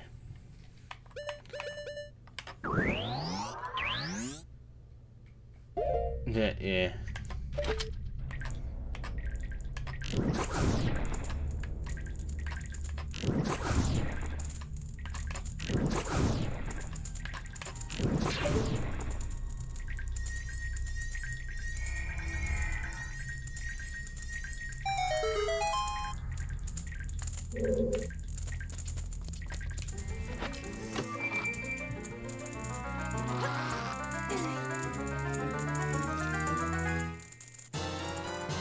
Got a mirror shield that can reflect certain kinds of light.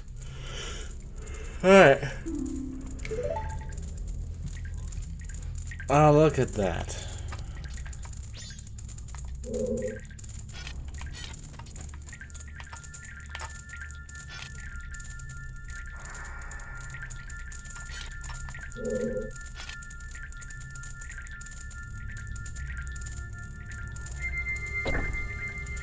Yeah.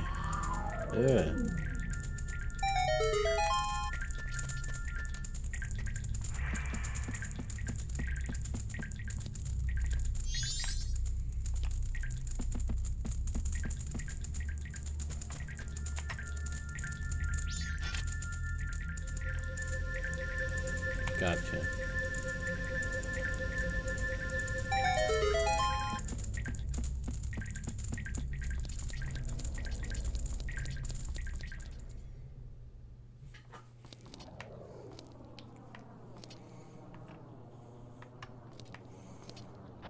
I'm in the ancient castle of Ikana.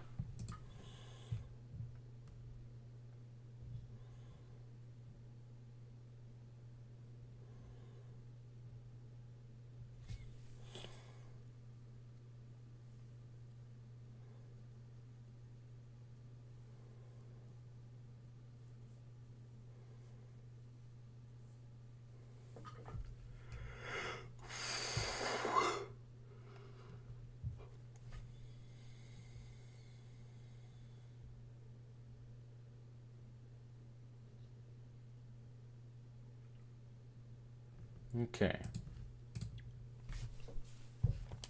I didn't. It's a pretty memorable design.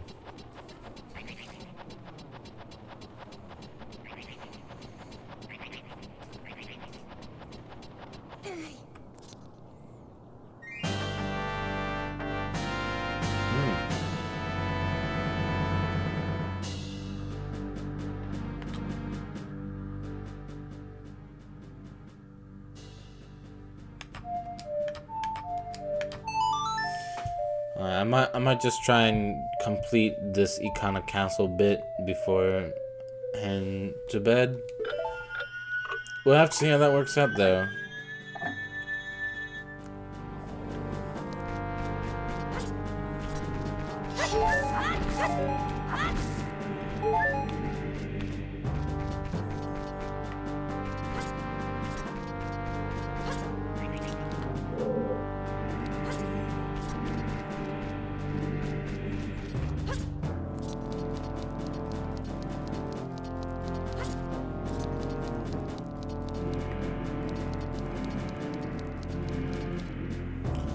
That's where I would have been.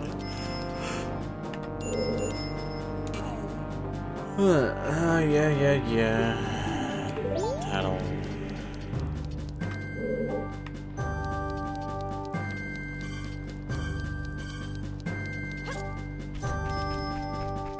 I know, Tattle.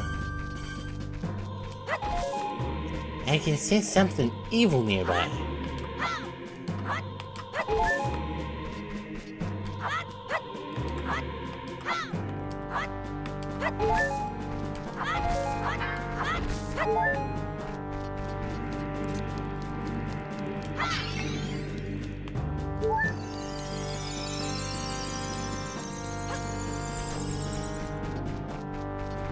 I could have caught it.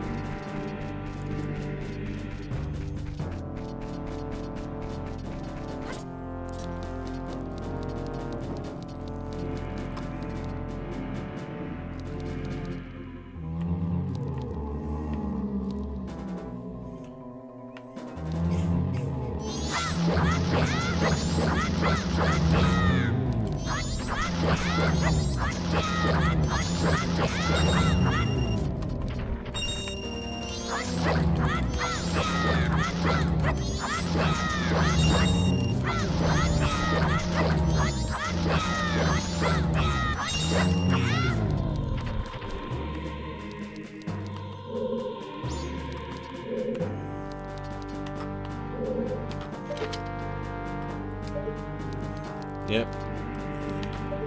They're not the ones that I'm expecting, though.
This Reed does have different hobbies, yeah.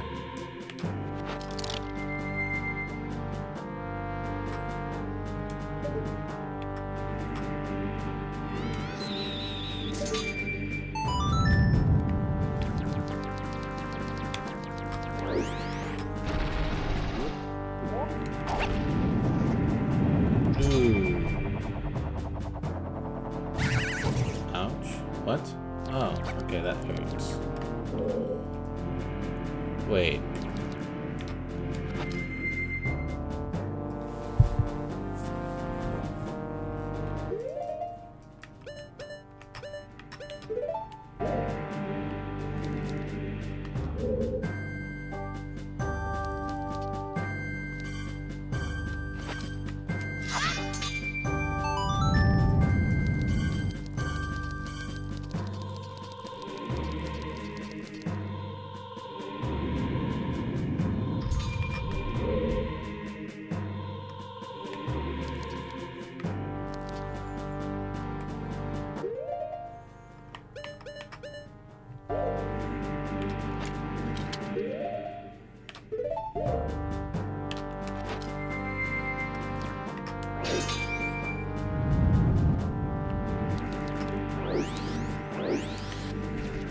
God damn it.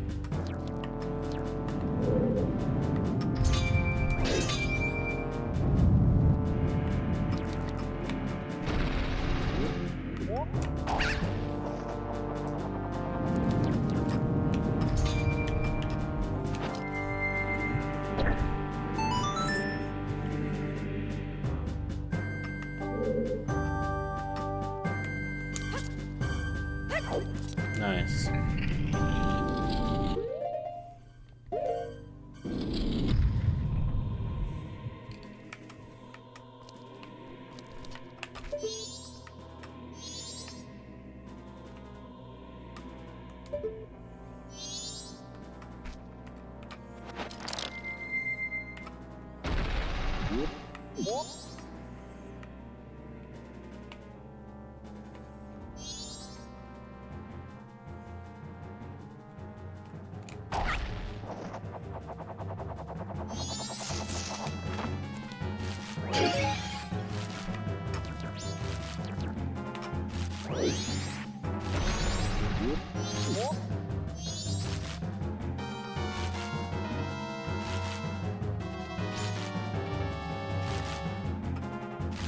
Ballsy move.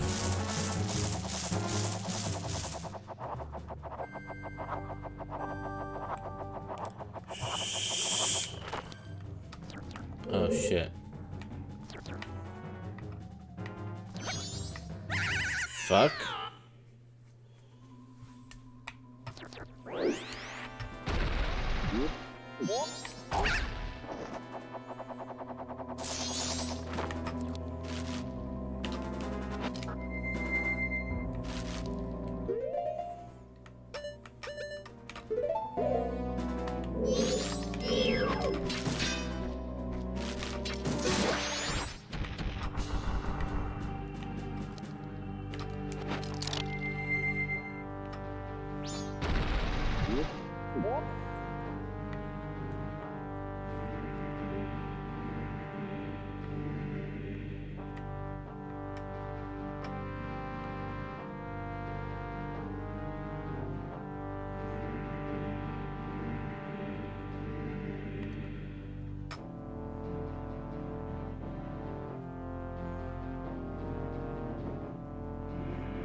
Fuck. Exactly as planned.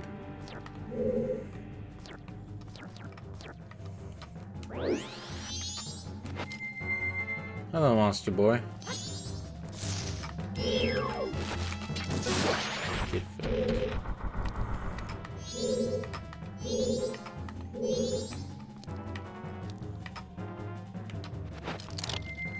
Oops.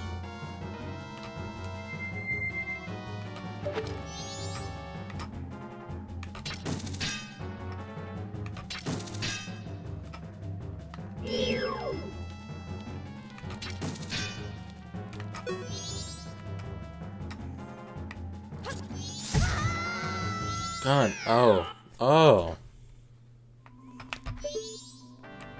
They respawned, okay.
Ah. Ah.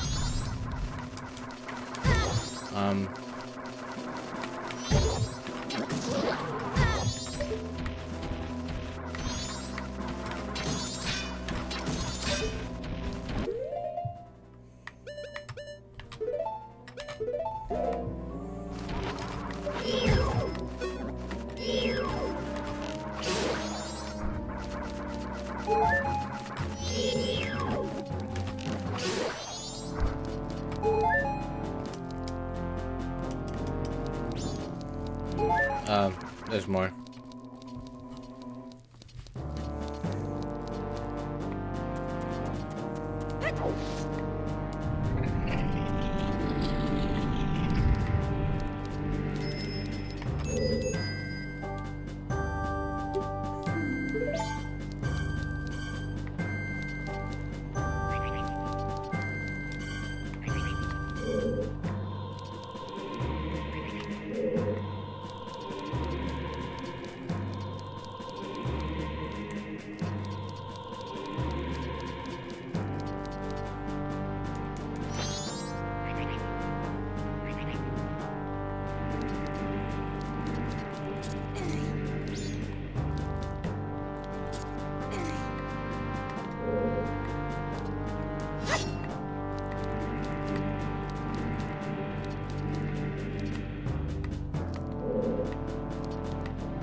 No. Fuck.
Oh, okay, wait, I didn't have to do that.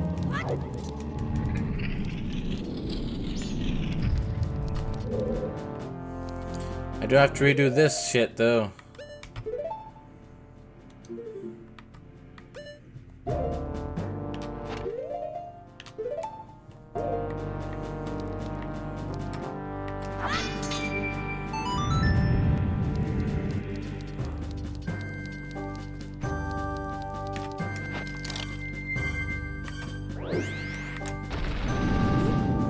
So apparently, you can do that.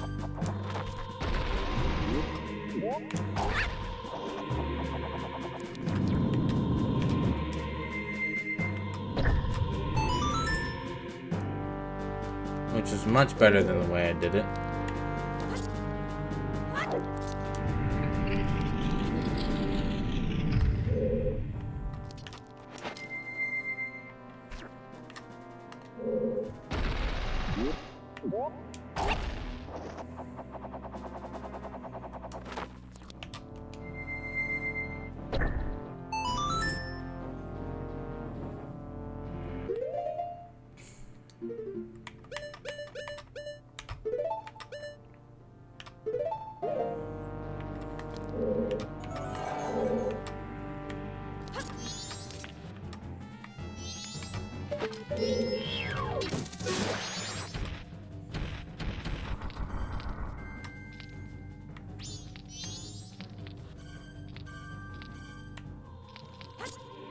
Okay.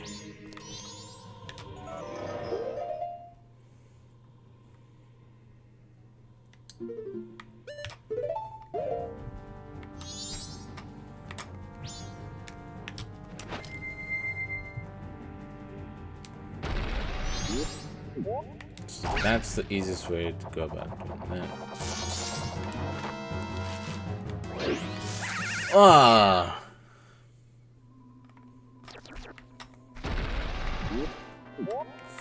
Fucking god damn it.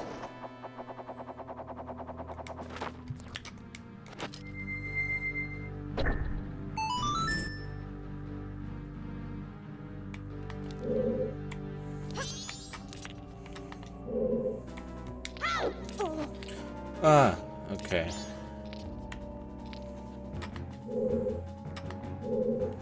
Fine.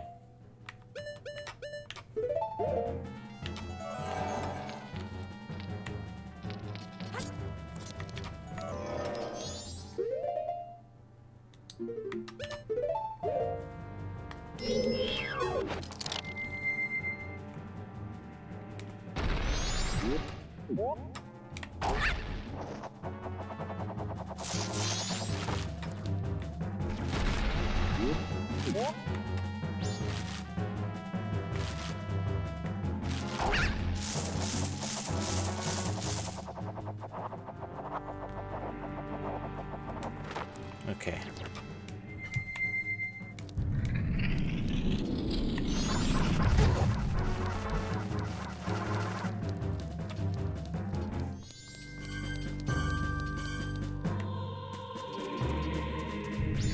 I don't like how that just kind of presents itself to you there like that.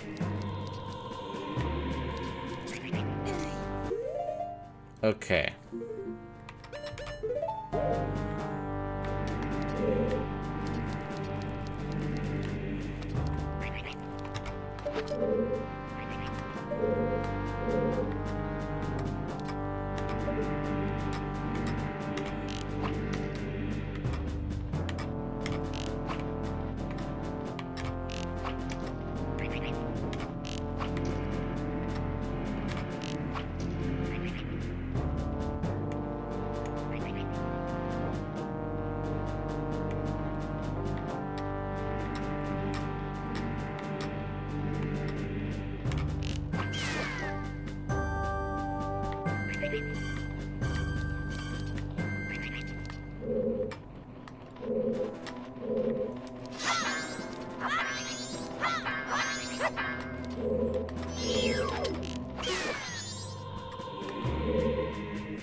Okay. I'm safe stating.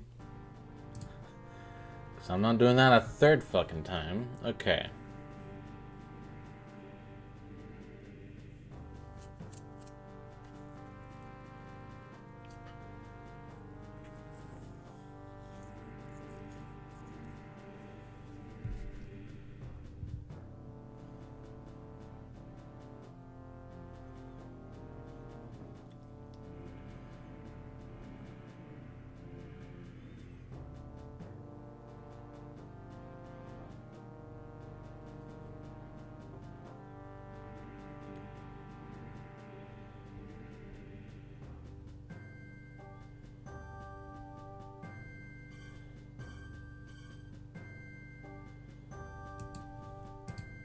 Okay.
I thought there was another one.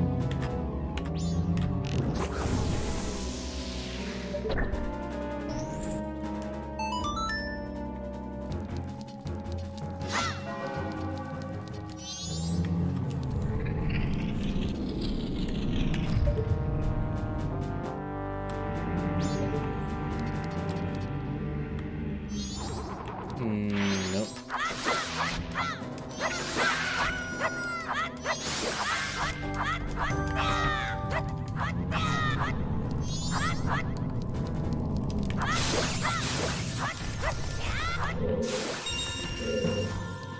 Oh. It's weak to light.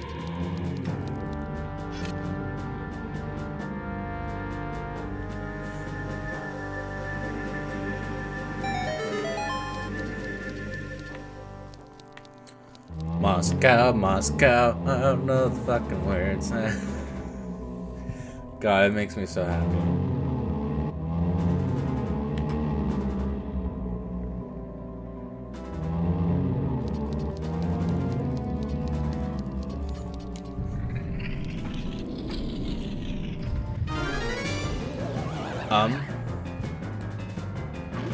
What? Oh no, it's this fucker. Squeeze robe.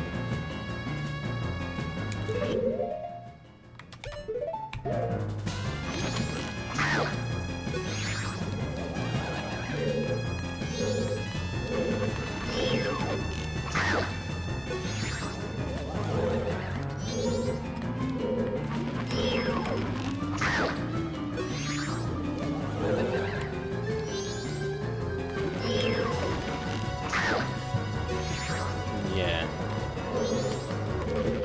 Oh.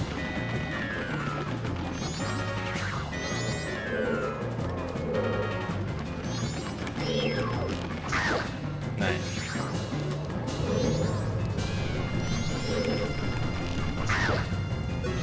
Don't know how I caught that one.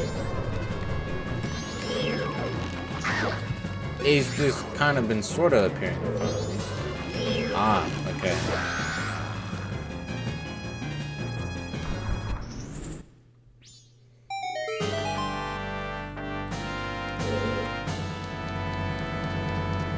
Thank you, game.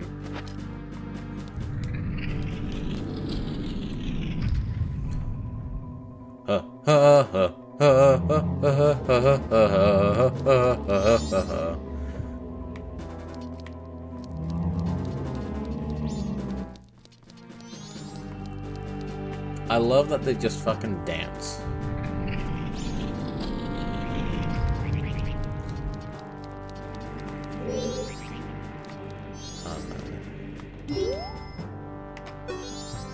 Here, see? You always miss things like this.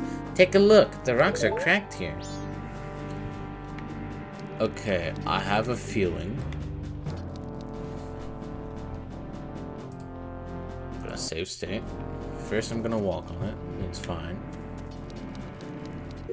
I have a feeling I know what I need to put there, but first, let's try out our other options. Yeah. Also, what does this lead to?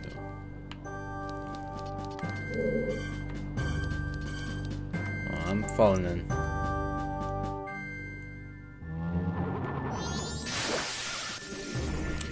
It's to help out with that one. Okay, so.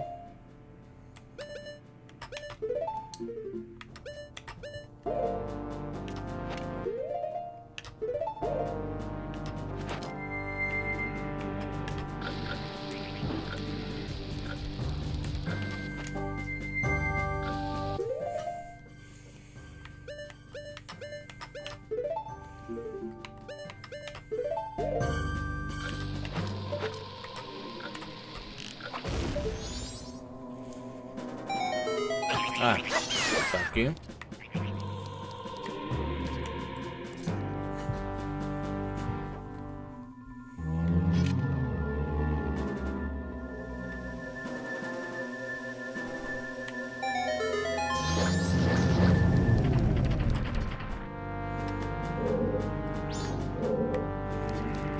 I wasn't even meaning to kill them.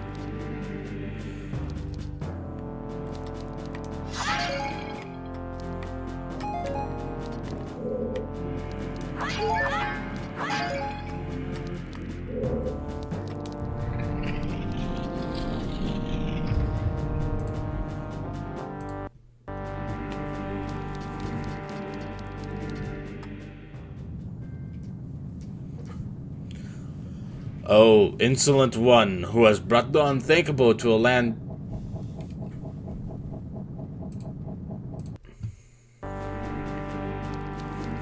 Let's try that again.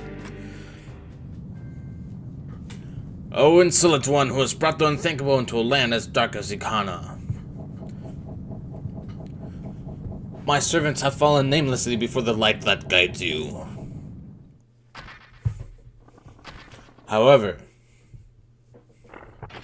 the darkness in which my servants live is, after all, fleeting.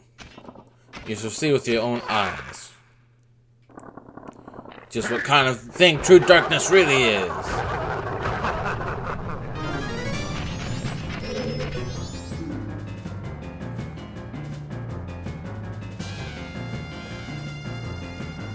Use the targeting methods while defending. Unthinkable? What could that possibly be in a place as dark as this?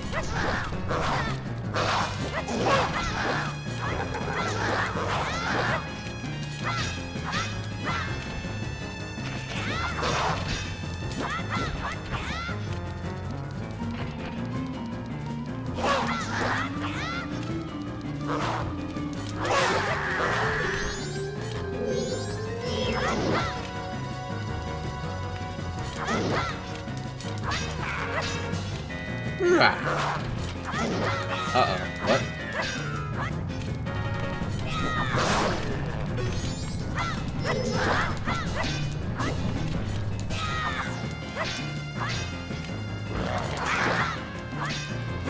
Do I have to kill them both at once?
Oh, Kita! Is it not Captain Kita?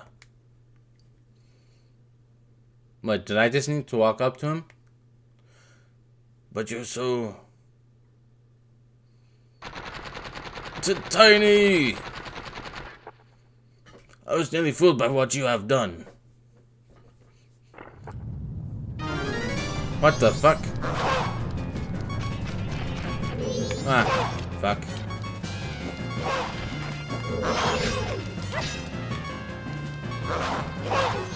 Ouch.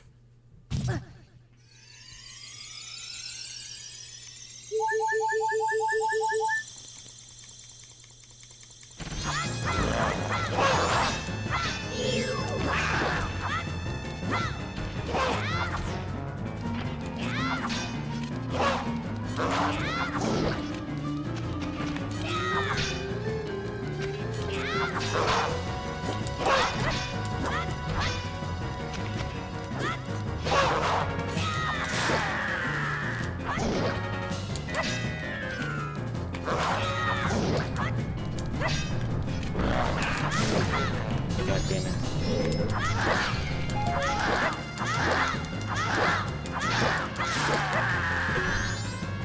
There. The fuck? Hey. What? Hey.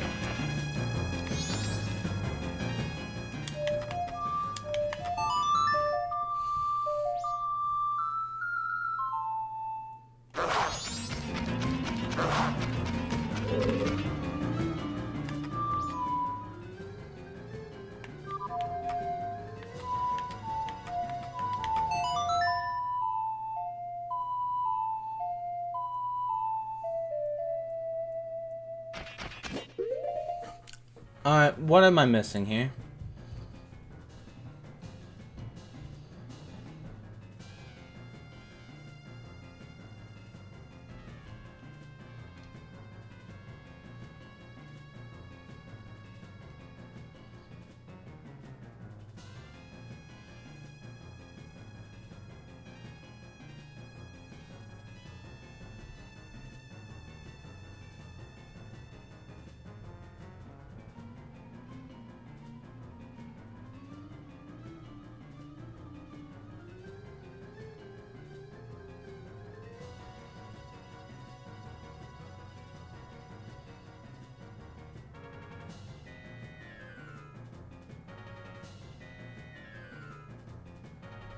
Okay, that's why. Here, you know what?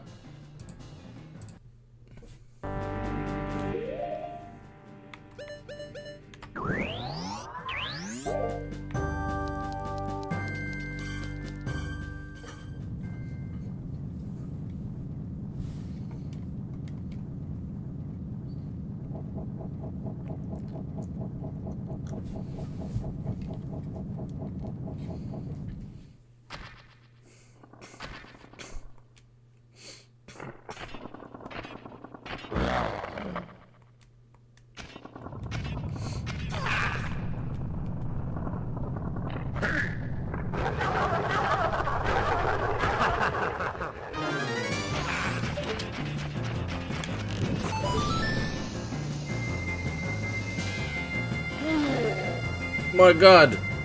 You've ruined those drapes.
Oh, what?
Yeah, guys, can you stop climbing up?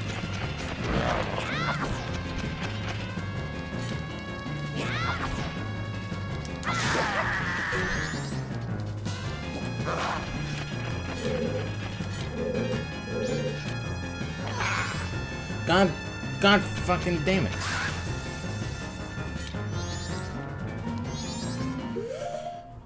It's so hard to aim it.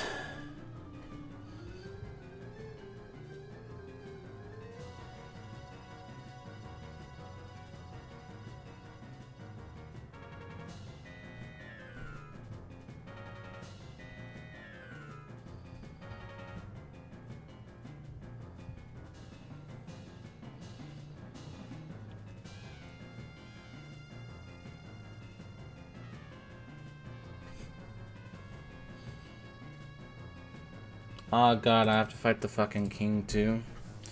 I don't know if I'm gonna even, like, have enough time, man.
Oh, thank god. Okay.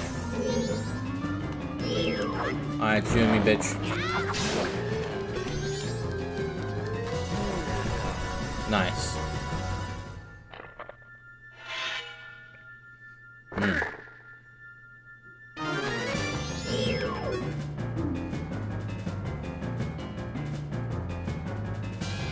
Stick with using the basic target methods while defending. Use a different rank than those other two actions. Alright, come down here. Actually, no, don't come down here. Just,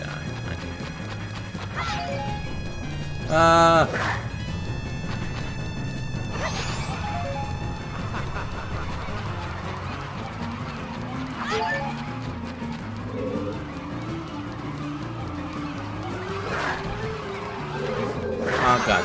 What the fuck? What the fuck?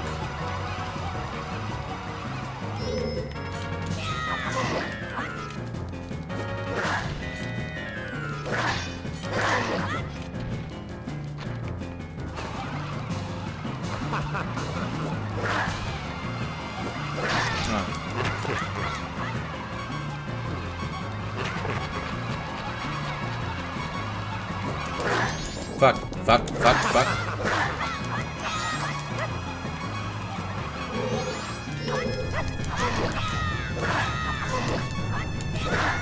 Oof.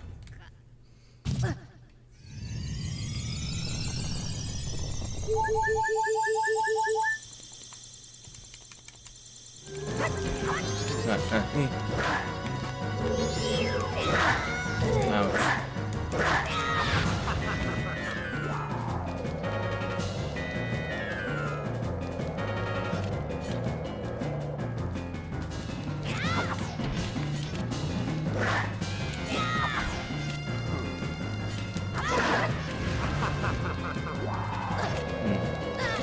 Okay, no, get out of there.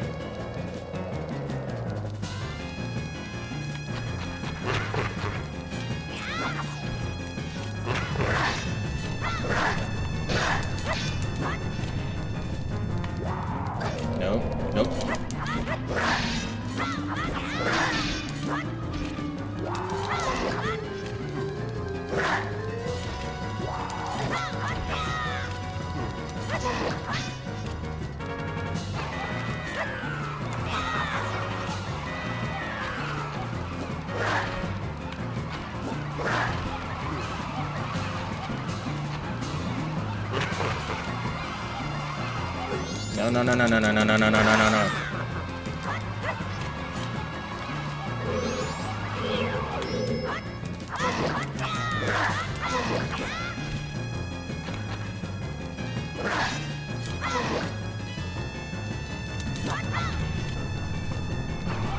Nope. Okay.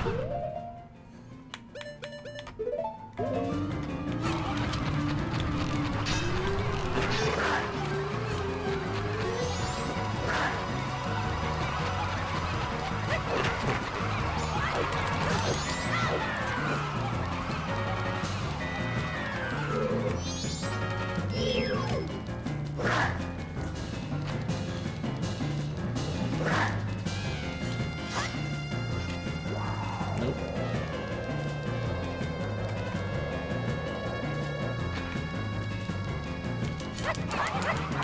God fucking damn it. God fucking damn it. Ah. Help. Help.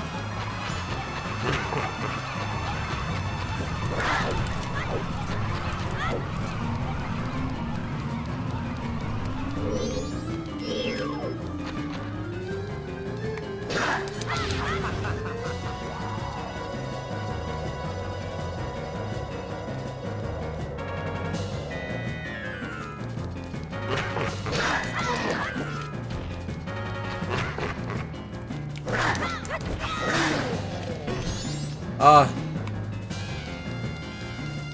Damn it. Damn it. Damn it. Damn it. Damn it. Damn it. Damn it. Damn it. Damn it. Damn it. Damn it. Damn it. Damn it.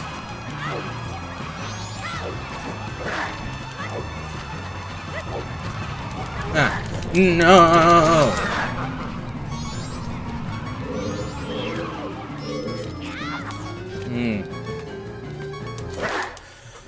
Fucking god damn it! God damn it!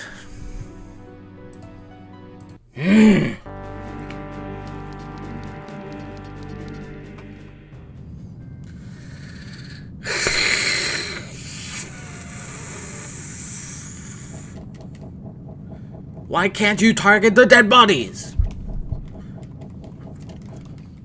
God damn it.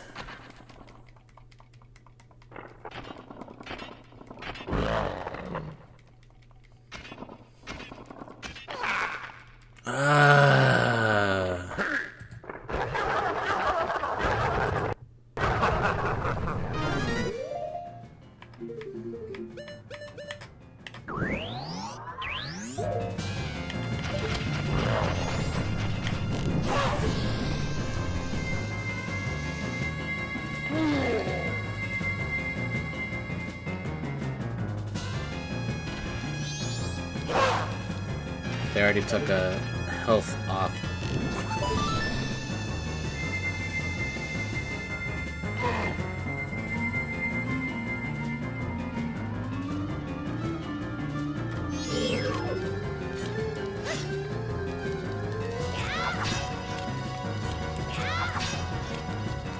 Alright.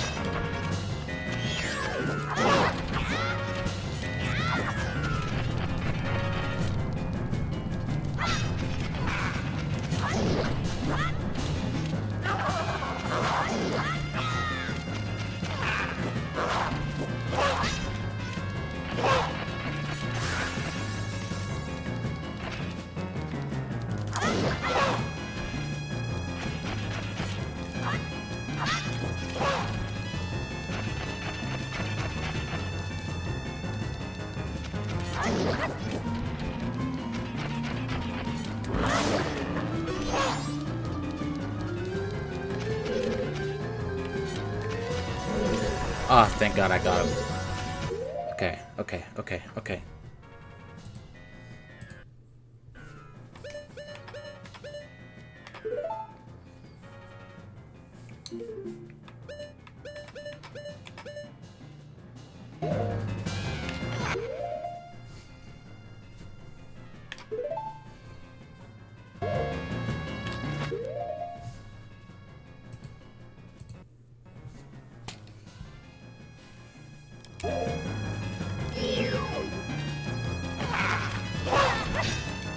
Oh, fuck.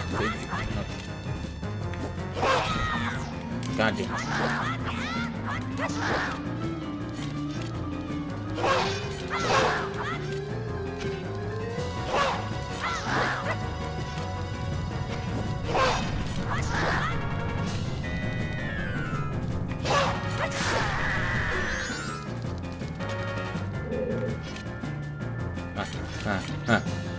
Fucking get him. God, fuck you.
Oh my God. Okay.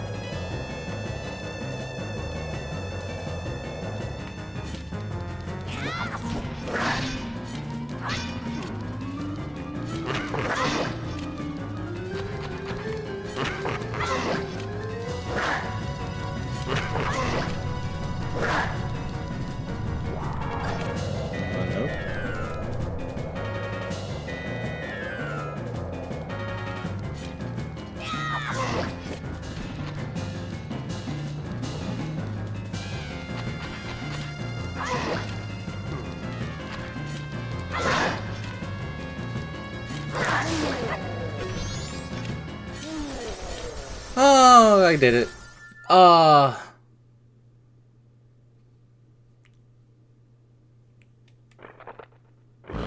They're blocking me. Get out of the way. I can still get them.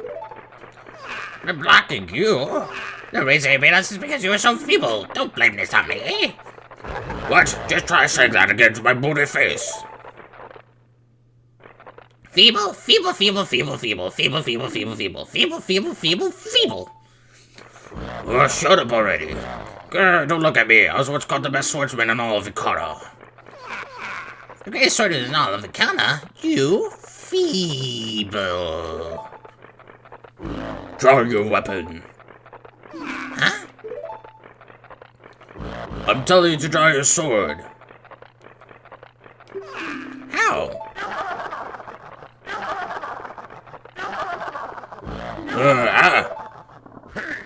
Will you two stop? What fools? Haven't you begun to understand? The kingdom being ruined and us left in this state. Isn't it petty? Little battles like this that have caused it. Believing in your friends and embracing that belief by forgiving failure. These feelings have vanished from our hearts. It all happened after somebody thrust open the doors of that stone tower. You who bring light into darkness. I am the king of Ikana Kingdom. Egos du Ikana. The spellbinding that had been cast upon us was broken by that light which you carry. To return true light to this land, you must seal the doors of Stone Tower where the winds of darkness blow through. But Stone Tower is an impenetrable stronghold. Hundreds of soldiers from my kingdom would not even be able to topple it. It is far too reckless for one to take on such a challenge. And so, I grant to you a soldier who has no heart, one who will not falter in the darkness.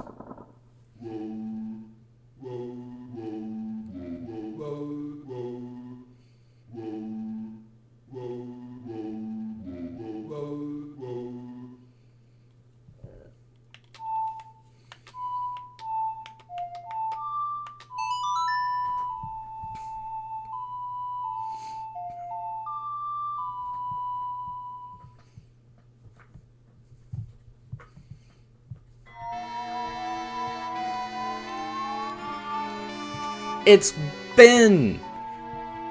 It's him! You learned the Elegy of Emptiness.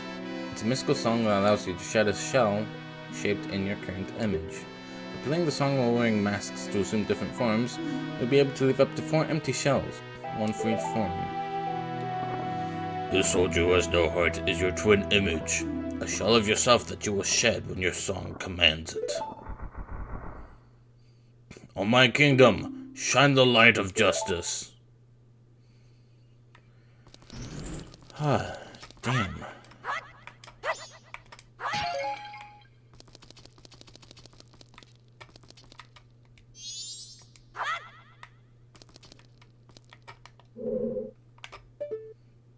Hi, Ben. Ah, man. Once I actually got serious into that fight, like, it was a lot easier somehow. It was just, like, I was struggling. So, I guess this kind of goes into the thing I was talking about earlier this stream, where, I'm not always the brightest, which is funny because I needed light to beat the boss, but, I don't know if I would have ever considered lighting up the room by burning those drapes.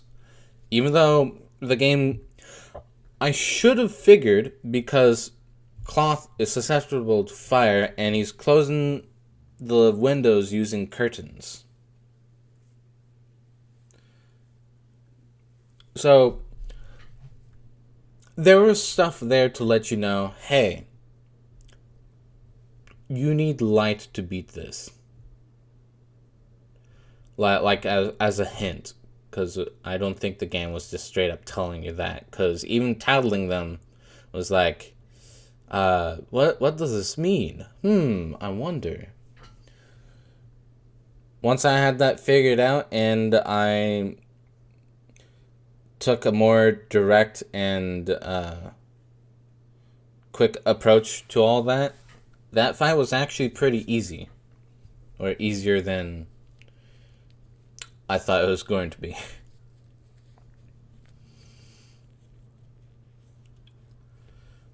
But yeah, like, I would not have caught on to that. I'm dumb. This is why I have walkthroughs.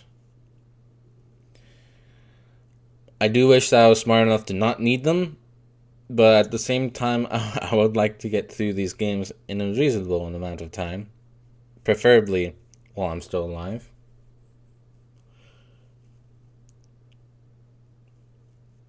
So yeah.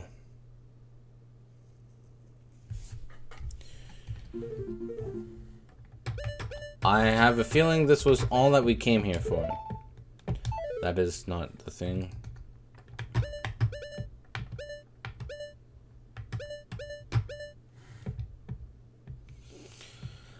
Okay, well, we made some decent-ass progress. Oh, wow, our shield is actually just legit replaced. Can I not switch it out?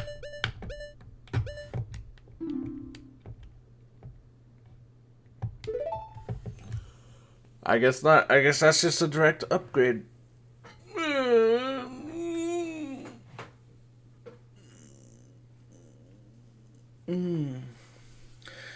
Yeah, it's hit 3 for me. But yeah, it's just funny thinking back. Like, I could have realized some of the things for this fight, but by the time I had to look it up, I had already wasted a decent amount of time and resources, like health, into it, and then I was not doing that good against the actual big boss. But as you saw, like, I learned from the second time, especially with switching to the bunny hood, to not only give me speed, but also because wearing the captain's hat was the one that triggered that scene where he's like, wait a minute, I recall you. Oh wait, no, that's just a mask. So I did that so that it wouldn't happen, and thus I wouldn't have to sit and wait a little bit. But before I do anything else, I need to figure out if this is literally all.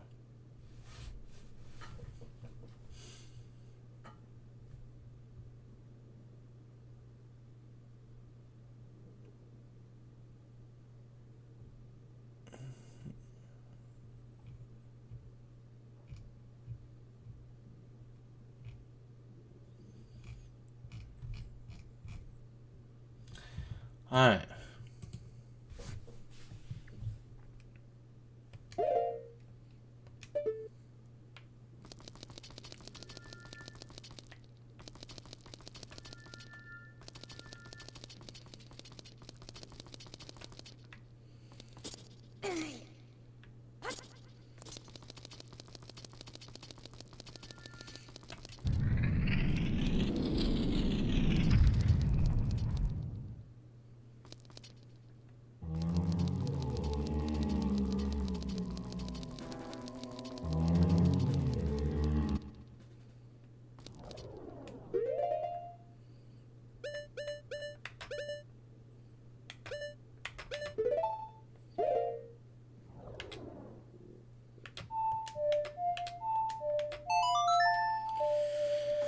Okay.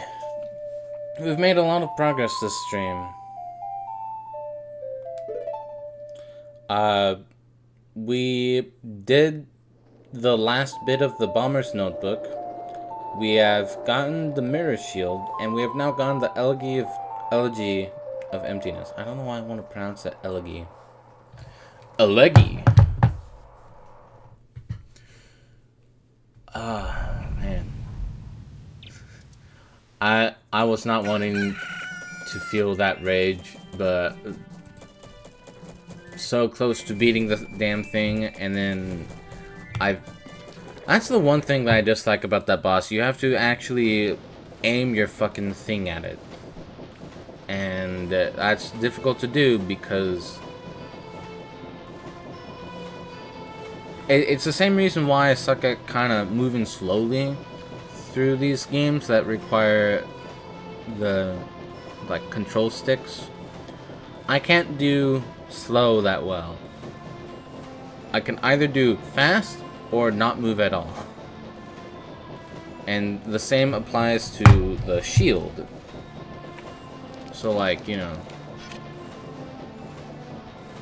like I can slowly tilt it up, but the thing is, you need to be like subtle but precise when attempting to like hit things with it. And I'm not like that. It's also the same with this, but at least this one, it's easier to control, especially because When you stop moving, you're in that position. You don't revert back to where you started. So, you know, I can do the small micro adjustments there. It's this fucker. Anyway,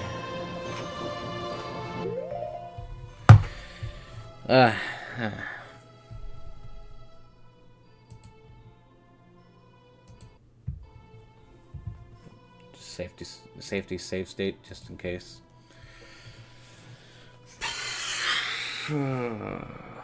Alright.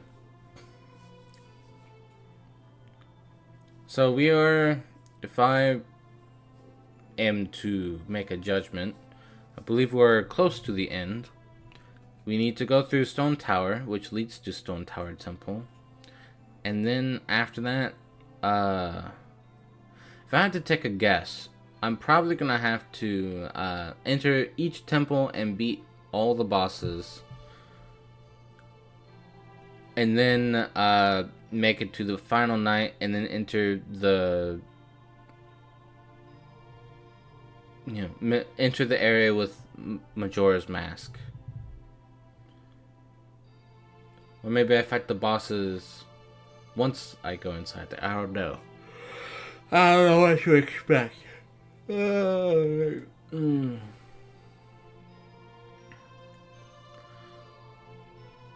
do want to say though, like,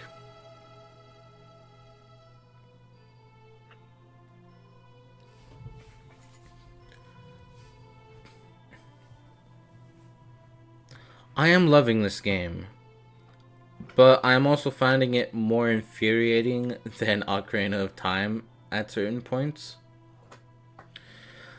Like, there's a reason why I had to take a break from this game after doing the Great Bay Temple.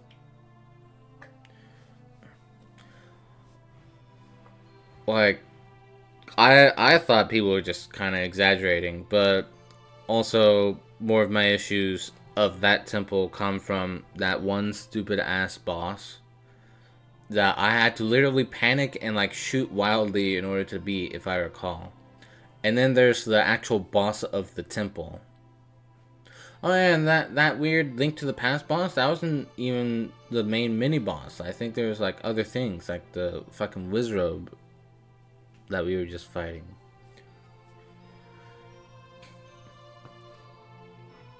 And there's like a few other moments too. Like I've been just struggling to throughout this game, actually, I've been struggling to figure out what the fuck I need to do, and I don't know if it's just because I'm missing dialogue with things, or if it's supposed to be self-explanatory but not for me, or if the game just doesn't explain it. I don't know. Like, I'm honestly giving the benefit of the doubt to the game for that fight I just went through, because the game clearly showed the windows shining light into the room, and the king was talking about the darkness and light stuff, and it was showing that the curtains were going over the windows. So you could make that assumption. I did not.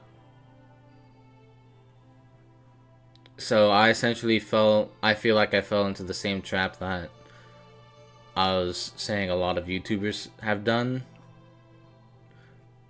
And like I said, I legit don't know if it's my fault or not. I don't know. I have had to look up a walkthrough for just about, I won't say every step, but it's like the general plot. Like the plot points in this game. I feel like I've had to look up a guide at least once or twice per each plot point.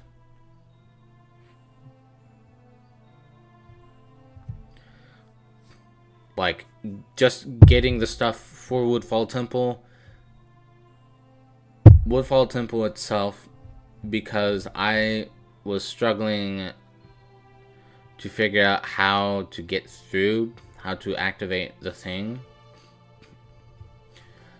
I had to look up a guide for Snowhead temple. Or, Snowfall Temple. No.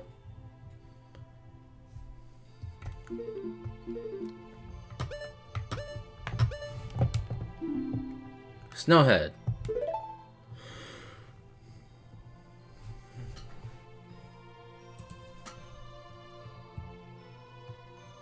Right, this place is called Stone Tower. Okay. So yeah, like, I had to look up a guide for Snowhead Temple. I had to look up a guide a few times for the Great Bay Temple. I had to look up like 1 or 2 guides for like some of the stuff in between each.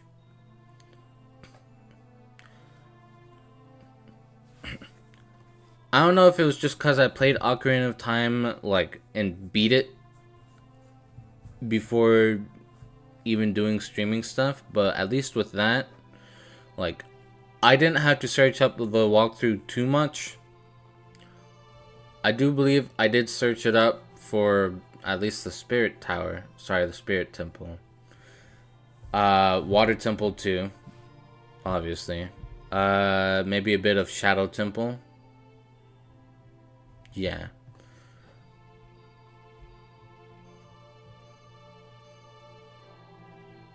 Actually, I think I did look up a walkthrough for all the temples, but I think I did the child dungeons fine.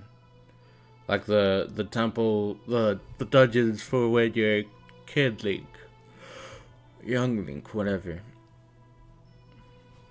Like, I think I did those fine, and for the most part, like, in between each temple, I don't think I needed to research too much.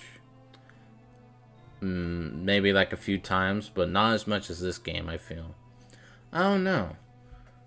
It's kind of hard to place. I feel like I'm just missing a lot more stuff playing through this game.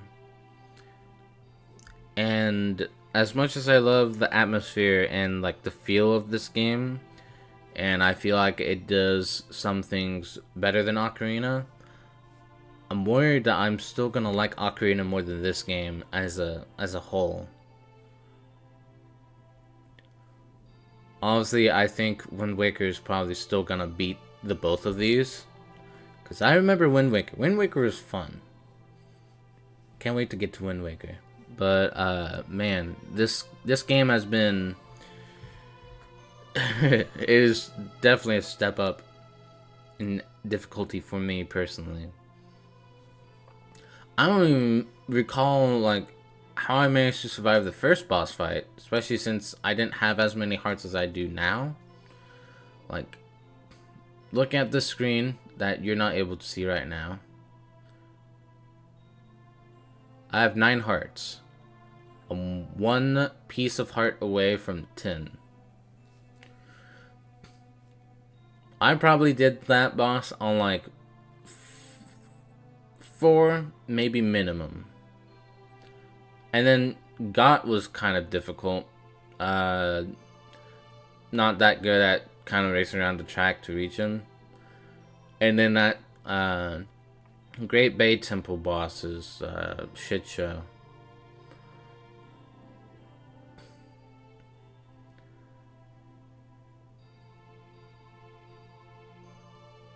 So, you know, like literally every point, every moment in this game, I've been met with pushback. I don't know if that's the right way to phrase it.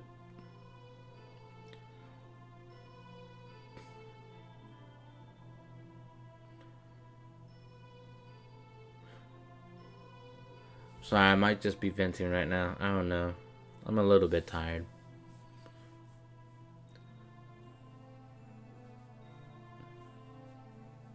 The point here is that I am not the best at this game. I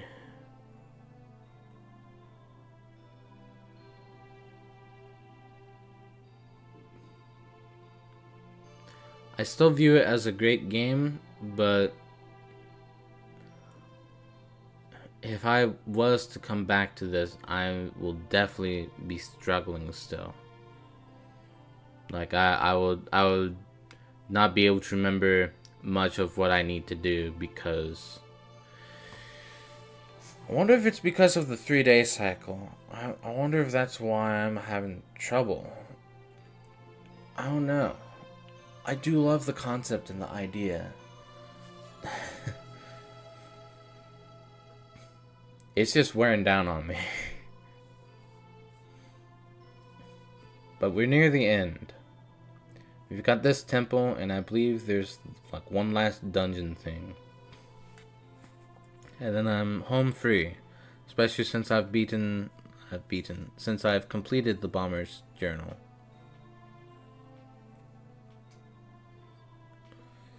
Alright. Thank you for watching, if you're still there. If you had stayed long enough to hear me ramble about shit, thank you. Don't know how you're enjoying it.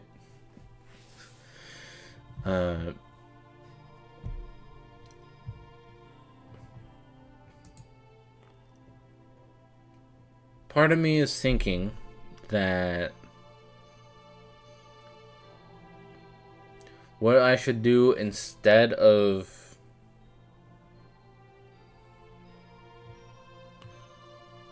skipping the 3rd stream night thing, I should instead just like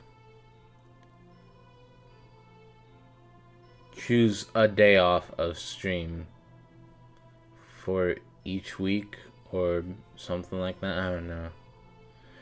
Because part of me does want to stream on like Saturday night, because I have Sunday off. I have not made the schedule yet for next week. But like it is an interesting decision I have to make there.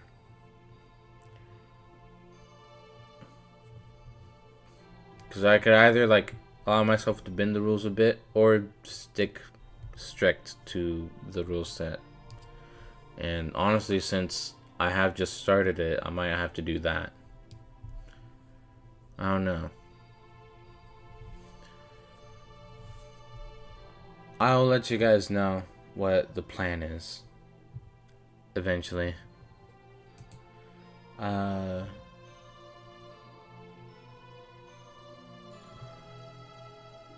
Thank you for joining me. I hope you guys have a good morning. Essentially. I hope you guys enjoy the rest of your night or the rest of your day.